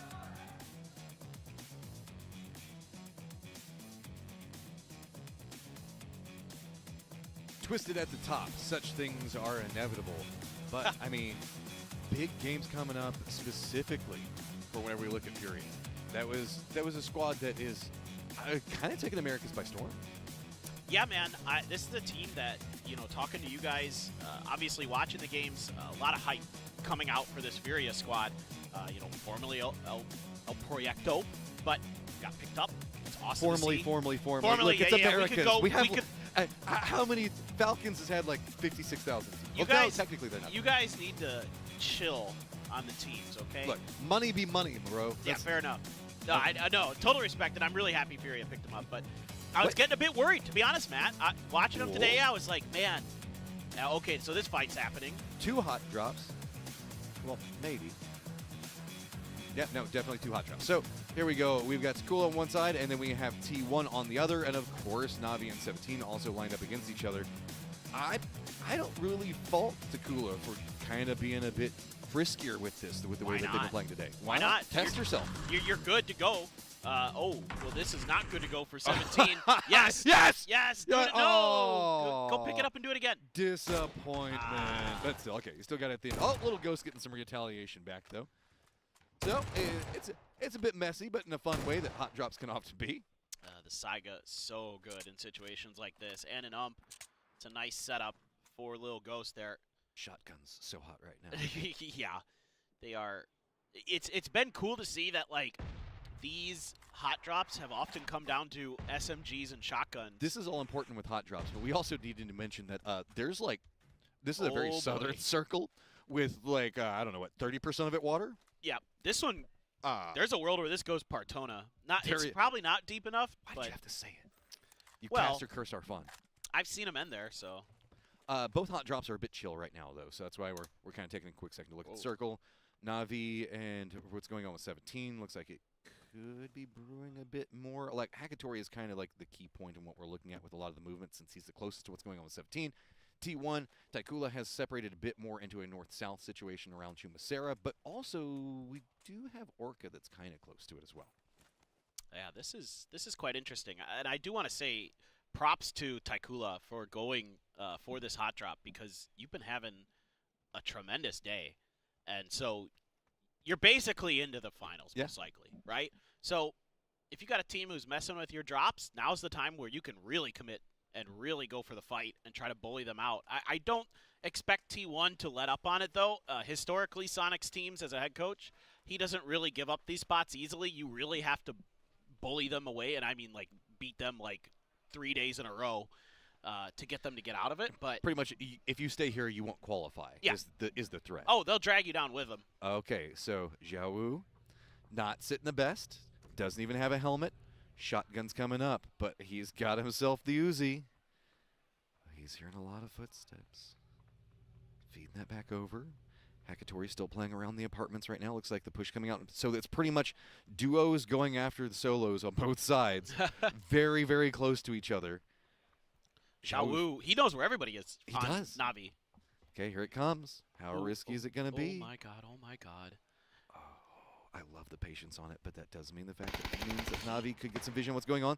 7-7 does show himself and does force away. I mean, I feel like maybe they're trying to protect him. He doesn't have a lot to work with. I thought he was going to maybe go out the window. Oh, maybe they knew he was there to begin with. That's why he's being patient. One! That chair is putting in a ton of work. It's buying him so much survivability. Tries to get the shots in between. Fairest having a big day. Is going to get dropped as well. That is going to be a beautiful set of plays coming from Xiao Wu. Oh, the jump peak mid-air spray with the micro Uzi while he was running out of bullets too. Absolutely incredible from Xiao Wu. The patience pays off. 7-7 trying to find the last member. Up the stairs he goes. Navi just going to have to hunker down and try to wait this out. The real question is 17 is, yeah, I was going to say, you need to be really smart about this. It's Hakatori, man. This guy, he can absolutely decimate a squad by himself. So now resetting back, slowing back down the pace. They know where he is, and he can hear the footsteps coming for him. Leans into the shotgun to the start. Doesn't want to bite off too much yet. So instead, just holding the angle, saying, okay, if you come for me, I'm going to punish you for it. I mean, it's a double barrel, too. So here it comes. You can see the markers down below, getting closer by the moment. And the thing with this angle is it gives him the time to take the shots and then fall back and potentially reload or swap guns, where he's going to be safe to essentially isolate. The first player down, next player comes up, he's going to be able to back off if they do, you know, push up those stairs like that. But 17 is being rather patient. I mean, if I'm them, I'm out looking for more stuns and frags and mollies, just holding the line here and letting our solo player. Yeah, well, T5. This is T5's just gonna say, okay, you guys are fighting still. That's cool. Neither one of these squads in all of the hot drops has really taken a dominant position from the other one on the leaderboard, right? So we're at 22 points to 27 points. That's not like I have won a lot out of doing this. If anything, they're just both kind of dragging each other down. And technically, it's Na'Vi dragging down 17 because 17 is known for going for these drops. And, I mean, you got to think about it this way, too. This is just setting the stage for the rest of the year as well, right? Yeah. Like, these two teams are going to be expecting to see each other at most of the international events. And as the year goes on, like, these spots and having control of them is more and more important. So now you're grouping up for this push. It's just, can Hackatory hack it? Is he going to get this done? I love that, by the way. Thank you. This is respect. You can see that they do not want to bite off too much. They don't want to risk giving Hackatory too much. They know that this guy is a threat. And so instead, now that they're up at the top, they're playing it slow. They can potentially go for the trades. They have to have an idea on which side he's going to be playing from. So here comes a step in. Shotgun's off the start of it. Not really getting too much just quite yet. And there you go. 17 gaming. Pick it up, and there's the bullets of we win. We win. The victory spray. Victory screech. The way they approach that, oh yeah, send out some of those emotes, kick them out, kick them out, kick them out of Picado. But the way they approached that was really, really smart because once they got up the stairs, they made it so it was really hard for. You gotta be kidding me! He threw the crowbar. I mean, do what you Look gotta at this. do. Beautiful. That is what the micro Uzi was meant for. Okay, so that calmed down. Yes, also Taikula and T1 did get separated. T1 is presently down to the south, and Daytrade. So it's time to talk about the Circle and T1, what's going on with Daytrade as well. Daytrade's kind of separated out. I mean, I don't think that there's going to be too much more happens out of this other than potentially Belmoth, where we see this kind of being set up. He's just kind of forced into the rocks. Tigger can't support. He's not even on the main section of land for Miramar. Yeah, this is pretty challenging, though, to get a grenade down there. It would have to be so well cooked for Heather to get one to land. So not much you can do other than to try to find other angles. And Belmoth, might be okay with that because at least potentially maybe one of his teammates could get some sight lines on a T1. So T1 kind of aware of that. That's why they're just poking and prodding right now, just seeing if maybe they can catch him out of place. The bad news for Belmoth is you're stuck here until either T1 leaves or you die. Or unless something crazy happens and a third party shows up. Like those are kind of your only options. So with Takula getting a kill, they're back into first place, tied up for the time being. So this has been very back and forth with them. Curious to see how it continues to develop. T1 has to be careful as they also do have Twisted that's getting pretty close to him. Most of our teams have already kind of settled in around Resort, assuming that's going to go that way, but I don't know. We could get a Partona, but we could also get a bait and switch Los Leones ending. I'd be okay with that too. I'm okay. I love Los Leones finishes. I want to see Twisted Minds just rampage through a city again, so I'd be totally fine with another city finish with the way that they handle themselves in those fights. It's just so good. Taikula, what else can you say? I mean, they have had some just tremendous moments today. What a performance they're putting on here in Shanghai. Well, I mean, their firefighting has been phenomenal, and it's just been pretty to watch whenever they get into a firefight. But they're getting into their positions by smartly reading the terrain and really ambushing teams. And it feels like they're fragging out, but they're fragging out because they're playing the game so well on a heady basis as well. Yeah, it's to add on to what you're saying is that they're using the terrain in a couple different ways. They're not just peeking over it. They're doing a great job with that. But it's that they're setting up for another player to come and take a flank or find another angle, and they're not over-peeking, they're not over-aggressing, they're not, if they take some damage, they back off to set up for another player. Like, it's really good coordination as well. So all those things looking good. Oh, no Los Leones, no Partona, just Resort. Oh, I'm so sad. We get to Resort. Still fun, and also these hillsides are pretty cool as well. I mean, where you've got all the sprinklers, all that other cool stuff. So, 17 going to be doing an emergency pickup.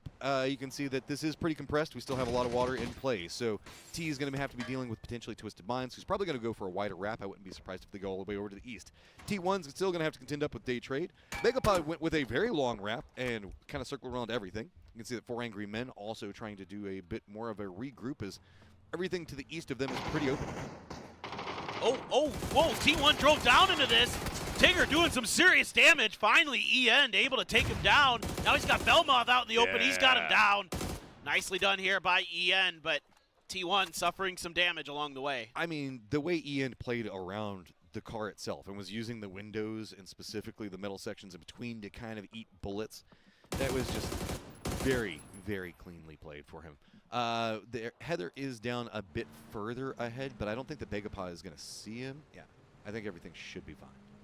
Well, they might have heard these shots. It's just you got to kind of get into the circle, because if you get stuck anywhere near that bridge, it can become really dire.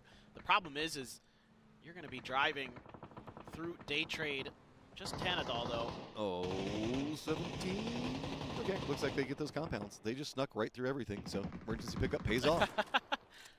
They shoot people out of the air. They don't get shot out of the air. That's not how these things go. They are just... I play PUBG. I feel it happens pretty equally to me both ways. No, but it does. 17, I get your joke. I just had you just gave me a flashback to like this moment where I in a game shot somebody as they were taking the emergency pickup, and then took an emergency pickup myself, and then got shot before I touched down. So I was like, oh, I was like, please no. I got PTSD from it. That's the old PUBG justice, as my friends and I call it, is when you do something stupid and it pays off, and then somebody else does it right back to you. PUBG karma is strong. It is absolutely strong team with a lot of good karma. It's Twisted Minds.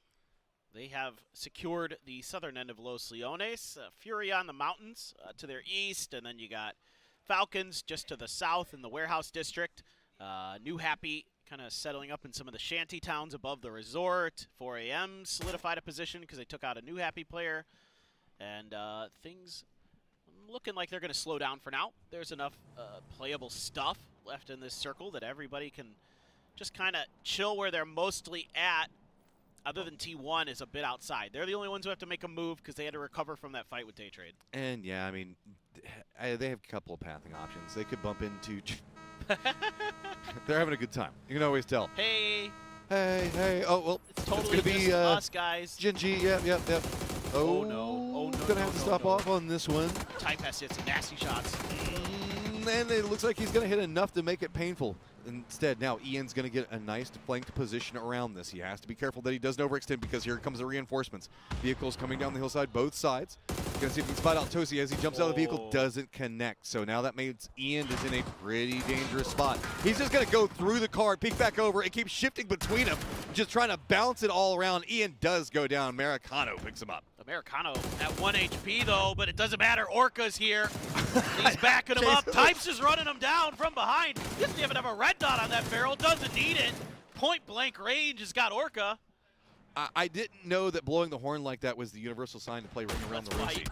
Okay, so a couple of shifts in, Type, and now in some trouble because Taikula, of course Taikula is there. There's gunfighting to be had, and they want the kills. Already sitting at 1. See if they can pick up a bit more. Type having to recess down. Americano's going to spot that. He wants to get Heather back up at Falcons. Now also joining the fight. As here comes Spaceman just rolling through. Is Game 6 scrims? What's going on here? It feels like it. Yeah, especially for the teams at the top of the leaderboard. You know you're sitting pretty, so you can start harassing some of these other teams. I like this from Taikula to try to go after T1. They're going to be one of those teams that you're contesting drop spots with. You might as well get involved with this fight, see what the heck happens. At the very worst, you're going to ruin T1's day. Even though they're sitting okay, for Gen G, it has been a bit of a struggle today. They're down to 14th. They're below Bagel Pa by a point. Now the mortar is starting to come through. I suspect that's Tiggleton. Or somebody from... Is it? I couldn't tell. It almost looked like it was coming from Taikula. Could be. There's a couple teams who are in range. Yeah, I think it's probably... Yeah, I know it is Falcons. Tiggleton is now hopped on the mortar. Yep. So... Who else? Yeah. I mean, it's not the biggest shock. It's kind of the biggest shock that it didn't hit somebody. What a nerd. Nerd. He's doing geometry. Yeah, you're nicknamed after geometry. Tiggleometry. Yeah, what a nerd. Playing your video games. I love to make fun of Tig. All right. Type. Gonna let loose with some stuns. That's all he has left for Util, and he just gets shot in the back. Dude, I love the energy that they're bringing, though. Taikula feels it. They're so loud, dude. It's so good. They've also have T1 right in front of them on the stage, so T1 can probably hear that. Subtle mind games, right? Yeah, very subtle. Extremely subtle mind games. 17 has a shack that they're presently living out of. I mean, take what you can get. They got the moral victory in Picado, and they have a couple of kills stacked on them as well. Taikula has some troubles of their own that they're going to have to deal with. We're getting flashbacks to the start. Are we getting a full breakdown of all of the hot drops today? We're going to run through 17 just destroying. I love the desk pound there too. Oh, production! I love you for this. This is nice. I can enjoy this. Let's just take this in. This is it was the sight, not the crowbar, but whatever. I just look at how this is my favorite. Like there's so many cool plays in these series. Yeah. Like I know hot drops are hard to they can mess up your game and do anything else like that. But just the showcase of skill in the hot drops from both sides has been spectacular.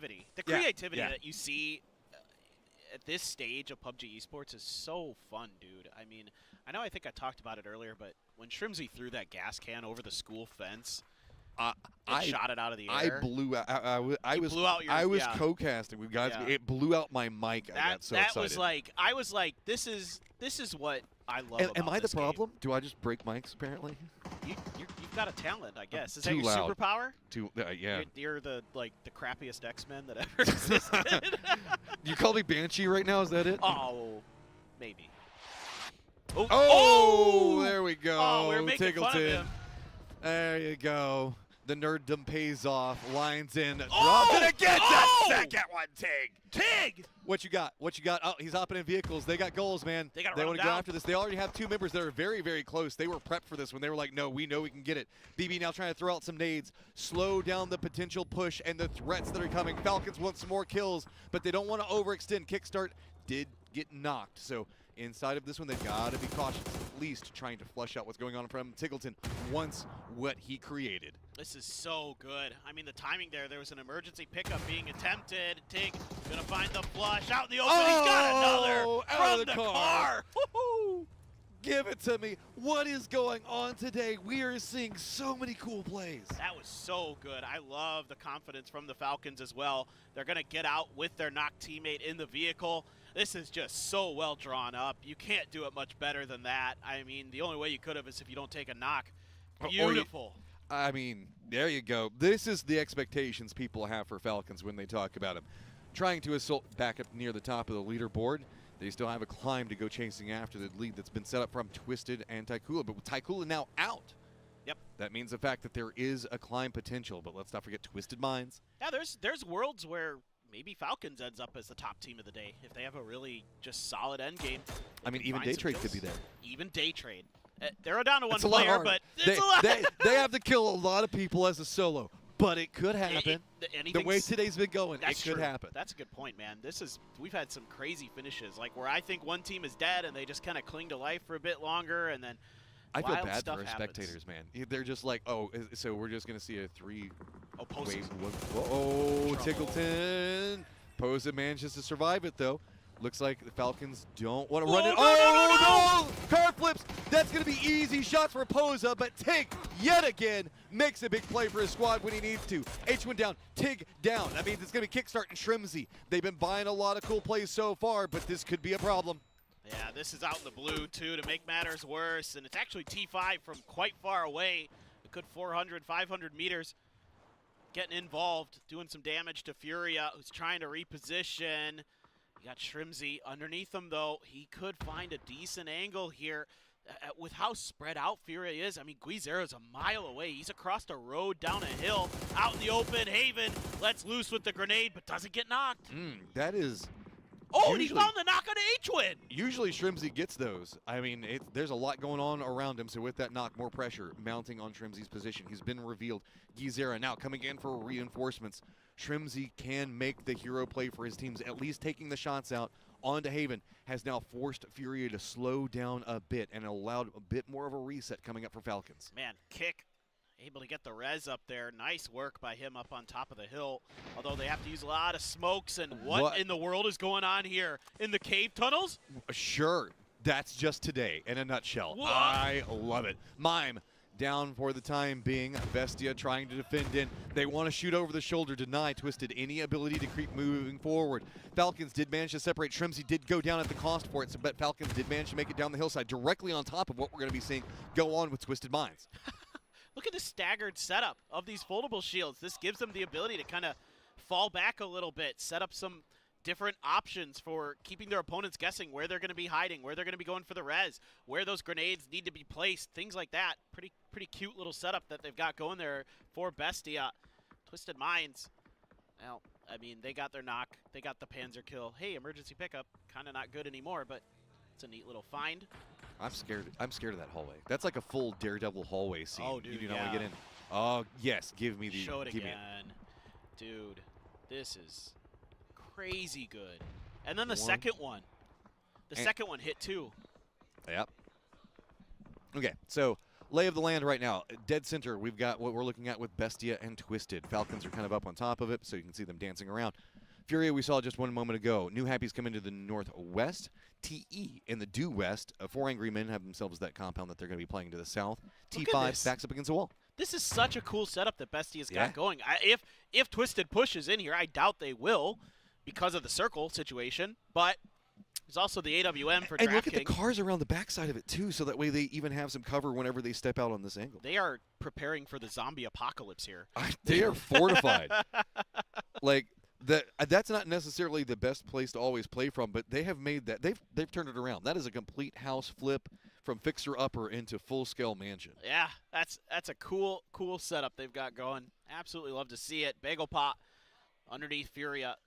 Furia, though, doesn't really seem too keen to get very aggressive. Akan, there was maybe a moment there where he was stepping out into the open that if he got peeked, he might have been dead. Guizera being patient, but Akan looks like he's in the shack next to the house. Let's see if Bagel Pot is going to be able to kind of react to this, be aware of Furia's position, but Furia not keen to take the fight just yet, want to play better safe than sorry. They want more points. They want to get really confirmed and safe going into that grand finals. Well, it's going to be a Khan that's creeping up close to Furia. You just saw that man can blow up a squad by himself. Can he do it again? Takes a face full of lead, has to step away. Manages to survive, though.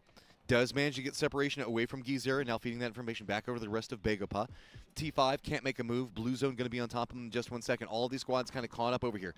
New Happy is trying to flank around, go up on top of everything, kind of move along the position directly on top of where Twisted is. So they're using the distraction. What's going to be going over here to buy a bit more space. T5 using that opportunity. They're going to be sending it in. Looks like they might be in lines where Falcons is going to be defended up at. Falcons going to be taking a couple of shots in, but not too scary just quite yet. Finally going to get Rusted Jr. Ranger's going to go down as well. Paz and Pong in some trouble. Falcons playing off the back foot in defense, but it's going to be H-Win. Looks like he's in some trouble, narrowly managing to survive. Yeah, they get the wipe, though. That's huge for Falcons, continuing to just be unbelievable with 2 players alive. I mean, we saw them win on Tego. Who knows? Maybe they can get it done here in our final game. Haven is going to end up falling to 2 Heart as this battle is slow but steady. Bagelpod does lose a Khan, their anchor player in the long run, but they're going to continue on, march forward as 3. Furia up on the hill, but look what they got in front of them. It is sheer cliff. So going down there, yes, of course, you could pull the parachute, but there's going to be a lot of teams watching you when you do it. Is that level 3 gear? Yeah, and it's a P90 for Zakraken. Ooh, man, New Happy feels bad about that one. That was supposed to be our crate. I wanted that. And now you've got high ground and the crate weapon. I'm just going to have to kill you to take it back.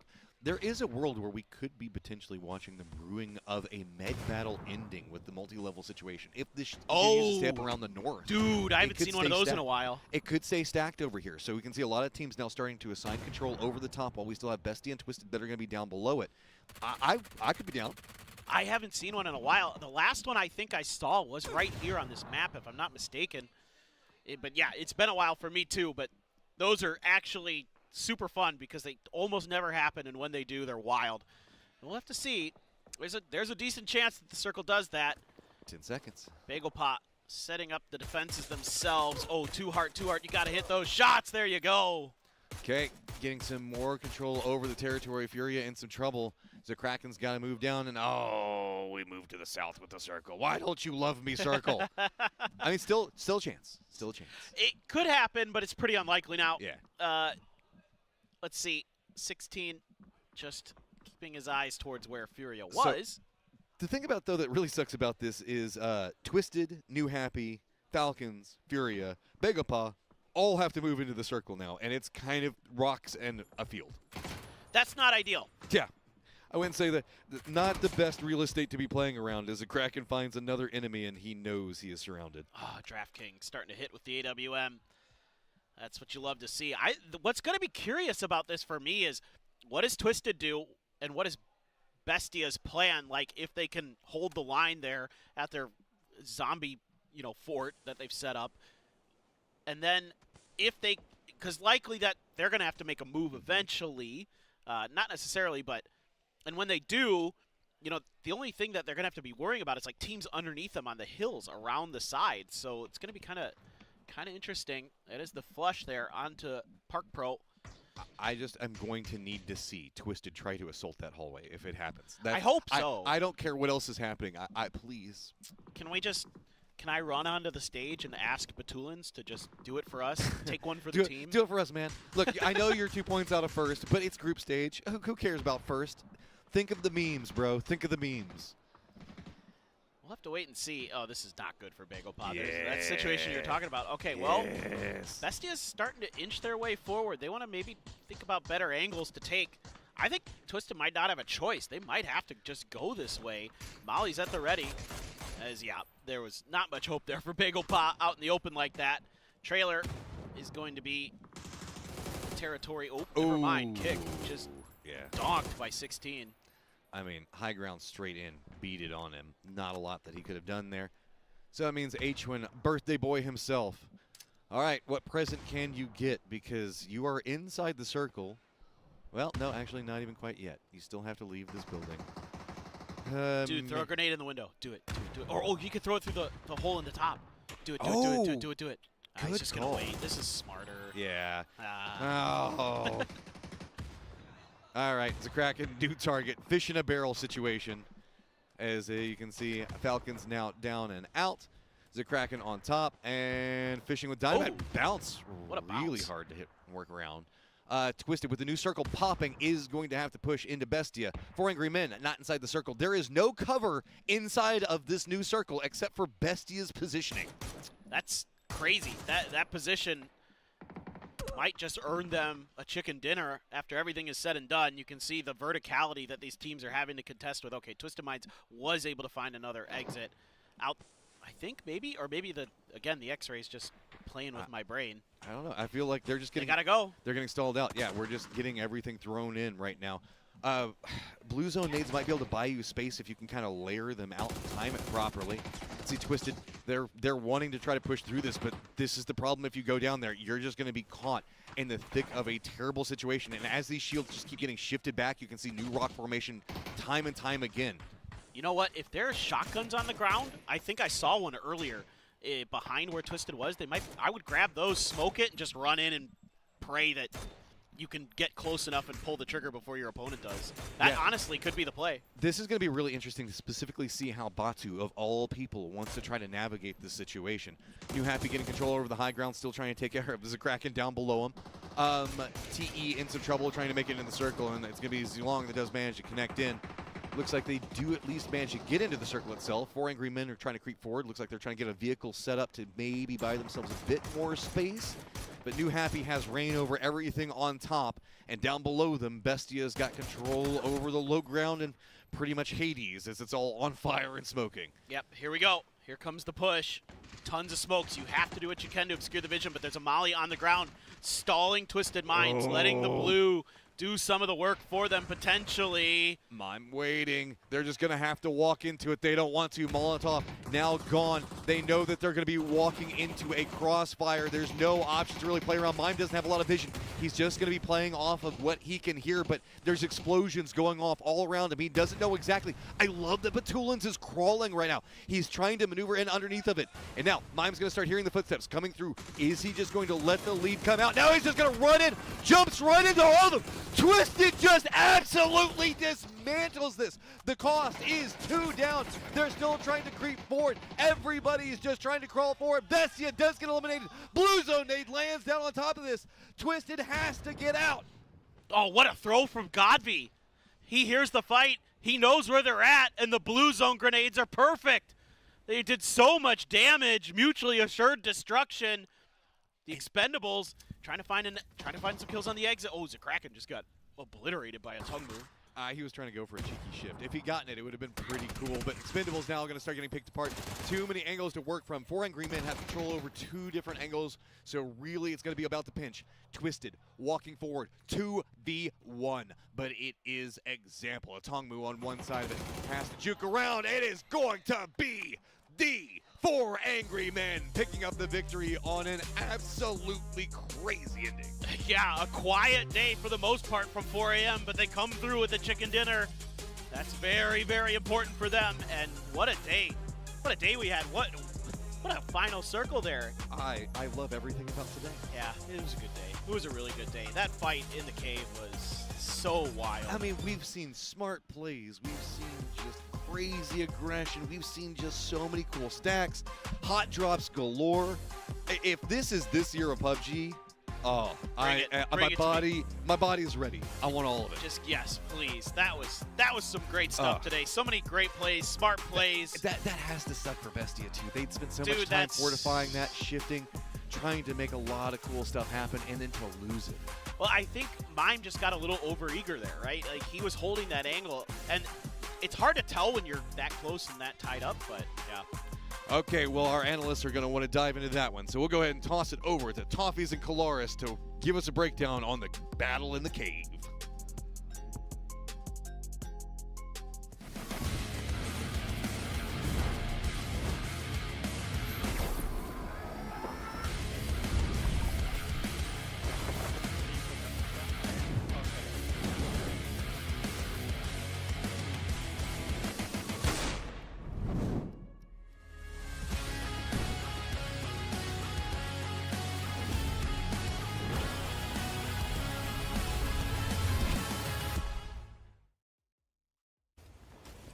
Wait a minute, 4 a.m. is in this lobby. Right?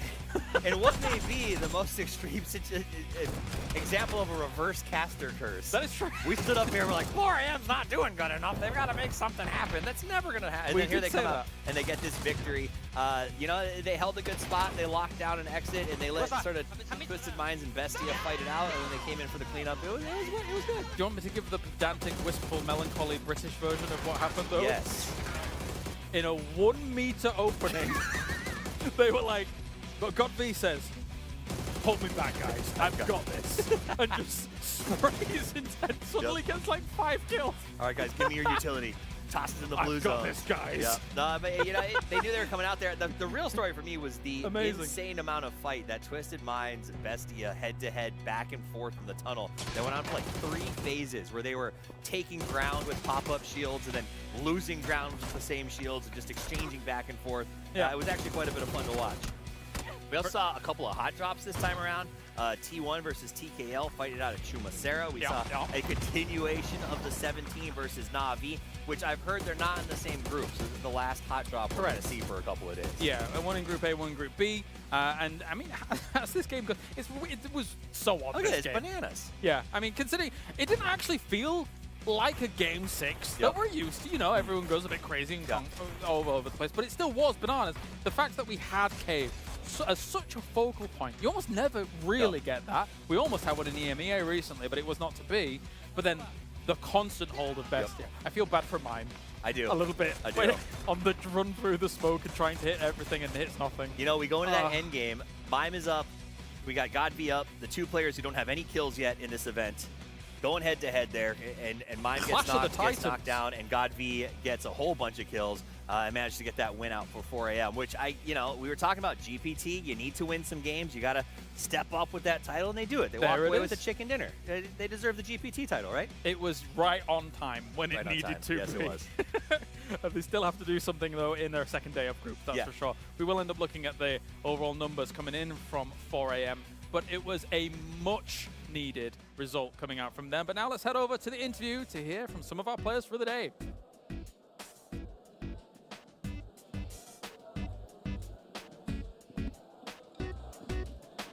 Welcome to the after-game interview. I'm now here with Code from TKO. And the first question is that this isn't actually your first time playing on the PGS stage, but this is your first time as the new team to come out on the PGS stage. And what do you think that your mindset has really changed? 那我们也知道 Code 其实不是第一次打 PGS， 但是是第一次以 TKO 的身份打 PGS。想问一下心态上有没有什么变化呢？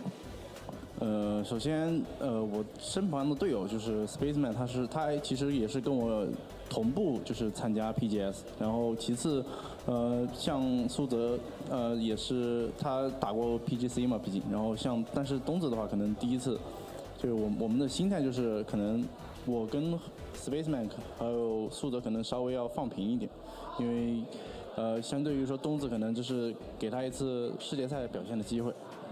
So actually, for me and my teammates, we're not the first time playing PGS, and for me, like Spaceman, and for Suzu, we have already had the experiences on the international stage, so we're pretty much more stable. But for Dongzi, he is the first time on the stage, and we just want to give him more chances to perform himself.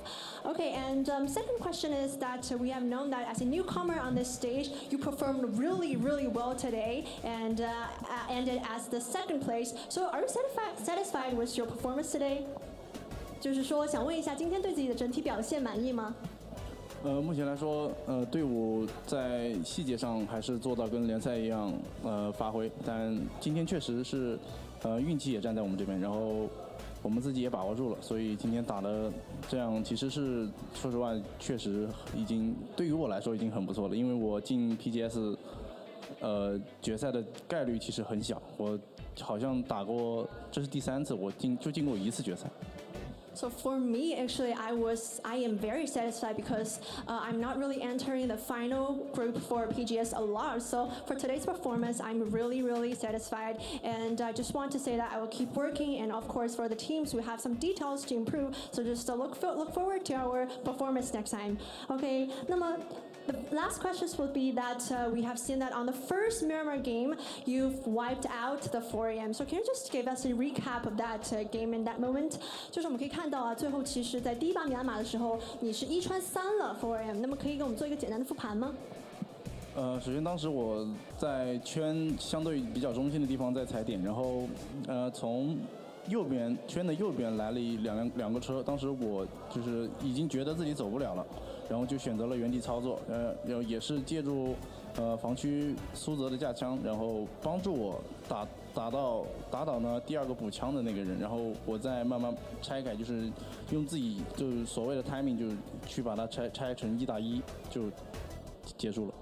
Okay, so actually at that time I'm in the center of the circle, and suddenly I found that 2 cards from 4M is coming. I know that I cannot really escape that, so I just choose to fight against them on the first hands, and I just tear them up so one by one, and with the help of my teammates, I just get them down. Okay, 非常感谢 Code. Thank you very much to Code, and just have a rest, please. Thank you. And next we're having Fierce from Navi. Welcoming. Okay, Ferris, just come to the stage, please, and with our translator. Okay, welcome. And we can see that Navi and 17 had a lot of hot drops today against 17. So first, just can you tell us what really happened in those hot drops? Починаючи з цього турніру, ми будемо боротися за центральні споти з 17-ми, будемо їх вибивати, і тому що ми рахуємо, що вони не заслуговують на такі споти з їхніми результатами. Yeah, so starting from this tournament, we are planning to contest with 17s because of the central spots, actually. Yeah, because we are thinking that they don't really deserve these spots with such a performance. Ooh, that That is aggressive. Okay, so just following this hot drop question. So, do you think you really win from the hot drops? Поки що рахунок іде рівний, я рахую. Тому будемо бачити, що буде слідуючі дні. So far it's equal, but let's see what's happened next during the next games, during the next days. Okay. Yeah, we can all see that so far it's equal. It's like 50-50. But so, like, do you plan to continue this hot drop in the future games, or it's just a secret for strategy? Can you tell us? Звісно, ми будемо далі ходропати з ними, тому що ми хочемо відбити ці споти і самі їх лутати. Yeah, for sure, it's not a secret. We are going to contest them in future as well. So, yeah. Okay, it's a secret, so just be sure to follow our following matches to see whether Navi and 17s will encounter against in terms of top drops. Okay, so actually we can see that in terms of last year's, Navi's whole status is a bit of up and down. So for this year, like, what adjustment do you make to like more teams, more stable in terms of the game? Ну, ми прийняли рішення перейти на центральні споти, тому що ці споти легше грати на них, тому що вони центральні, якби круг уходить недалеко від тебе. І ось таке ми рішення прийняли на все. So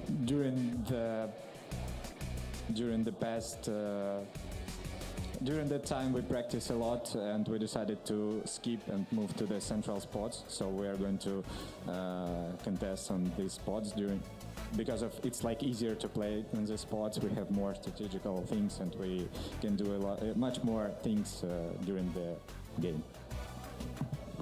Okay, thank you. And you can see that it really worked out, but we really expect how Navi is going to perform in the future games. That's all for today's interview, and thank you very much. And let's go back to the analysts.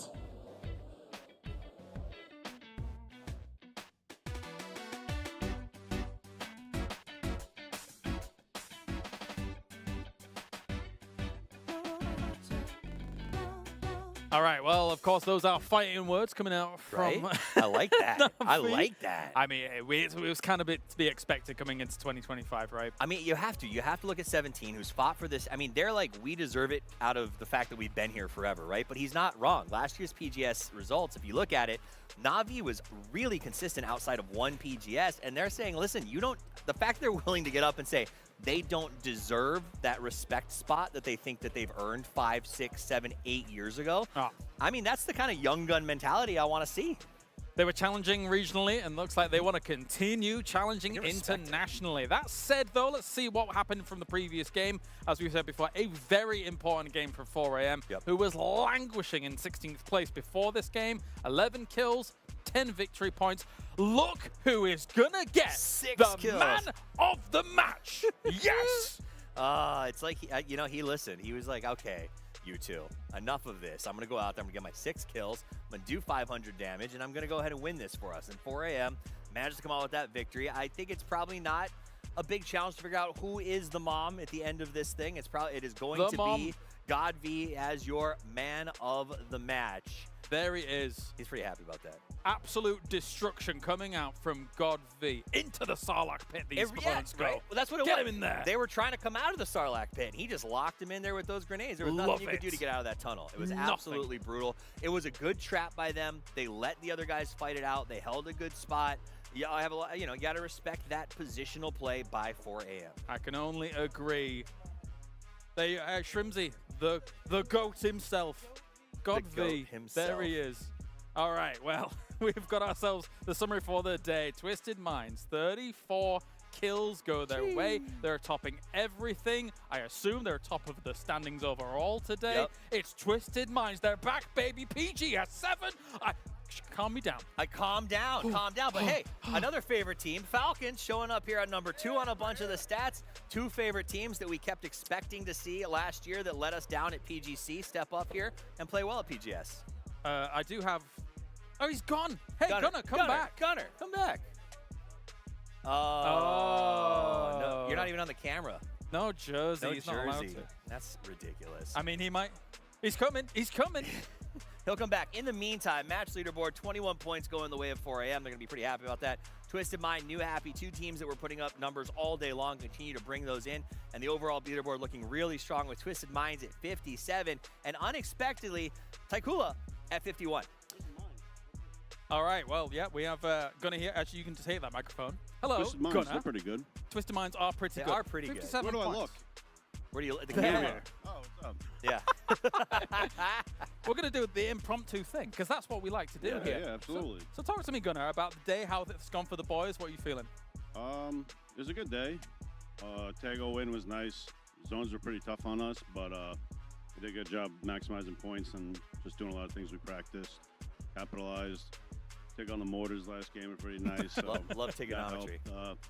But yeah, I mean, we can't complain. We're in striking distance, obviously, to qual. So, yeah, we're going to qual. Decent day. The win that you Yeah, got, decent day. did you expect that? Because obviously, day trade was 4 alive for a lot of it.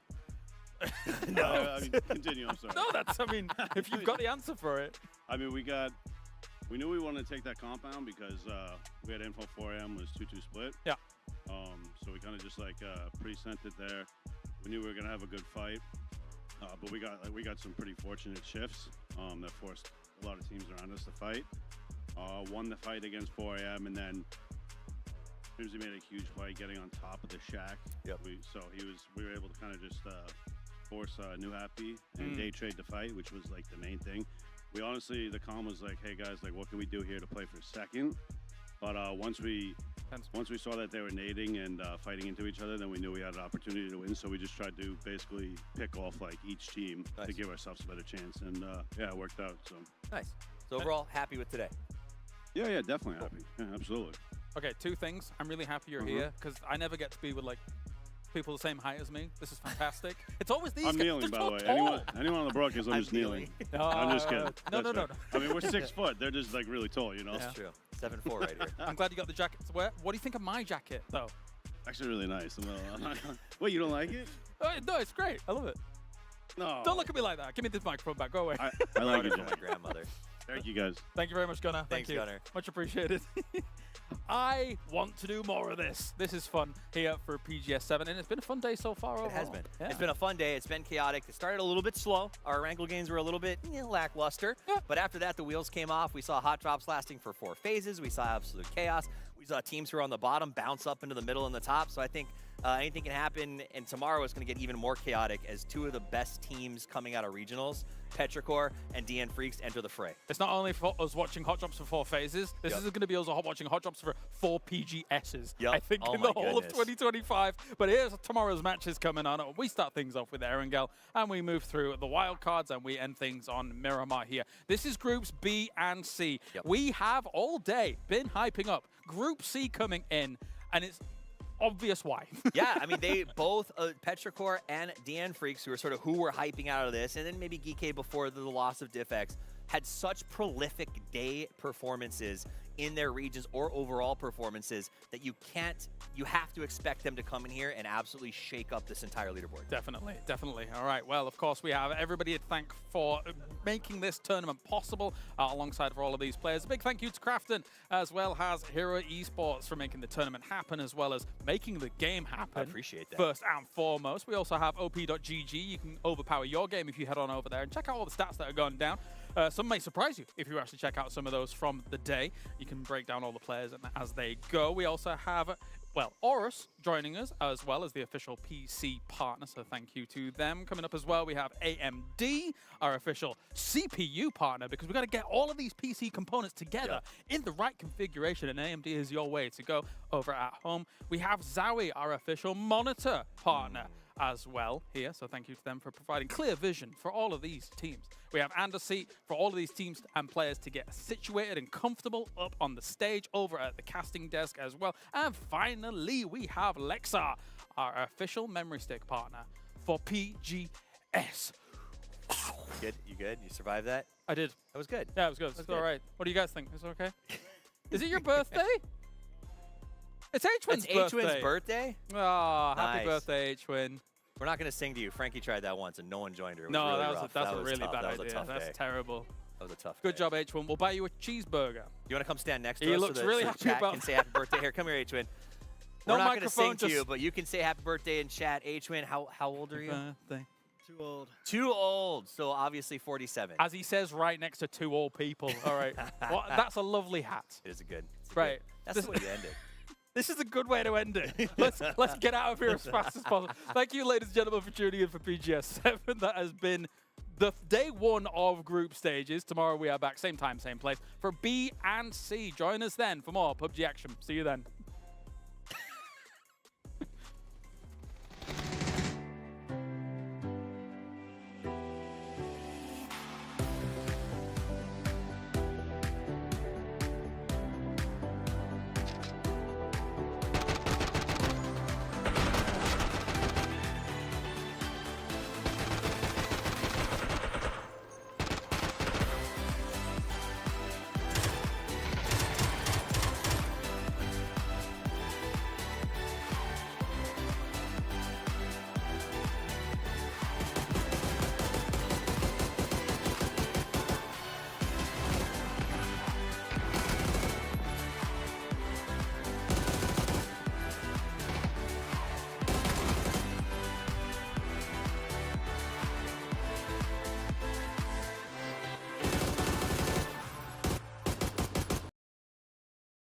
Got picked up. It's awesome to see. Formerly. Formerly, Look, it's yeah, we Americas. could go. We have how many Falcons has had like